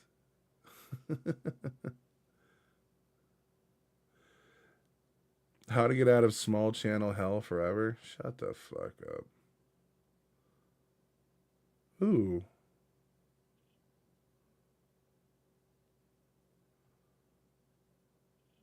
I don't know if I want to watch that long of an interview right now, dude. You know what, dude? Just for those that want to think about getting into streaming, Pixie, a video for you. There is nothing worse than when you're sitting there streaming away, trying to make your content and grow your channels, and you're talking and talking and talking, and no one is talking back to you. I know that a lot of streamers out there see no point in talking to anybody because they know there's no one in their chat, so they're like, why am I talking to no one? This is silly. Talking to no one and learning to talk to no one is essential. True. In today's video, I'm going to go over how to do this, how to talk to a quiet and or empty chat. And when I first started streaming, I practiced all these things, and very quickly, there was quite a lot of people talking back to me. And don't worry, even if you're a streamer who has a couple of people in their chat, I literally use a lot of these tools on a daily basis on my stream, so there could be some help here for some talking points and some tips that might help you create some good conversation. There's a massive mindset on Twitch of streamers who are like, oh, I'm just awkward and weird and I'm kind of quiet and nobody wants to talk to me, so I don't really say much on my streams. You have to come to terms with what you're doing. You're trying to create a successful, if not busy, live stream. And having this idea of yourself, even if it's true, is something that can be absolutely changed. I know that it feels really weird that when you first start streaming and there's nobody in your chat and you just kind of feel like, why am I doing this? People probably coming in here, seeing me all quiet and probably think I'm a little bit strange. I felt this so heavily when I first started. I was like, this is so awkward. Like, I've been in the live chats where I'm the only audience. I felt sorry for the reactors. Yeah, dude, especially when they're like 3 times my size. Like, I'll go click in someone's live stream who is like a diamond player in League of Legends. They're like trying to hit 500 subscribers, and I'm like, oh. And then I gotta watch their chat, and no one's talking, and they're not talking to the chat, and it's like, it's all like, hey, what's going on, man? How you doing? What's going on? How's your penis? I'm just kind of talking to myself and I'm really not even saying anything. Why would anyone watch this? You have to get over the idea that people are going to think that you are weird simply because you have a smaller stream. This is not true. People on Twitch are well used to coming into channels and seeing people essentially talking to themselves. That's what the basis of live streaming is. Although there is a chat, we are not in the same room. We are not really having a back and forth conversation in real time. As a streamer who's starting out, you are going to be talking to yourself. It's just a fact. For some people, it might be a week. For some people, it might be a year, but you're going to do it. Now, bro, you could be doing that for your whole career. as a big streamer, you basically revert back to that. Look at these bigger streamers. Their chat moves a mile a minute. They cannot physically keep up with it. They might pull an odd message every so often out of that massive flood of messages, but for the most part, they are back to talking to themselves. I know that a lot of people don't. Oh, yeah, I never thought of that. I never thought about that. Yes. Don't want to talk unless there's people in their chat. But if you continue your journey and hopefully grow to a very sizable... But I am weird. Yeah. Me too. But you still got to do it if you want to be, have fun. Or get people to show up around, streamer one day, you're going to be doing it again. So getting the practice in and getting the basics down now is super important. Okay, now that we've talked about the mindset of, I suppose, talking to yourself or accepting that you're going to be doing it, let's talk about how to actually do it. If you're someone who struggles with this idea, consider opening up your stream with a just chatting section. Instead of just jumping into your game and starting in your lobby screen and being like, hey everybody, welcome to the stream, and then not talking for a little while, consider opening up in a full camera screen or a just chatting screen if you're someone who uses a camera, and just talk a little bit. At least 5 to 10 minutes of just talking. Now, well, yeah, but if you want people to watch your content, you're gonna have to get out of that. Oh, a psychologist would have a field day with me. Yo, I'm scared of psychologists. I'm scared if they talk to me, they're gonna be like, "Are you a serial killer?" And I'll be like, "I don't think I am." Like, what? what are you going to talk about? Identify something that happened in your day or happened the night before and roll with that. Let's say, for example, you made an awesome dinner. Start your stream off like, oh, what's up, everybody? Welcome to the stream. I had an amazing evening last night after stream. Taught myself how to make chicken curry. It was dope. I did this, and talk about it. No, it is not the most entertaining topic under the sun, but it's something to get you practicing that technique of just telling a little story. No matter if it's you went skydiving yesterday and it was the best. This is like mine would have to be different. I'd be like, hey, chat, what's going on today? My name's Will. You already know that. I don't know why I prefaced that. Anyway, last night I yanked my dick so hard that I came twice. Look, you got to find something that you care about. Gross! Sorry, that was way too loud. I apologize. Best day of your life, or you made yourself a chicken curry for dinner. What you're doing there is practicing talking. When I first started, Like 3 months ago, Will, that would have been my line. I would have been like, hey guys, I just ate 2 Tina burritos and then blasted one all over my tummy.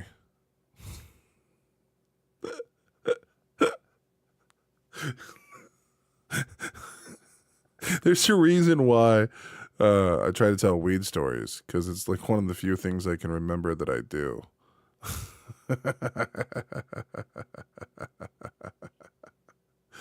Must have been wonton soup. Started streaming, I would literally take the notes on my phone out, like anytime something interesting happened to me or something that I felt I could talk about for a little few minutes on stream, and take it down. Then I'd have something. Yeah, dude, I don't have an interesting life, dude. I'll be like, man, I was watching someone play League of Legends last night, and I watched the Mr. Cannon minion. I'd be curious to see what people the algorithm was syndrome. Oh, dude, you don't want that, dude. I would somehow find a way to make it political. I'd be like, down with the Texas porn ban. I'll be the defender of OnlyFans girls, and it's going to be awesome, too, because I'll be like, oh, I really like this guy. And then I'll be like, you want to go grab a bite to eat? They'd be like, ew, gross. I'd be like, I didn't mean like that, bro. I just meant whatever, dude. The OnlyFans girls hit me up on Twitter all the time because they're bots. And, you know, they're like, hey, honey, Texas porn ban sucks. Yeah, fuck that, dude. I need to be able to get my nut out. I would buy a VPN then, dude. I don't know why I say all that. Like, when I got out here, I deleted all my porn, dude. All of it. Dude, that's what I said. We're going to do a porn reaction channel on the OnlyFans. We're going to go in and watch, like, Selena something. I can't remember any of their names. We'll see how many dicks Proxy Page can take in one video. I think she's taken 4 in her ass at one time. Like, Jesus. Do MAGA have their own OnlyFans? Yeah. It wasn't, who is it? Lauren Boebert? Dude, she was wearing like a MAGA, like, swimsuit. God damn. Sorry, I got lost listening, but doing stuff. Good God. The right side.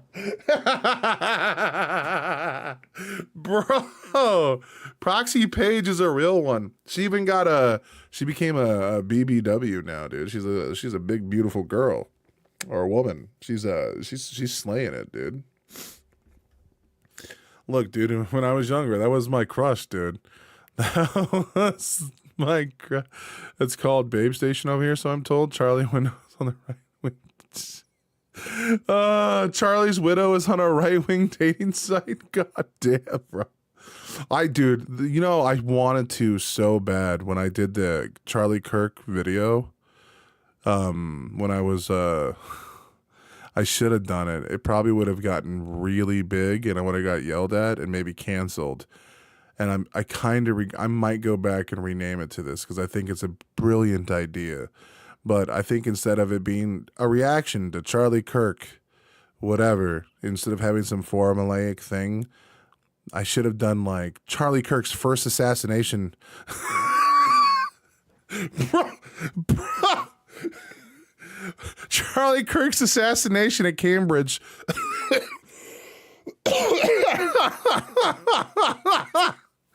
Oh, do that shit. I should, dude. I should go rename that shit right now. You know what, dude? Fuck it. Let's do it.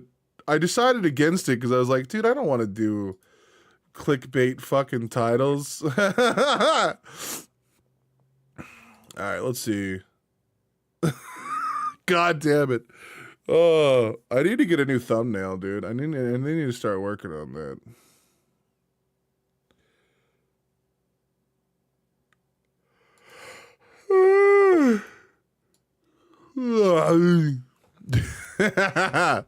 Dude, Charlie Kirk's first.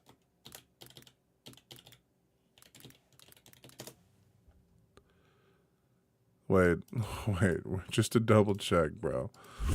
I don't, no, bro, get the fuck out of here. All right, we did spell it correctly, dude.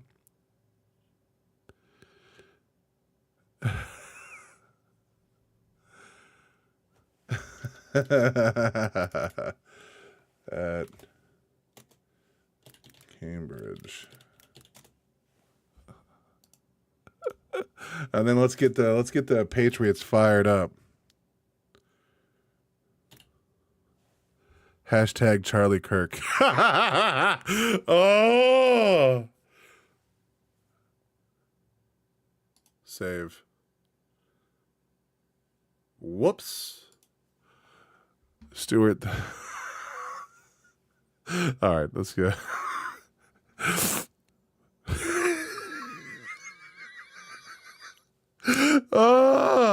If I end up on Pierce Morgan, guys, I did it for the memes.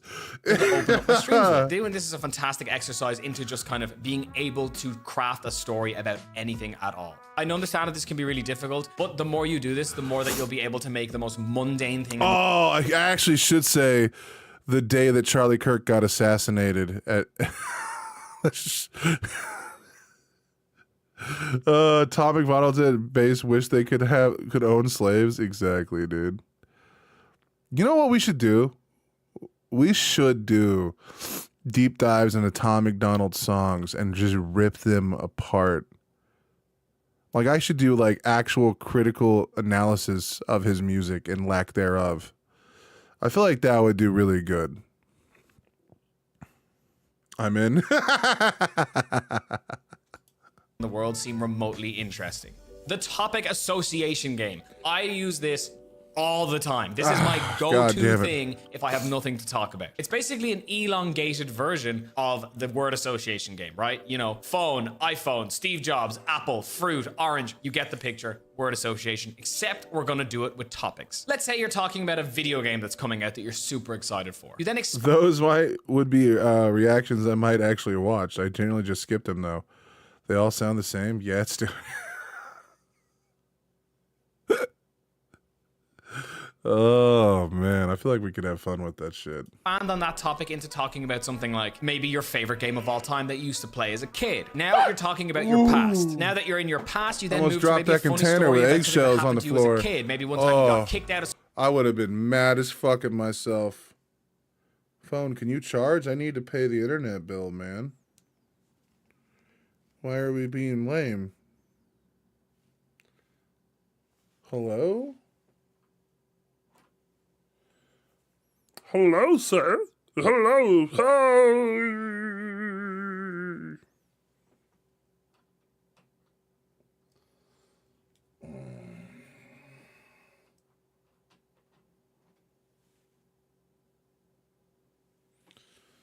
Come on. Will this work now?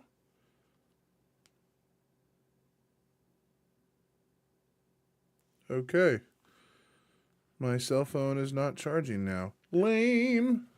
Sorry. ET phone home. Okay. I'm going to have to probably switch to my old phone. Change up to me anyway. Is his voice or music style all sound the same to me? Shrugs. True. School. Maybe one time you got detention for setting fire to another kid's school bag. You then move from there to talking about what you miss about being a kid, how awesome being a kid was. You then maybe would talk about what you would do if you could spend a day again as a kid, but know all the knowledge you know now as someone who's a little bit older. That's half an hour, 45 minutes of talking right there to someone who has practiced this. And the more of these topics that you throw out, and if someone is in your chat, maybe they're lurking, maybe they just clicked on your stream, you go from talking about the current game you're playing to your all-time favorite game of all time. It's Mario. Hell yeah, dude. We start conversations about Final Fantasy VII and Monster Hunter around here. God damn it. Sorry. 64. Someone else in chat starts telling you about, oh shit, I played Mario 64 when I was a kid too. Now you're... I'm pontificating about switching my stream hours to 4 hours a day. And that gives me 2 hours to work on videos and just do straight up music reacts. And then I think what I could start doing then is put more time into the Noah Gunderson video that I want to get out there. And then I can start doing my video essays like on Final Fantasy and the deep themes that exist within the game that go over identity, self-identity, and the idea of like environmental damages and like why Final Fantasy VII perfectly like brought all that to the forefront. And another game very similar to that would be well, what would it be? Talking about Xenogears and how it personifies not only just gotta go now, trashy TV awaits. Thanks, William. Bye, everyone. Be safe, Stuart. Have a good time, bro. I could talk about how like Jungian philosophy and Jungian philosophy and even Freud's philosophies strongly empower the story of Xenogears and how like those themes are directly related to the core theme of the game itself, and how they ultimately pay homage to the people that made the game. Like, bro, I want to get into all these heavy topics, but it's hard to do while you're streaming. So I might look at reducing the amount of time streaming while still streaming every weekday, and then giving myself a few hours to hammer out more videos. And if I get in a groove, I can keep working on them after my girlfriend gets home. You know what I mean? Because the problem is right now, after 6 to 7 hours of streaming and then cutting and cropping videos, the last thing I want to do is touch my computer. You know what I mean? Fuck. You're both talking about being kids. Now you're both talking about what you would do if you could go back and spend a day as your kid's self. All the things I'm talking about in today's video not only help you talk more, they also help encourage conversation from people who may be in your chat. You're creating a cycle of things to talk about. One thing I see a lot from streamers is asking questions and not getting a response. This can sometimes really throw you off your groove, especially if you're kind of like, oh, Chad, I'm drinking a coffee this morning. It's great. Whoa. What's your favorite kind of coffee? It's awkward. However, Yeah. a great way to get over this sometimes is to ask yourself questions. Don't phrase the questions as you're asking chat, but ask yourself questions. You're playing a game or you're talking about something and a topic of conversation comes up. Maybe you're playing Apex and it reminds you of something in Call of Duty. And instead of being like, oh, chat, did any of you play Call of Duty? Instead of waiting for that response, be like, oh man, I love those games so much. I play them still all the time. That gun was amazing, blah, blah, blah, blah, blah. You're talking about a movie that you saw that was great recently. And then you throw a question out the chat asking what their favorite movie is. Instead of waiting for that answer it yourself. Oh, mine's The Lord of the Rings. You then spend a couple of minutes talking about why you like Lord of the Rings, answering your own questions. Revert that back to the topic association we talked about earlier. We talked about Lord of the Rings. Now you can talk. This also just feels like manipulation, but I never thought of that. I ask questions in the chat and I, sometimes don't get answers. And then I'm like, huh. Like there was one yesterday from Monday where Key was asking about a particular artist. And I remember she asked it in the chat and I asked it in the chat, but I don't remember. I was like, Azalea something. Apparently she's supposed to be a lot like Kate Nash or something. Talk about The Hobbit. You can talk about the new Amazon. Also, like, fuck Linkin Park. I got to put that out there. Like, I love their music, but like, I lost an entire stream because like a Linkin Park song, What I've Done, played for like a few seconds, and it just completely nuked the whole stream. They have like super strong copyright laws. What the fuck, dude? This usually happens when there's an artist that's dead, and then like, because Chester unfortunately has passed away, for suicide and not cool stuff. But whenever that happens, like the family goes in hyper mode to like not allow their stuff to be used at all. I wasn't familiar with that artist, so I didn't answer, but looked him up later that day. Yeah, I don't know anything about him. I'm just saying, like, that was just an example of like I wasn't calling anyone out, Ricardo. You're talking about Nod? Well, I wasn't talking about him. Apparently she's supposed to have music very very similar to that Kate Nash lady, but you talk when you start the stream to nobody until we get there. No difference, not really manipulative. Well, yeah, that's true. I don't know, just the way he's explaining it, it feels manipulative, Like, I don't know. It's hard for me to explain what I'm trying to say. Like he's talking about like ask a question and then answer the question. So this way it gives people time to type out whatever they're saying if they're physically there. And if they're not, it gives you something to ramble about. For Sophia Izella. Yeah, that's the one she was talking about. Yeah. It just feels like, I don't know, something about it doesn't feel right. It feels egotistical. Like that for me is the reason why I don't like talking as much as I do. Like you can ask Kia if you ever get bored or you just start messaging her or whatever, because like she's in the TTP, you could talk to her at any time. I think I saw her, but fucking brain fogs. Once again, I saw her again, I would be, oh yeah, I know her. It's always like that with me. Like when her kids, like, we had a family get together for Thanksgiving. Some of her, family came by. Like I was very quiet the entire time. I didn't say shit. I just sat there and watched. I'm like, I'm slow at typing, so sometimes the next question is asked before I hit send. Yeah, me too. Oh my, I hate typing in video games. I yell at my friends if they don't want to get in voice chat. Like, get the fucking voice chat. I don't want to sit here and type to you while we're in the middle of a fucking game. But like, even though I come off as like larger than life, I don't like the way that sounds, like charismatic and open and like conversing about stuff. If I don't know stuff about the room I'm in, I'm just going to sit there and be quiet. You know what I mean? Like, I'm finger typing on my iPad, so I'm slow as hell too, but getting better. Facts, dude. Facts. Yeah, that's a bar. Amazon TV series that's coming out that are going to be kind of doing a whole new Lord of the Rings story in that universe. You could talk about what other TV franchises and universes you like. Marvel, DC, whatever. Go with it. Answering your own questions, associate them with those topics, and there you go. You are talking for ages nonstop. A lot of the topics thus far have assumed that you're kind of not really talking about the game. You're maybe more of a streamer like me who kind of just talks about random stuff while the video game is the background. However, maybe you're someone who's 100% focused on the game you're playing, and that is your topic of conversation. I know it can be super hard to just commentate the game, and it's actually not very entertaining in my opinion to watch when you're just watching somebody who's like, okay, I'm gonna go over here. Oh, okay, there was nothing. Okay, well, now you're just being a dick, because it depends on how you do it, bro. Like, if you're sitting there playing a game and you're like, oh my god, dude, I gotta go over here. What the fuck is going on? What the fuck is that? Like, you can make it entertaining, bro. You don't have to do it like you're a droning fucking monster with no charisma or personality. Jeez. Like, this is a, what's that shit called? This is a straw man right here.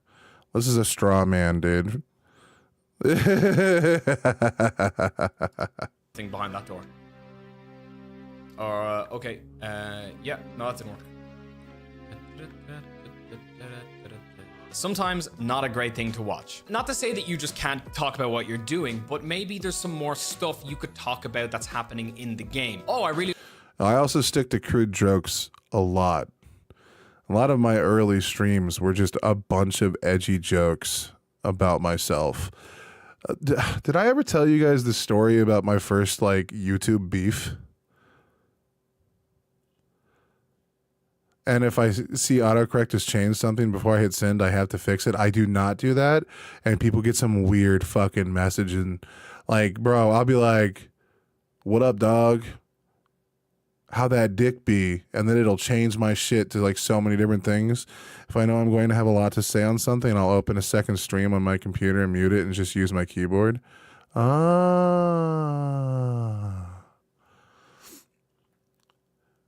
I forgot what I was saying, dude. I'm not even high. What's going on with my brain? I literally forgot what I was about to say before I read that. Not to say that you just can't talk about what you're doing, but maybe there's some more stuff you could talk about that's happening in the game. Oh yeah, did I ever tell you about my first YouTube beef? It was why. I might, you know what? I might explain it to you guys through video. That's what I'm gonna do. We're gonna get through this and we're gonna go over it. Don't let me forget. It's funny. It's funny. I really Well, it's funny to me. My girlfriend didn't like it, so maybe I shouldn't show people, but it's funny. like the mechanic of this. The combat system is really, really great. Wow, the art style is amazing. This is not a lie. When I first started streaming on Twitch, my content was way more focused on the games I was playing and really more about gaming as opposed to conversation. But as someone who doesn't really know a whole bunch about video games, I just like playing them, I used to struggle to do more than just commentate my movements as opposed to talk about interesting things about the game. So what I used to do is I used to take sticky notes and write down points about the game. I used to write down like, remember to talk about the graphics, remember to bring up the funny YouTube video you watched when somebody was playing this game and tell that story. My screen would be littered in these sticky notes that would just jog my memory when the conversation went quiet or when I had nothing to talk about. That is a really valuable tool. And I think if you're a How do you run out of things to talk about? What the fuck? You were just not built for this, kid. Meanwhile, he's like way bigger than I am. I don't give a fuck. gameplay streamer who's mixing like cool information about the game or cool subjects of conversation about the game you're streaming versus more deep conversation about life or what movies you like. My problem is I only have my phone, so I can't even check a text messages without dropping a chat, and that's part of why I disappear regularly. Oh, I understand so much more now, Nikki. From the little I know about you, if you think it's funny, there's a good chance I'll think it's funny as well. Here's hoping. And you guys know quite a bit about me, man. I'd be telling some stories that other motherfuckers would be like, maybe you should have kept that to yourself. Like, or foods you like, or your past, or all those kind of things. That makes for a super engaging channel. I would watch the heck out of that. I mentioned in my before you stream Valorant video that it's just simply not enough to be absolutely unbelievable at a game on Twitch anymore because there's just so many other people who are True, dude. That's what I was talking about earlier. I still remember her name. We don't talk about that.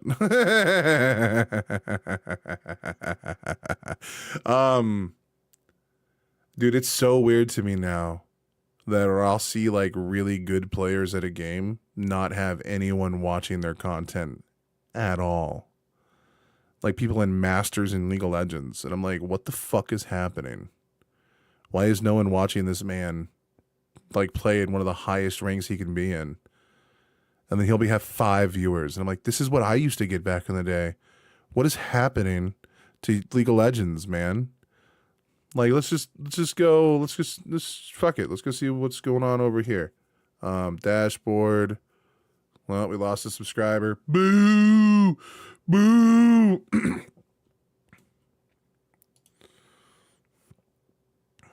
Okay, Romaine got 21 views so far. Fuck yeah. Barnaby Jones didn't get a lot of views, which is a bummer, but we should have. Damn, dude, I really thought Hudson Freeman was gonna do a lot better than that. Because like, dude, it was fire, dude. Riot Games, the newest one that just came out. Boo them, their loss, yeah. Has 178 views. That's wild, dude. I used to get 1,000 for these. Can we search through here? Can I title? Can I type in League? Apply. Let's see here. Let's see if we can find another Worlds video.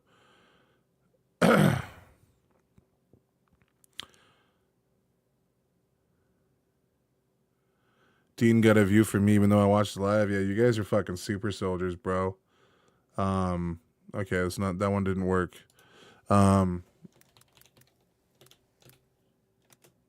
Is that gonna work? Yeah, okay.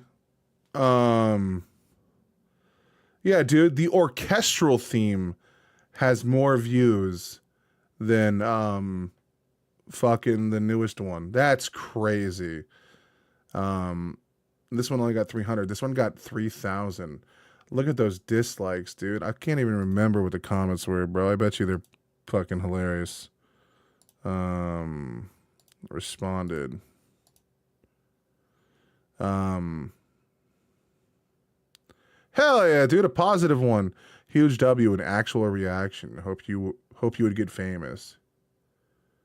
Damn boring. 56-minute video and 49 is a break. God forgive me. And then next time you can just watch the music video. It's hosted on the same site and ought to have the description of my video. And I have it in the description of my video. Best of luck. Good reaction, dude. More Linkin Park or Green Day? No.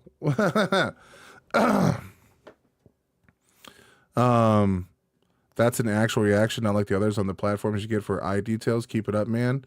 Hell yeah, dude. What the fuck? I never saw this one. Hell yeah, dude.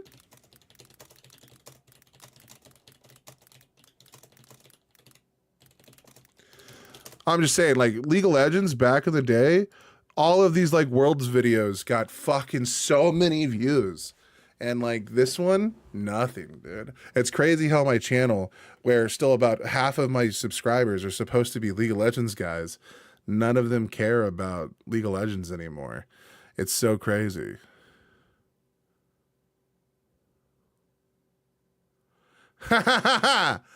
Bro wants Faker to do a fucking cartwheel coming out while he's about to play 3 hours of League. Yeah, dude. I was even critical of stuff in that video. Anyway. Sorry, we went on another side quest. I'm scared to see if that Charlie Kirk video blows up, bro. That could go terrible for me. All right. Who are awesome at the game you might be trying to stream. So it can really help if you're also able to create a really fun, conversational, engaging atmosphere for your viewers as well. By the way, not to say that you have to be in any way good at a game to be able to be a Twitch streamer. Anyone who's watched my channel knows this to be 100% true. Where's the snake? Oh! I found it! Stop Personally, panic rolling, I know that dude. When I started doing all these things, I really saw my chat move a lot faster. And when your chat is moving faster, you don't have to rely on all these things anymore to lead the conversation. The chat is. And then streaming almost becomes autonomous. You don't have to be taking up so much of your brain's RAM looking for something to talk about, as well as trying to stream a game and make sure everything else is working. Your chat are leading the conversation. And that's ultimately the place you want to get to. And look, everybody, I know that this is easier said than done for some people. Some people have just the gift of the gab, as they say in Ireland. Hey, I could run my cocks. Wait. Not a cocksucker. I gotta start probably being more politically correct with my language, or else I won't get any CPM. And who gives a fuck about any of that shit, dude? And they can just talk and talk and talk and talk and talk. Especially because, like, at the end of the day, unless I have a fuck ton of subscribers, my money doesn't come from YouTube. Like, the fact that I got more money already from Buy Me a Coffee, now that amount that's in there, it's still going to be subtracted by what comes out when I actually turn it into physical cash, and then it's going to get taxed as well. So, I mean, it's going to go through 2 hits. So, I mean, technically I probably have like $280, but that's more than I made on YouTube in a month. Like, what the fuck? But also, like, you can never rely solely on that. But like the idea that you want to placate to YouTube in order to make money when they're going to take so much of what you make doesn't make sense. And it comes off as unauthentic, dude. You can't do that. Like, you should never do things for views, which is crazy because, like, that seems like antithetical on how to grow a channel. And I mean, what do I honestly know? I'm a very small channel, but please go race me live in the reply. It'll pop up here in a second. Oh, who's that? Ren, not Ren. Hey, I know that guy. Why is it so loud today? I need to take one of these ears off. But like, I don't know, man. Maybe I could totally be wrong here. Like, don't listen to me for advice on how to be a successful YouTuber. Obviously, you know, in order to be successful, you need to actually be successful. But it's like coming to me for workout advice, bro. I'm going to, like, oh, man, I'm going to give you the best diet you've ever seen. 400 something pounds. But the reason why I say all of that is that,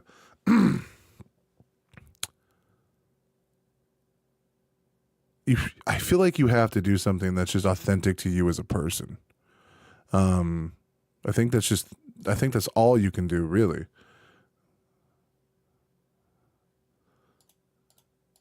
Hey, my boy.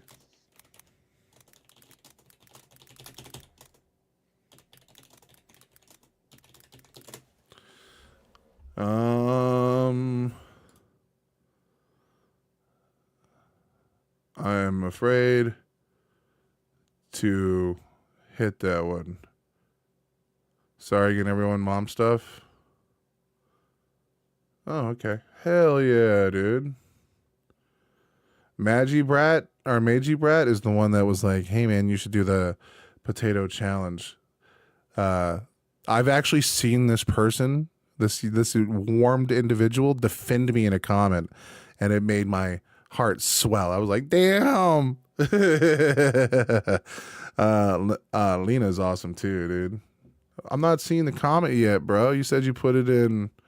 Bro, get the fuck out of here, dude. Get the fuck out of here. Went right past my... I did? Hold on, dude. Oh, wait. Not quite my style. How rude. Don't tell Pixie. I think she wanted to mount that, man.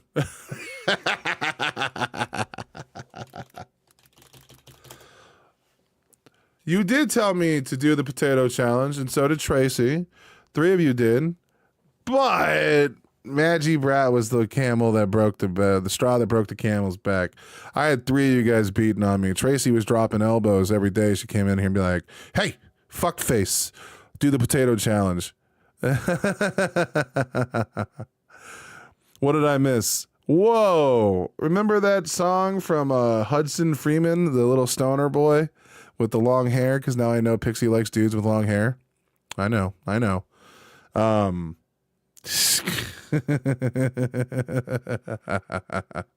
actually should probably put in a JK here.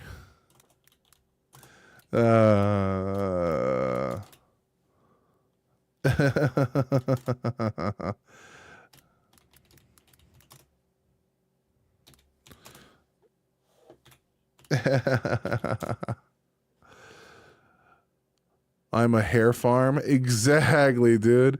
Dude, hold on. I don't think I've ever shown you guys these things. We're just gonna, before we get into this music react, we're gonna just nerd out together, dude. I'm gonna show you some stupid pictures of myself.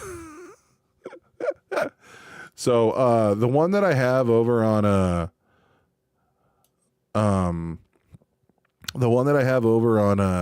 Ill of Min is like an AI version of me when I was that was me in high school. Right here. This dork was me in high school, dude. High school Will. That's just crazy. I grow it out and donate it. Yo, this was me when I dropped my rap album when I was living in Alaska. I was gonna be the next great white rapper. Nice fro, bro, dude. I think this was me at the age of 17. Oh no, I was 18 in this photo. I was actually 18. This is after I shaved my beard once. Oh my god, dude.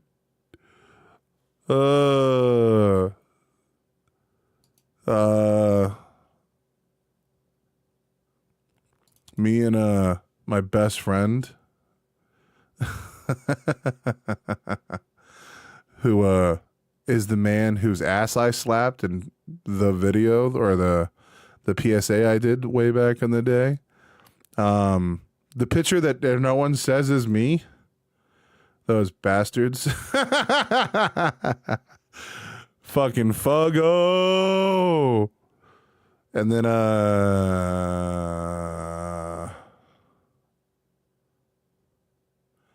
second and third, Jesus Christ, bro. Jesus Christ.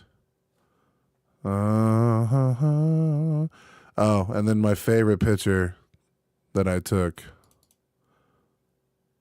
Bro, I was arguing with a hair clip because I was baked out of my skull. And my boy, whose ass I smacked in said video, or not video, in that one video where I was telling about it, was playing my Gibson guitar, dude. I was a dork.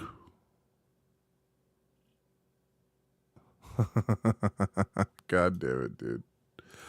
Oh, I guess I can do a close-up on my shelf, too. Hell yeah, dude. This is what's on my shelf, dude. Right behind me, man, there's Braum and a little Poro. Fucking Azir, who's actually right over here in this picture. There's Azir right there. That's my boy, dude. Got me scared to open shit, dude. I don't know what's what, dude. And then the actual photos we have back here. So obviously we have the Elon Musk photo that has not, I want the green-haired girl. Yeah, dude. A Gears of War patch from a championship we won.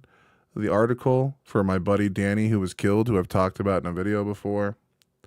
Just something from a video game I played, but Wolverine is the shit. A message from Maria, a girl, this chick right here. She was like, I treated her like she was my little sister. And then my buddy Andy drew me a toadstool with a sword and shield. A picture that Maria drew of a model that I really liked named Eka17 on DeviantArt, which was a femboy long before femboys were a thing. Like, I was still a teenager when we drew this. And then I wrote a poem on the outside. And then obviously, dude, the coolest picture ever, dude. My doggo Sam. He's a gangster motherfucker, bro. I love my boy Sam, dude. And then obviously pictures of people I went to school with and stuff. A picture of my buddy Thomas back in the day, dude. He was a good dude. Good dude. And then the pic of D. I got this, my buddy got this for my holiday or something. I don't remember because I'm a huge Tenacious D fan. Hell yeah, bruh. Hell yeah. I'm sorry. This is cringe. This is cringe as fuck. And then I think I have the one of these other figures. There's your green hair girl right there, Pixie. You could have Jinx. Oh, man. These are some of the coolest video games ever, and I'll fight anyone who says otherwise. Dude, Armored Core for Answer was probably one of the best games ever made. And I, like, dude. Zone of the Enders was fucking awesome. One of Kojima's best projects. Full stop. Xenoblade was an awesome fucking experience. Dude, Meowkai is so awesome. You can even see the little Asian figures I have here. If we were doing this for my office, it would easily take an hour. So I have so much stuff in here. That's crazy, dude. I burnt so much of my shit. I came with what could just fit underneath the bed of my van, essentially. So I came with a fraction of my shit. The reason why I came with all this stuff is, one, huge video game nerd, and two, all of these were gifts from Unbearable, who you guys sometimes hear, who I'm actually going to go see tomorrow in Regina. We're meeting up there. So all of these figures are from Unbearable. So that's why I kept them. That's why I didn't get rid of them. It would have been a way easier move if I didn't bring all these. It would have been more enjoyable too. But, and then the little figures here in the back, the Chinese figures, are from my buddy Esmo, who you guys see in the chat all the time too. He used to work at like a shipping place that would, he sent me a few things. I even have Musashi's book up there. No, I want the pink-haired girl. I love her. Oh, you like Vi? Hell yeah, dude. But these he sent these, and I have an owl and stuff that were pretty cool. Yeah, Vi's a pretty gangster, bro. Meanwhile, here's my main character, dude. Just hiding. This is my boy, dude. This Garen, dude. That's my jam. I also really fuck with Trendamere. Whoa, I mean to click that. What up, ladies? Yeah, well, Steve bought all these before he got married. And then, like, he got married and he started getting a little more, a little more oriented around the idea of being, like, a father. So he's like, yeah, I don't have room for all this shit anymore. Just on the little shelf on the side of my desk, I have 20 skulls, and that's only half of what's on the other shelf alone. Jesus. Hey, I got the fucking, this is also from Eric, dude. The golden, I think he's like a Hindu fucking elephant or whatever. Also, Lost Planet fucking 2, one of the greatest games ever made. 99 Nights 2, bro. If you haven't played this game, fucking shame on you, bro. This game was legendary, dude. Anyway, that's enough of me lecturing about stuff. But you can always see Zed up here, dude. Gangster motherfucker. Katarina with the thick thighs, dude. Fuck yeah. And then Ash. No. Sorry. I need to stop fucking around. All right. American. Sorry. All right. Hit the studio back. All right. Let's finish this video. And maybe some people think that, like, I'm like that, but I wasn't always like that. I was super scared and super nervous nearly every time I went live, and I would freeze. I literally would look at my chat and I wouldn't see anyone's name, and all I would see is that scene from 8 Mile where everyone's like, Joe. That's what I would see. I remember a month into one of my streams, I was streaming Skyrim, and I remember just like freezing. Just like completely freezing up. And I was like, I just had like the largest brain fart I think I've ever had. I just sat there for like, I stopped playing the game, I stopped talking, and I just didn't know what to do. And I just ended my stream. And after that, I was like, so. No one cares. All right. The parody song Weird Al was forced to make. Americans are kind of dumb. Oh, shit. Americans are kind of dumb. We buy these enormous trucks with huge, thirsty engines only to carry one person to and from Walmart every now and then and carry some groceries when we should be buying these. This is a small truck from Japan called a K-truck, and even though I've seen these turned into tiny homes, this thing is wild, dude. oh, it's tiny compared to that Tundra, look how much bigger the bed is, and the bed is configurable. So of course, the tailgate comes down as you'd expect, but so do both of the bed sides, and then you end up with this huge flatbed to carry whatever you want. Now the engine is also tiny, just 44 horsepower, but that will propel this truck to over 80 miles an hour because it's so small. Now of course, it only seats 2 people, so if you have a family... God, I wouldn't even fit in this bitch, bro. Obviously isn't going to work. It also has a 5-speed manual transmission and a real-time 4-wheel drive system. But look, honestly, folks, for most people, this is much more useful. The bed is low, the truck is small, it gets over 35 mpg, and it's way more useful than what most Americans are kind. I was hoping there was going to be like a political video, bro, but whatever. I'll take it. All right. Actually, before we do that, I want to go to one of my favorite songs ever. I want to be able to give this to the world. Alex Jones. Oh, YouTube beef. Yes. All right. I'm just going to show you said thing. We have to go back like pages, bro. I mean, I have 485 videos. Good God. This is going to be a while. Bro, this YouTube beef is, I think it's fucking hilarious, but I could totally be alone here. Dude, back on 74. Let's go.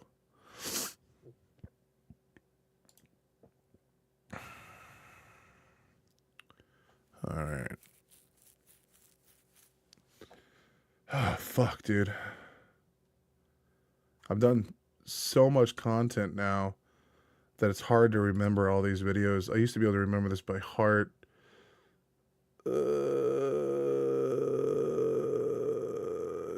No, I think it's a little further back.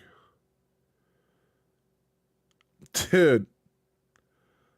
Some of these are probably still private too. Of course, Tom McDonald copyright striked me like you little bitch. I think it's this one. It might be this one. It's got a bunch of dislikes if I remember correctly. So this one. Yeah, 50% dislikes. Okay, I think it was this one. Just watch it. We'll get to the point. All in me now. It's not. Oh, he's going to. Yep, it's this Oh, I one. know. Okay. Just trying to get my WF cooldown. What's up, pussy? Dude, I miss Predator Garen. It was so good. He's ignited. Wait! Ha! I think it's right here. Dude. Maddie's just like, fuck your... Oh, now you're trapped in here with me? Oh, no. Maddie, do it. Oh! And you don't like me playing New Deer. Your brother's girlfriend is... Yes, okay, so it's right here. So my buddy, my roommate, he was actually the producer of one of my songs. And I've helped him make music for a long time. We even have one of his songs here on the YouTube. Anyway, we're not as friendly as we used to be. But his brother had a really, really, really, really cute girlfriend. And his girlfriend was a streamer.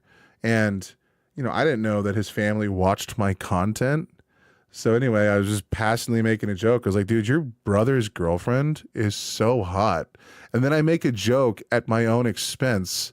Bro, I got banned from like family gatherings because like, you know, like he was inviting me and stuff. And I got banned because like she went on like this whole campaign saying I wanted to rape her and shit. Like I got people like sending me death threats over these comments. And I like, dude, the butt of the joke is that I'm a fucking lonely loser.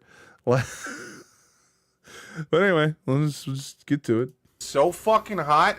I would kill not only my family, but your family just to lay down with that bitch for an hour, bro. Yeah. Your girlfriend is so hot, not only would I kill my own family, but I would lay down with her family for an hour. And she took that as I'm a monster. And then she tried to say that I stalked her. And I was like, dude, these were on your Facebook. What are you... Everything was public. What? What the fuck, dude? That's sad. Bro, I know that bitch is fucking gorgeous. She's not that attractive, man. Bro, a little nerdy, mousy, fucking white emo girl who loves Resident Evil. Oh, I want to marry her. Exactly my point, dude. So the whole joke was I'm a fucking loser. And then I complimented the fuck out of her. And then her whole like the brother's family. Why am I sweet? What I do now? Oh, we were going over all the figures right here and how you sent them to me. Da-na-na-na-na-na-na-na. By the way, unbearable. I was in Discord for like an hour and a half last night, seeing if you would join in. Wanted to touch a little tips. But yeah, dude. So that beef got me like blacklisted, and now they're back in Saskatchewan. Exactly, dude. They went to Ohio and then made it back. If they see this, you will now be a double banned. I'm in Regina, bruh. Oh, you're already there. Damn. Yeah, dude. Key is here. And so shall you be tomorrow. Exactly, dude. We've already planned it. I'll be out there tomorrow, dude. By the way, dude, I'm paying for the meal. I already pulled the money out of my account, dude. We're not gonna have you pay for everything, bro. Fuck that. I'm paying. I'm buying wherever we're going, dude. I'm buying, dude.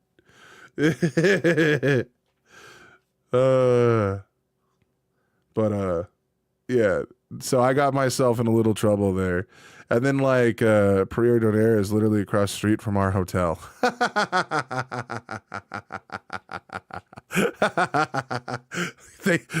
You guys knew what you were doing. Yeah, so like bro, and it made me so mad because she was so much bigger than me, man. Remember when I made all this content, this has 60 views. I made this 7 years ago, right next to a 7-Eleven. We need to get a Red Bull. All right, so yeah, dude, look at this, dude. I got one comment on this video. 25 views. You're living the dream, my man. Bro, the death threats I got over this from her fucking fan base was crazy. And I was like, they're like, you should be ashamed. Like, people called my parents. That's crazy. Because they could find out your information. You know what I mean? Like, it's like, bro, all I did was say she was hot. That's it, dude. And then I made fun of myself in the process. It was fucking wild. Anyway, you get the fuck out of here. It's the depression over here, knowing what happened to League of Legends, bro, and how no one watches it anymore, dude. Anyway, I thought it was fucking wild.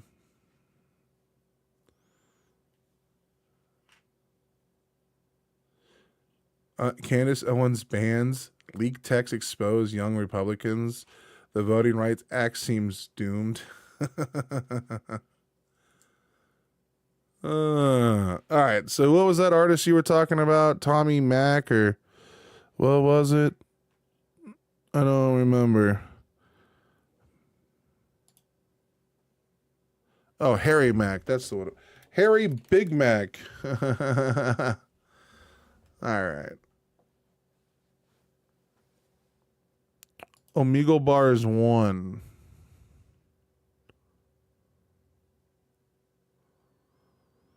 Okay, is there...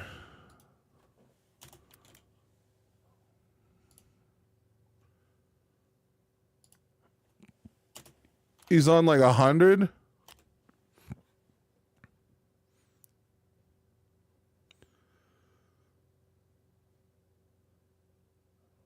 Oh, it's a long one. Holy fuck, okay. Well, this would be a good ending video. 120 just dropped. Hello? Oh. Oh, what's going on? Not much. How you feeling, man? Well. Good. I don't like Amigo or whatever the fuck it's called. I don't like that. That's what's up. Me too. Yo, my name's Harry Mack. I'm a freestyle rapper. Would you be down to throw out like words and topics for me to rap about? Fluorescent adolescence. Fluorescent adolescence. Yep. That's dope. You got one more or just that? Rainbow. Rainbow. Fluorescent adolescence and rainbow. All right, 3 times the... What was... Weatherspoons. Weatherspoons? Yeah. What are those again? It's a pub in... Oh, it's a pub. Weatherspoon. Yep. All right, let's get it. Here we go. Yeah. Come on, hey, come on, hey, come on, hey, come on, hey, come on, hey. They be peeping my essence, shining fluorescent. I've been doing like that since a young adolescent. Yeah, I'm shining, y'all know I'm doing it big. Fluorescent with the light since I was just a kid. Yeah, even as a youth, I would shine in the booth. The fluorescent adolescence, homie, that's my truth. I'm really living that.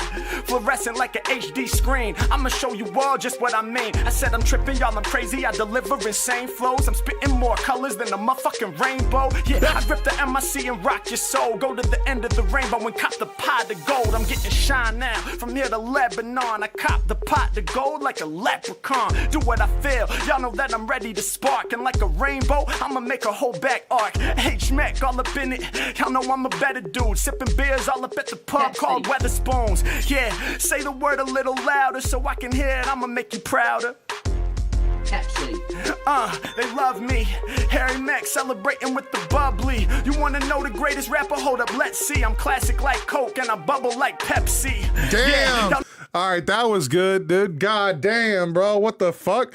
Chill. That I didn't know what the fuck how he's gonna work that in. That's I'm really wild. on a mission. Like Coke to Pepsi, these rappers my competition. Doing what I'm feeling, I'm the microphone controller. And the lyrics that I'm kicking be more sweeter than the cola. Hit me with another word, dog, one time. Vinyl. I say it in my rhyme. Every word is final. I'm about to crack your spinal, and I'm making heads spin 360 like a vinyl. Compared to rappers, man, my sound much better. They like a CD, I'm like vinyl record. Yeah, I really storm every time I perform. Set my vocal tone like a vinyl record, cause it be warm. I'ma hit you too hard, I'm way above average. And y'all know that the Mac about to spit through the static. We in the Matrix, I'm proving it soon. I can bend it with my mind, cause there is no spoon. I got the free flow, hold up, here we go. They be saying Harry Mack the one, Neo. Hey yo, y'all know that I'm too ill. I'ma go deep, take both the red and blue pill. Yeah, hey yo, y'all know I'm who they lovin'. Kinda like that adapter, I'm staying plugged in. Harry Mack, I'm really doing it large. Don't need no adapter, but you know I stay so charged. Yeah, they be understanding my raps. I'm going over your head like a champion hat. I'm the illest when I spit it. They can fuck with that, in love with that. Piece my man in the bucket hat. Yeah, I be the rap smith. I'm sharper than cactus. I see the wall behind you, dog. You rapping the Atlas. Hey yo, I do what I feel, so pay the cost. My brain more advanced than a fucking Apple Watch. Yeah, I'm flowing divine. I show 'em my shine. Yeah, me and the beats That's pretty combined. gangster, I'm knowing dude. the time, believe it. Tear rappers to pieces. Y'all know I'm bigger. My man's holding up a hilarious action figure. Yeah, I'm about to grip up on the mic, then I bust fast. Just like that action figure, I be growing my mustache. Yeah, peace to my homie who be holding up objects. They asking Harry Mack, how come you ain't a god yet? Well, listen, I'm all up on you. Smoking the room with marijuana, turning it into a sauna, kinda like energy drink. Yo, I'm a monster. Yeah, I'm really a savage when I'm Damn, spitting. alright. I'm waking you up.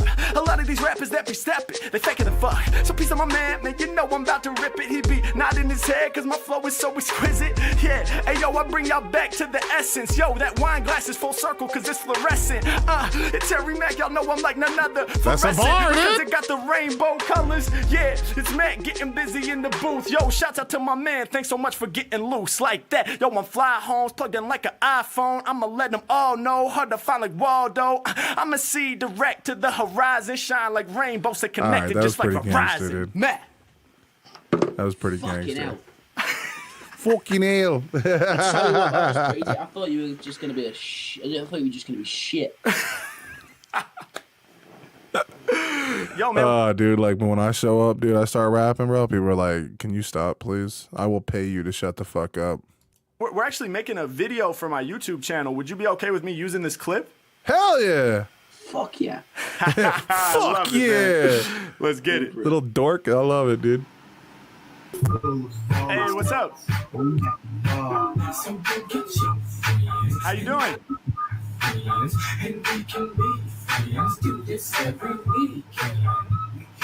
I don't. Why would you do that? Why would you go into like a chat and then just be bumping music and not talking?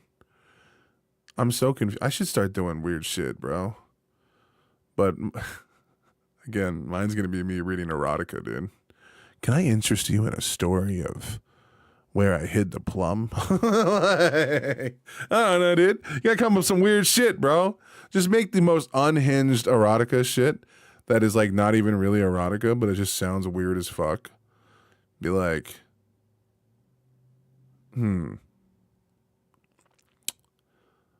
dude, bro, wouldn't it be sick if you just wrote like an erotica version of like an engine firing up? Like you could go into like great detail about like ill of desire. No, we don't talk about ill of desire, dude. It's like 50% people pleasuring themselves. Hell yeah, dude. I couldn't do it, bro. I would like load in and see like a pedophile and be like, "Can I kill you?" I'm gonna get my video is gonna get banned now. I talked about murder. Damn. Can I do a freestyle rap for you? What? Can I do a freestyle rap for you? Oh, sure, go ahead. Hell yeah. Can you give me like some topics to rhyme about? I'm gonna make it up off the top of my head. Cats. Cats. Hell yeah. Can you give me like one or two more just so I don't run out? Okay, cats, Yep. shoes, Yep. and football. Cats, shoes, and football. What a boring Hell person. yeah. Let's get it. Let's get it. I'd be like entropy, butt plugs, the law of thermodynamics, butt plugs, wheelbarrow of desire. Never. I'm gonna throw a beat on. Okay. All right, here we go. Yeah, yeah, yeah. Come on, hey, hey, come on, hey. Off top, listen, yeah. I be making MC stand back, scratch across their face like a motherfucking cat. Straight to the nearest mic, I'm about to beeline. Yeah, meowing over tracks like a feline. Check how we do this, yes I'm a beast. Yo, I'm a cat, so I don't need no leash. But where my dogs at? Y'all must have forgot that. I be improvising off the top with the raw raps. Yeah, yo, you know I love to spit and rock. Other rappers is shitty just like a litter box. H-Mac, man, you know I got the freestyles till I'm C now. Now the women about to meow at me, but we ain't got no time for cat calls. I'm improvising live when I'm kicking my raps, y'all. Doing it for you. No. I'm never gonna lose. I'm earning stripes like Adidas. I ain't talking about shoes. Matter of fact, I get the check like Nike's the brand. Matt killed the game. It's unlikely, my man. And then I turn on him, show him just how I bust. Yeah, in Harry Mack, y'all had better trust. It's for the consumers. This one's weaker than the last one. Yeah, kids call me the boomer, but still I'm leaping off the kicks like the brand of the Puma.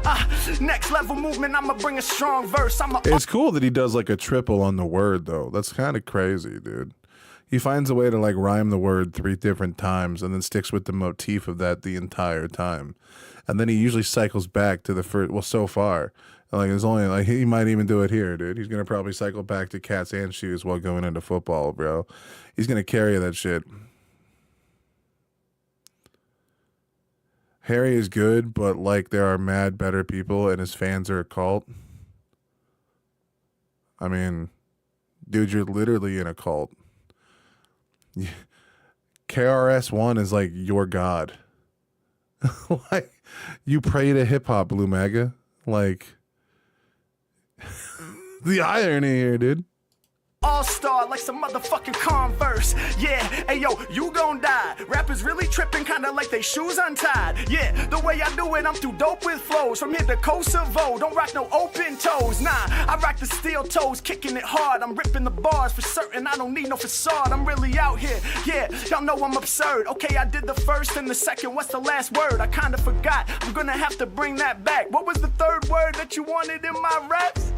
Football. Oh yeah, it's all good, y'all. How could I forget? Yo, it's fucking football, the American sport. I spit it with real soul, scoring the touchdown, then hitting the field goal. Never getting tackled, y'all know what I mean. Hey yo, we about to win the championship with the team. Yeah, about to get the trophy in a major way. When I'm done, they about to splash me with the Gatorade. The way that I'm doing it right off the top. Yo, I'm getting the stack. She got the hoodie on with the orange mixed with the black. Yeah, Matt coming through, plus it got stripes on the motherfucking anklets. Every night, you know I'm about to bang this. It's not called an anklet. It's His fans refuse to consider realness and depth in bars, and they only rate smoothness and continuity.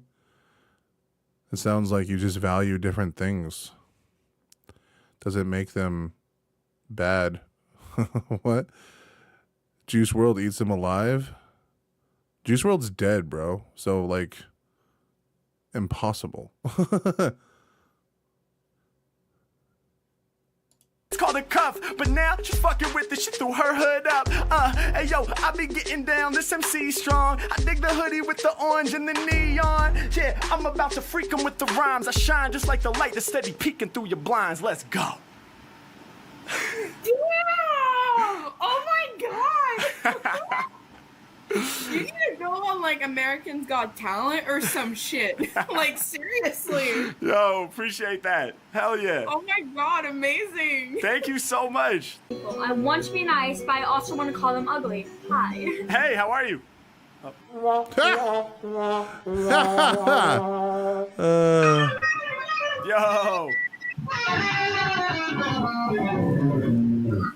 Wow, that's an epic mask, bro. Could you imagine that being your lover, dude? You were just roll over to place a fat sticky kiss, and that's what you get. You really think this was a mask? Yeah, fuck you too. What?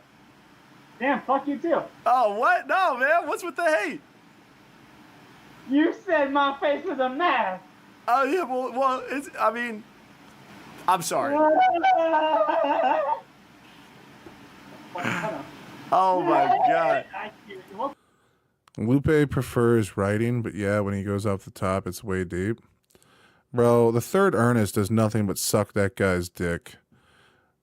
It sounds like his fans are kind of annoying. What the fuck is that? Like, puberty, you know?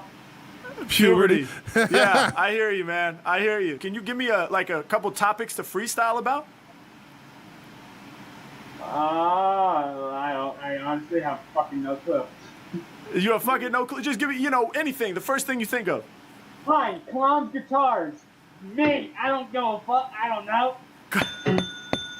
All right. That's great. That's great. Clown guitars. Roast me, like the fuck? What'd you say?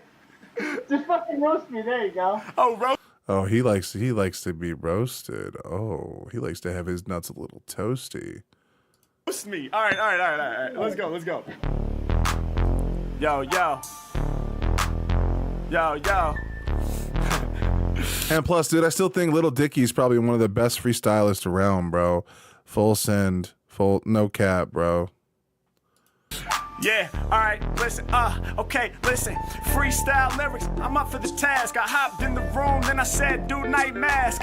He said, you think it's a mask? This my skin. That was an awkward note on which to begin. I'll admit, my bad, but now we gon' end the negativity. Cause really, I ain't mean to offend. Yeah, I'm trying to be cool when Dude, Pillow Talk is fire, dude. I even showed that to my girlfriend, and she was like, this is a ridiculous song. And I'm like, dude, do you fuck with the aliens? Do you fuck with the war? up in this place, and I'm sorry, thought it was a mask when it's your face. Listen, hey yo, check out what they do to me. He said my face looks like this cause of puberty. Man, it happens, you done went through a lot. But listen, I'm about to do something to hit the spot. I said I'm on another level every time it goes down. Peace to all of my guitarists who be dressing like clowns. Man, I'm doing what I'm feeling, now my lyrics is reckless. I'm shining kinda like my dude rocking the necklace. Yeah, it's like this, I'ma make them aware. Okay, that's your real face, but is that your real hair? Let me know right now, I'ma hold it closely. He said, I ain't got a topic, homie, just roast me. Well, I'm about to do it, you know I'm kicking the fluid, you know I see far. Peace to my homie, rocking the mask and rocking the hair with the guitar. Come up the top when I spit this, letting the people just witness. When I be rhyming, you know I expose them. Like the door in the back, I'm open. Every man coming off at the top now. Every time I improvise about a hot cell, and I do it just for my piece. Every time I rhyme and I do go deep, yeah, I'm... So, like, it's easy to understand what he's actually doing. Like all things, this is like a muscle. Like, he's doing improv, but he also has like a preset number of like pre-established raps that he bounces between in each one. You know, like it's very impressive, but there's a reason why his raps, you know, aren't like the most crazy lyrically, because he's sticking to like pretty simple rap bars. And then he's mixing in these ones, and they're impressive when he does that. But like his little one, like, what do you just say? Like Mac on the...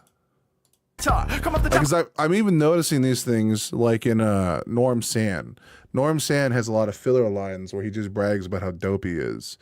And that's usually when an artist starts to lose me a little bit, when I start noticing themes and patterns in their music. And I'm like, oh no. Oh no. Like, I don't need to know that you're the best rapper in every song you do. You don't have to do that. Like, I know it's a filler line for you to get to another point, but if you don't have anything to put there, don't put anything there. I can take a little silence while you build up to something else, you know, but that's just me. When I spit this, letting the people just witness. When I be rhyming, you know I expose them. Like the door in the back, I'm open. Every man coming off at the top now. Every time I improvise about a hot cell, and I do it just for my piece. Every time I rhyme and I do go deep. Yeah, I'm about to make a motherfucking head hurt. Peace out to my homie in the mask and the red shirt. Shit! What the fuck was that, dude? These people are fucking weird, dude. I can't do this shit. This would fucking, I would cringe just talking to this guy. I'd be like, bro, what's wrong with you? What are you doing? The secret people don't get about rapping is it's easy to learn to rap if you have rhythm, but it's hard to be a person with something worth saying while it's rapping. Yeah, but that's the problem with all music. It's not just really in hip hop or rap itself, but like in all genres. Like you can listen to like, there are some country songs that are like very powerful anthems, even though country kind of sucks ass, you know? But a majority of country music is just shit. It's stadium dog shit country that just sticks to a formulaic fucking, like, I put my radio up. I drive my tractor down through the farm on a dirt road with the cold beer. Like, it's like, what the fuck are we doing, dude? Every song doesn't have to be about cold beer and red trucks, you fucking dipshit. It's just a fun freestyle. You're comparing him to established artists. Oh, yeah, no. I'm just saying, like, the style of what he's doing with rap, I'm not really, you know, going at him. I'm just saying he's using a lot of smaller raps. Like, I've heard Eminem talk about this before, that, like, if you give him a word, he can, like, rap, like, a few things off of it because he already has a bunch of ones that he's already worked out. Because when you're writing raps, you're always trying to find things that rhyme. So, like, there's certain rap channels you can fall into off of certain words that have really good patterns that you try to work towards. One of the easiest ones to rhyme off of is like a word like conviction or anything that ends kind of like with that sound at the end of it.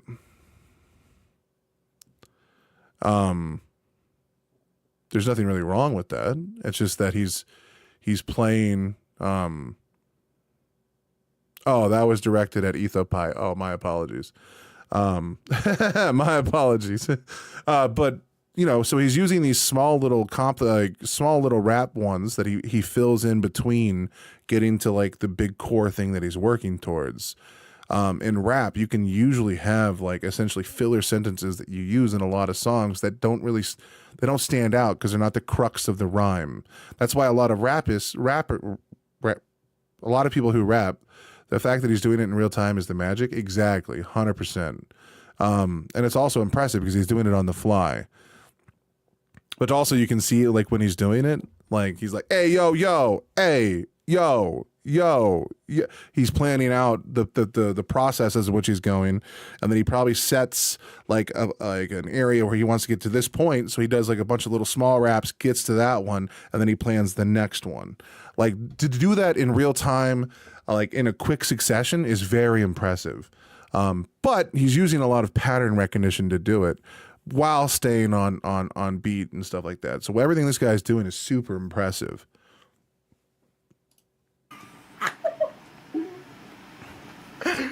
There's no way you were not. Okay, you must be recording that. There's no fucking way. Okay. There's no way. Yeah, like going up and down the debate tree. I wouldn't say the absolute best rapper. That's probably reserved for dipshits like Eminem.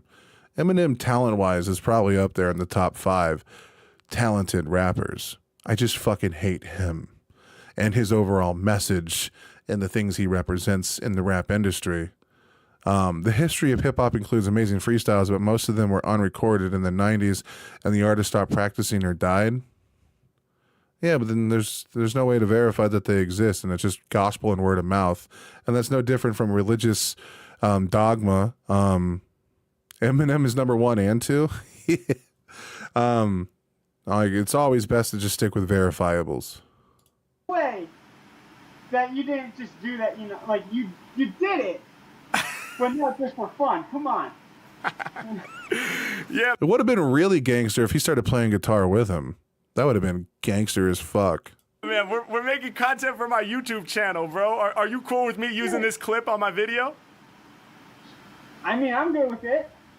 I love that this guy asks, dude. That's so cool. Hey, I appreciate that so much, man. Thank you.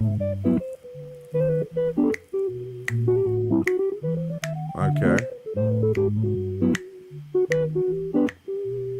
Shit.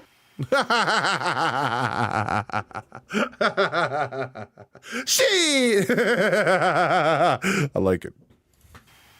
Ew. Yo, what's going on? Dude, not that much. We're just talking about how he could have been conceived in a kitchen. Conceived in a kitchen. What? Yeah, instead of, like, you know, the bedroom. Like, what if my parents had, like, freaky-deaky sex in the kitchen, and that's how I was conceived? I mean, it's possible. It's definitely. I mean, like, kitchen sex is a different dynamic, bro.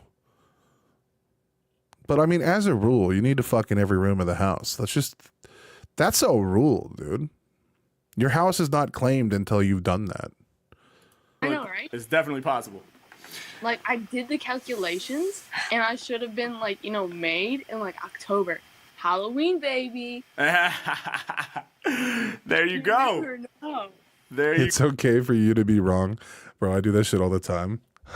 I swear to God, Media Watch is gonna kill me because I do that to him every time we disagree. He's like, "We disagree." I'm like, "I know. It's okay that you're wrong." You go. That's amazing. Well, listen, my name is Harry Mack. I'm a freestyle rapper, and I was just wondering if, like, you would be down to throw out, like, a word or topic for me to rap about. Oh. Pussy. Pussy. Pussy, hell yeah. All right, we got that. Let's get, like, 3 of them, you know, so I don't run out. Pussy. Pussy. No. No, come on, we need variety. I got you on pussy. Pussy. Anti-disestablishmentarianism. Okay. There we go. Good. Okay. But that's gonna be an easy word to rhyme off of. So like, he got a fucking, yeah, dude. Yeah, he got an easy one there. That's gonna be hard to fucking say though. Fuck that. And one more. Wall. What'd you say? Wall. Wall. W-A-L-L. Oh, dude, you could just start doing Pink Floyd, bro. You're there. Pink Floyd gets you, pussy. It's all about anti-establishment, and he's got a song literally about the wall, bro. Like, problem solved, dude. Yeah. Okay, let's get like it. a wall. All right, I'm with it. You guys ready? Yes. All right. We don't need no. Yeah. Yeah. Come on. Hey. Come on. Hey. Come on. Hey. Come on, hey. When it comes to raw lyrics, I be pressing a threat. My flow is like some pussy, cause you know it stay wet. Mac with the bars that they gotta recite. In fact, rhymes like virgin pussy, cause they way too tight. Come up off the tip, I'm the freshest rhymer. When I'm done. So, man, he not only does the word, man, he does a motif around it. That's so cool, man. That was like 4 bars about pussy. That's crazy.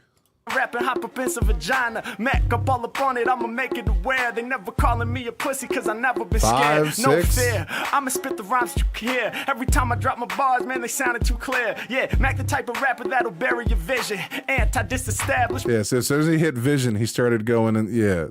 Vegetarianism.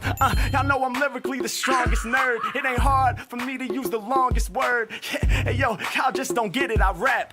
Probably figured you would trick me with that. But yo, I'm still here and I'm fully evolved. Graffiti artist, I be writing rhymes on the wall. Yeah, dude.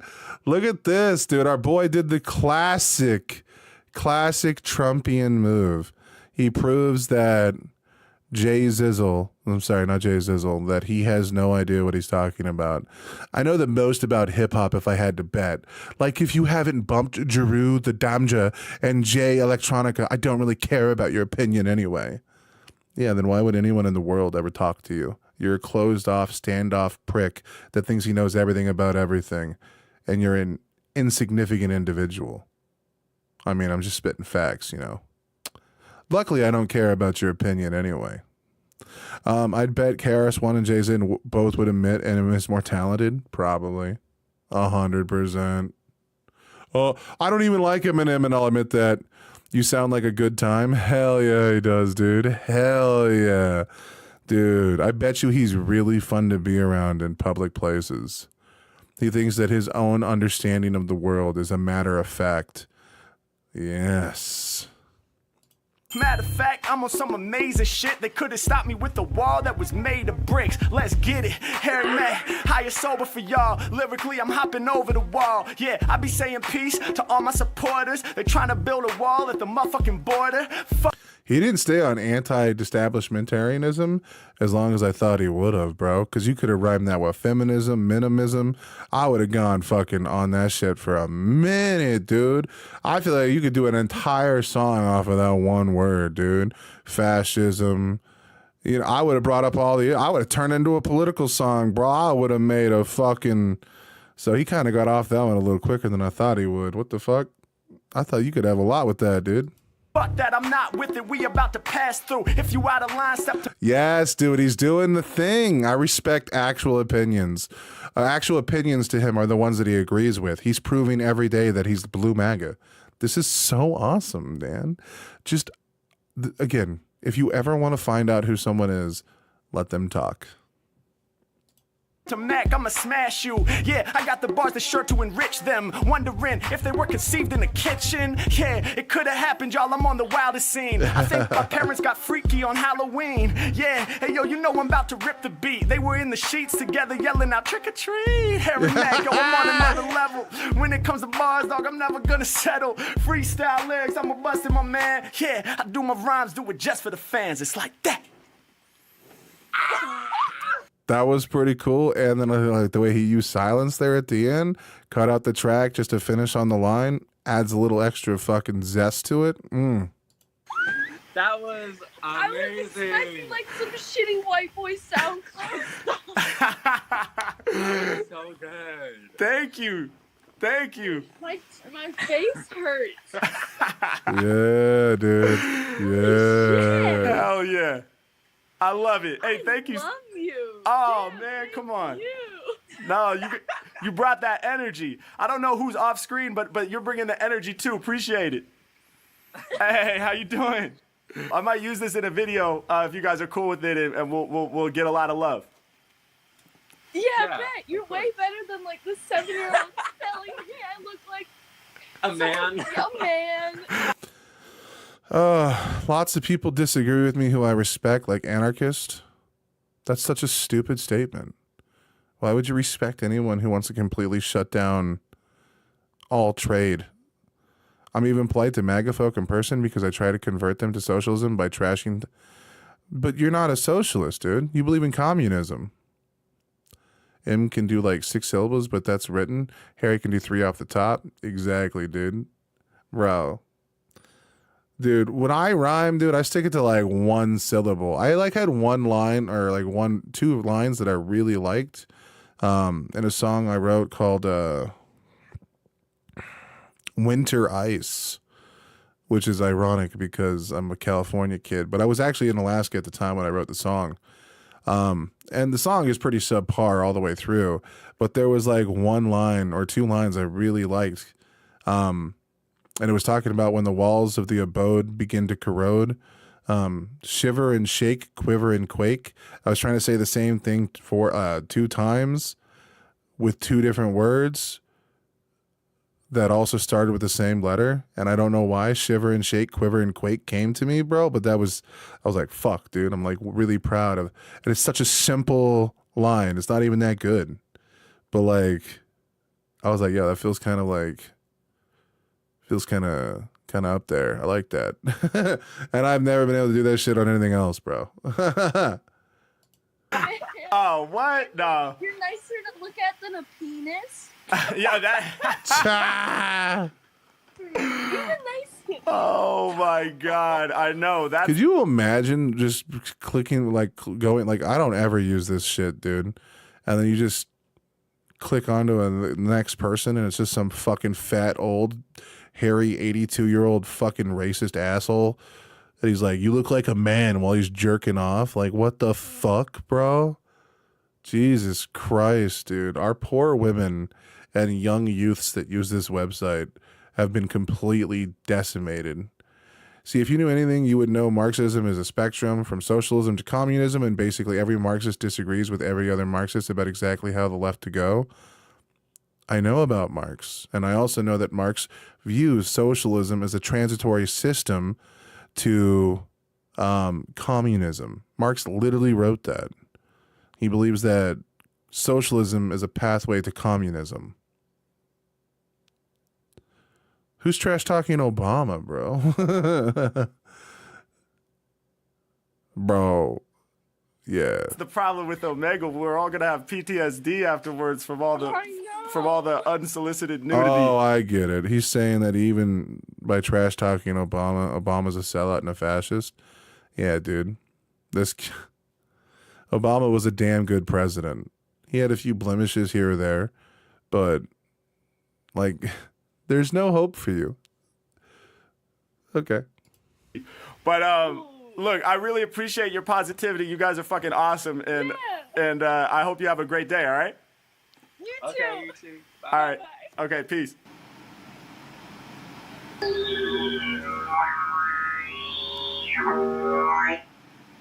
Yo, is that a didgeridoo?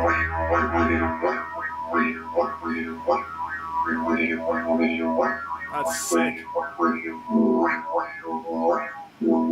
Some alien shit. Some alien shit. Wow. What are you doing here? Looking for confrontation? Yeah, he is.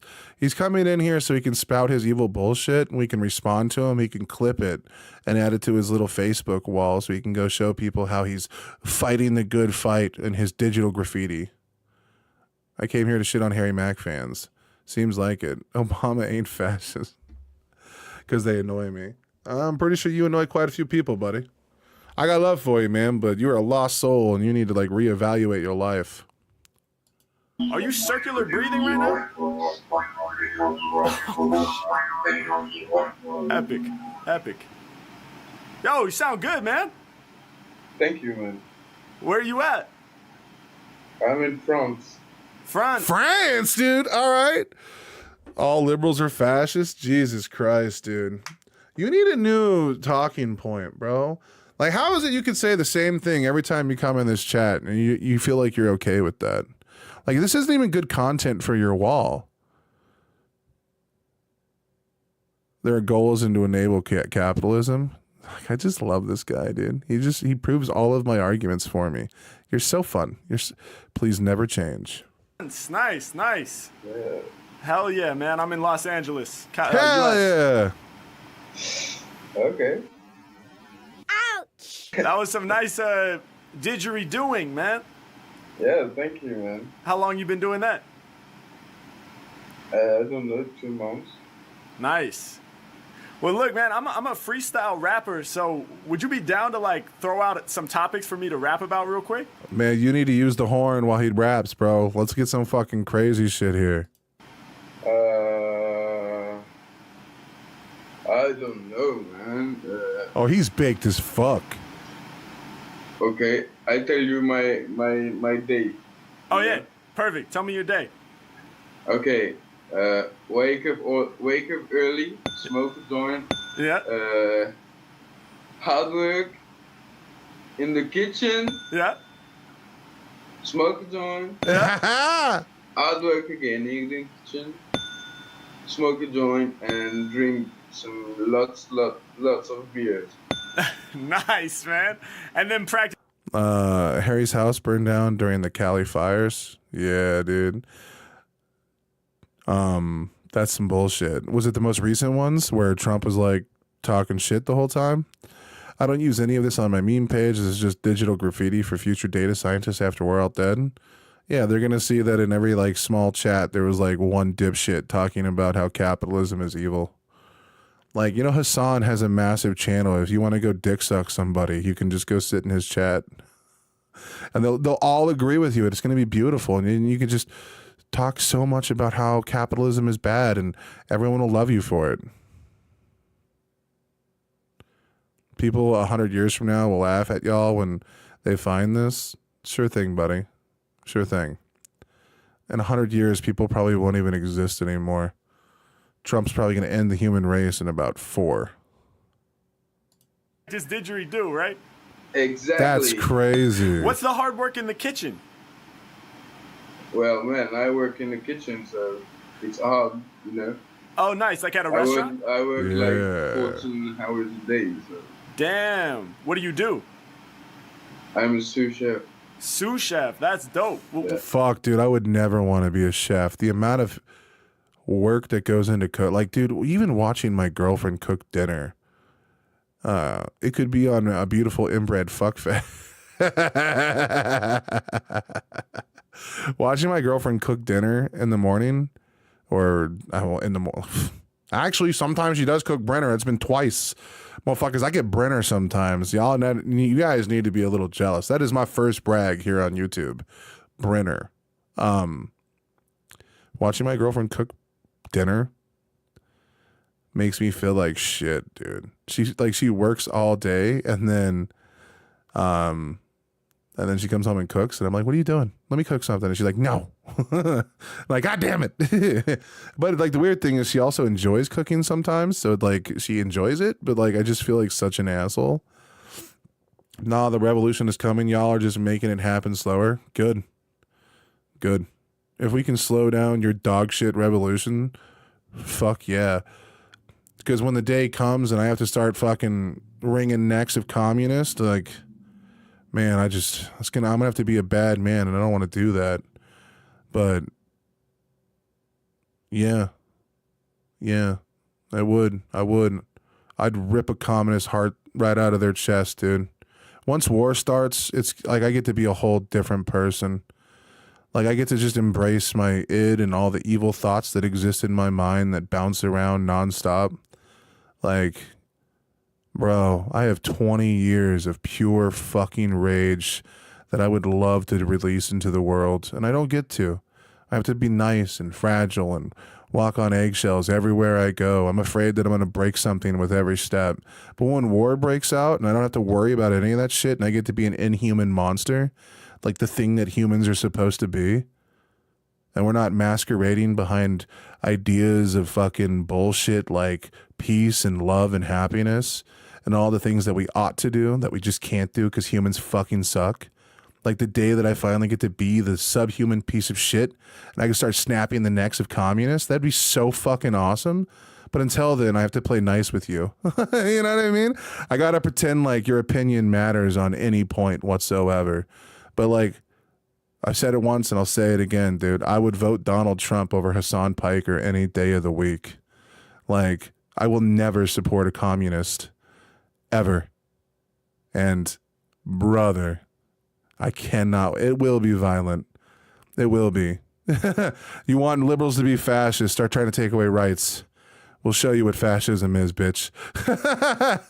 Yeah, I am violent to my core because I'm a person. Humans are violent. I think humans are good? No, you're just a retard. Humans are not good. Humans have perpetuated more suffering on the planet than anybody. The only thing that keeps us in check is civilization and laws and the moral oughts that we interject into our society through culture. Like as soon as we start stripping those away and you want to go blow for blow, you're not going to like what happens. Like you're just not going to. Because people are violent. I'll show you fascism if you really want to get to that point. Just hit me up when the Civil War starts. What kind of cuisine? Typical cuisine from France. Dope, man. Hell yeah. That's a hard job, though. So you got to get those joints in, man. Yeah, man. I get to.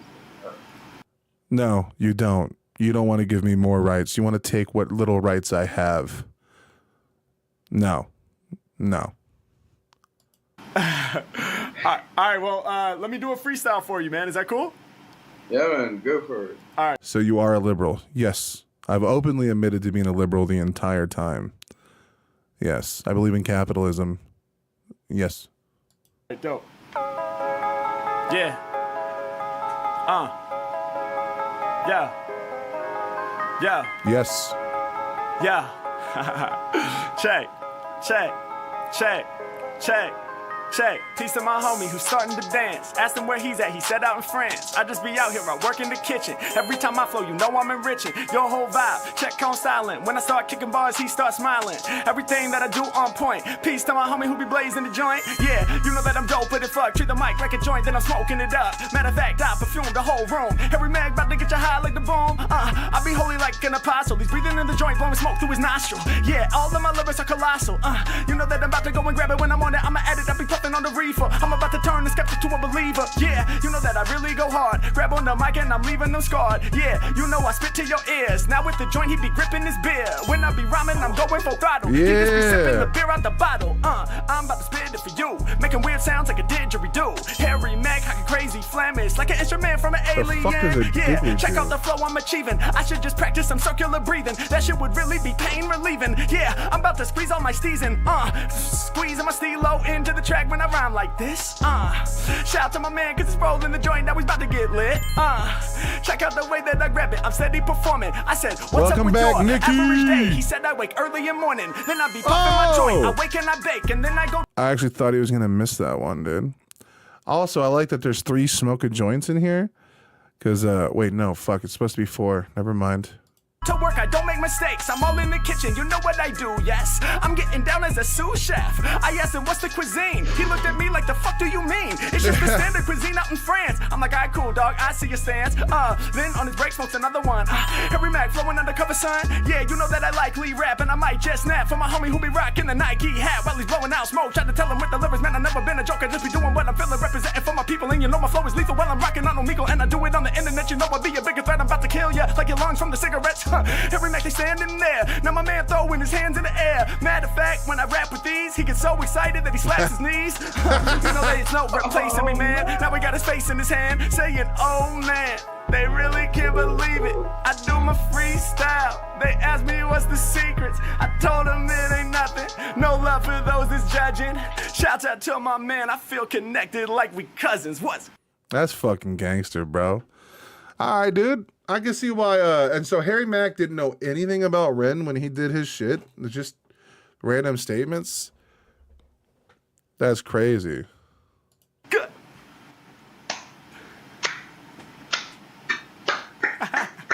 Man.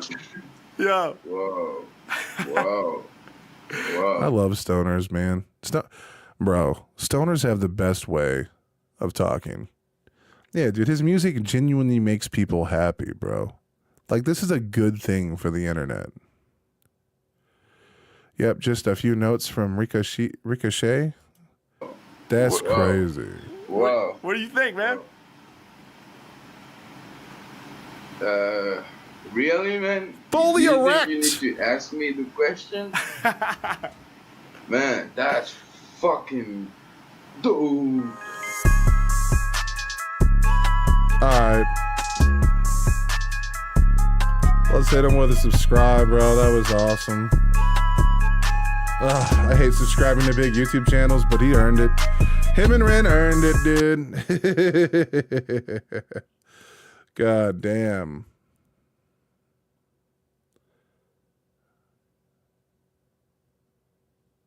Wow. What the fuck?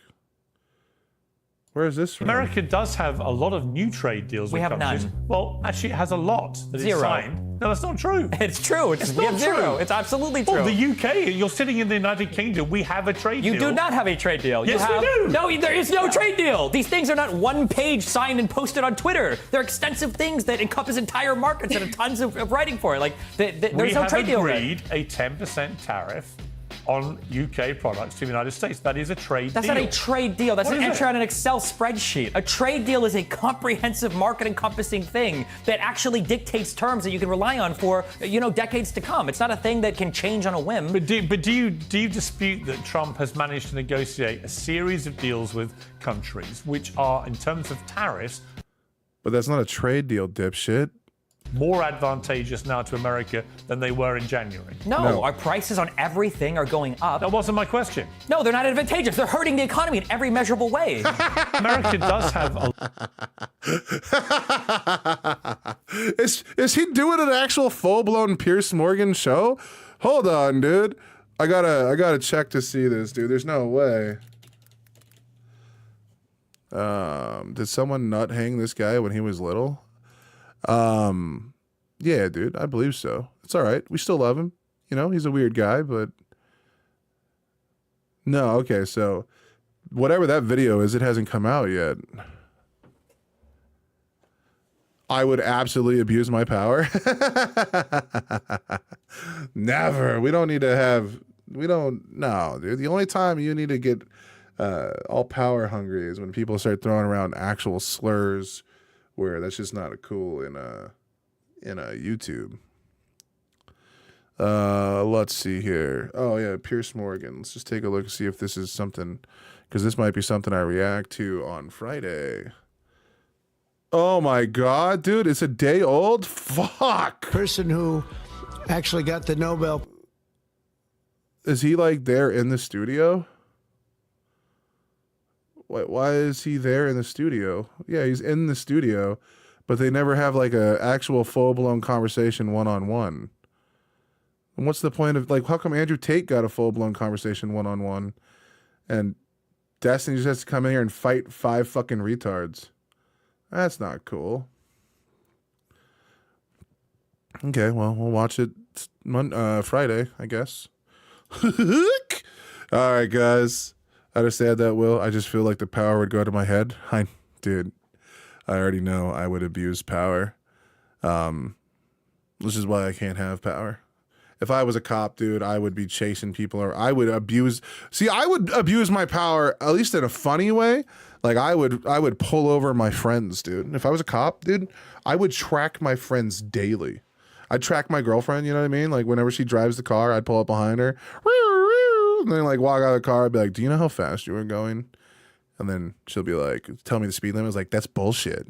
I had you clocked at 60." Like, bro. I would fuck with my friends, dude. Especially my friends that are high, that I know that are high.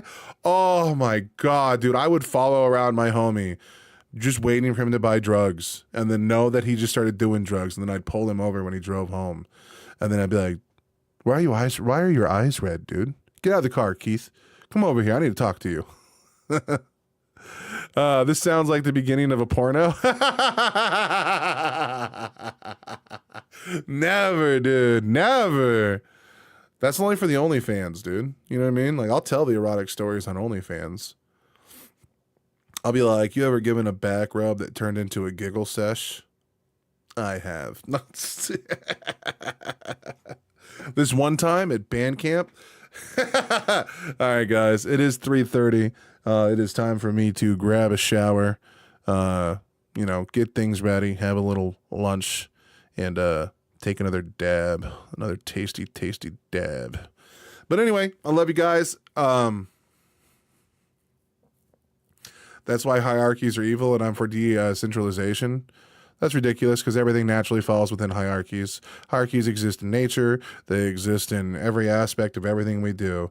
But, you can keep living some pipe dream that doesn't exist within biology. But it's cool, man. You have yourself a wonderful time believing in some good trouble has only, man. Everyone having a... All right, guys. I need to get out of spicy trouble. Also, I think women should only women should be cops. Hey, dude, I don't know what happened to your brain, but if this is a brain on hip hop, say no to hip hop. Oh my God, dude. I love you, man. Keep being this unhinged weirdo. You add drama to the channel. Thank you so much. But anyway, I think it's time for me to head out of here, get cleaned up, get a little pretty for my girl, and start throwing out some videos.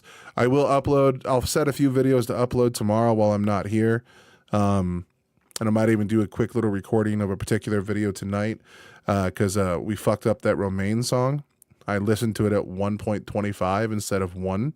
So I'm going to go re-react to it, add it to the end of that video, and then, openly admit my faults so that people don't don't pitchfork me. And then I think I might have another video I'm going to throw up as well. I have a few things I have to grab and cut and crop, so I'll be a little busy tonight. And then tomorrow we will be AFK up until we get back. Once we get back, I will then react to the new Ren song when it's out. But anyway, that's the game plan. I love you guys. Be safe.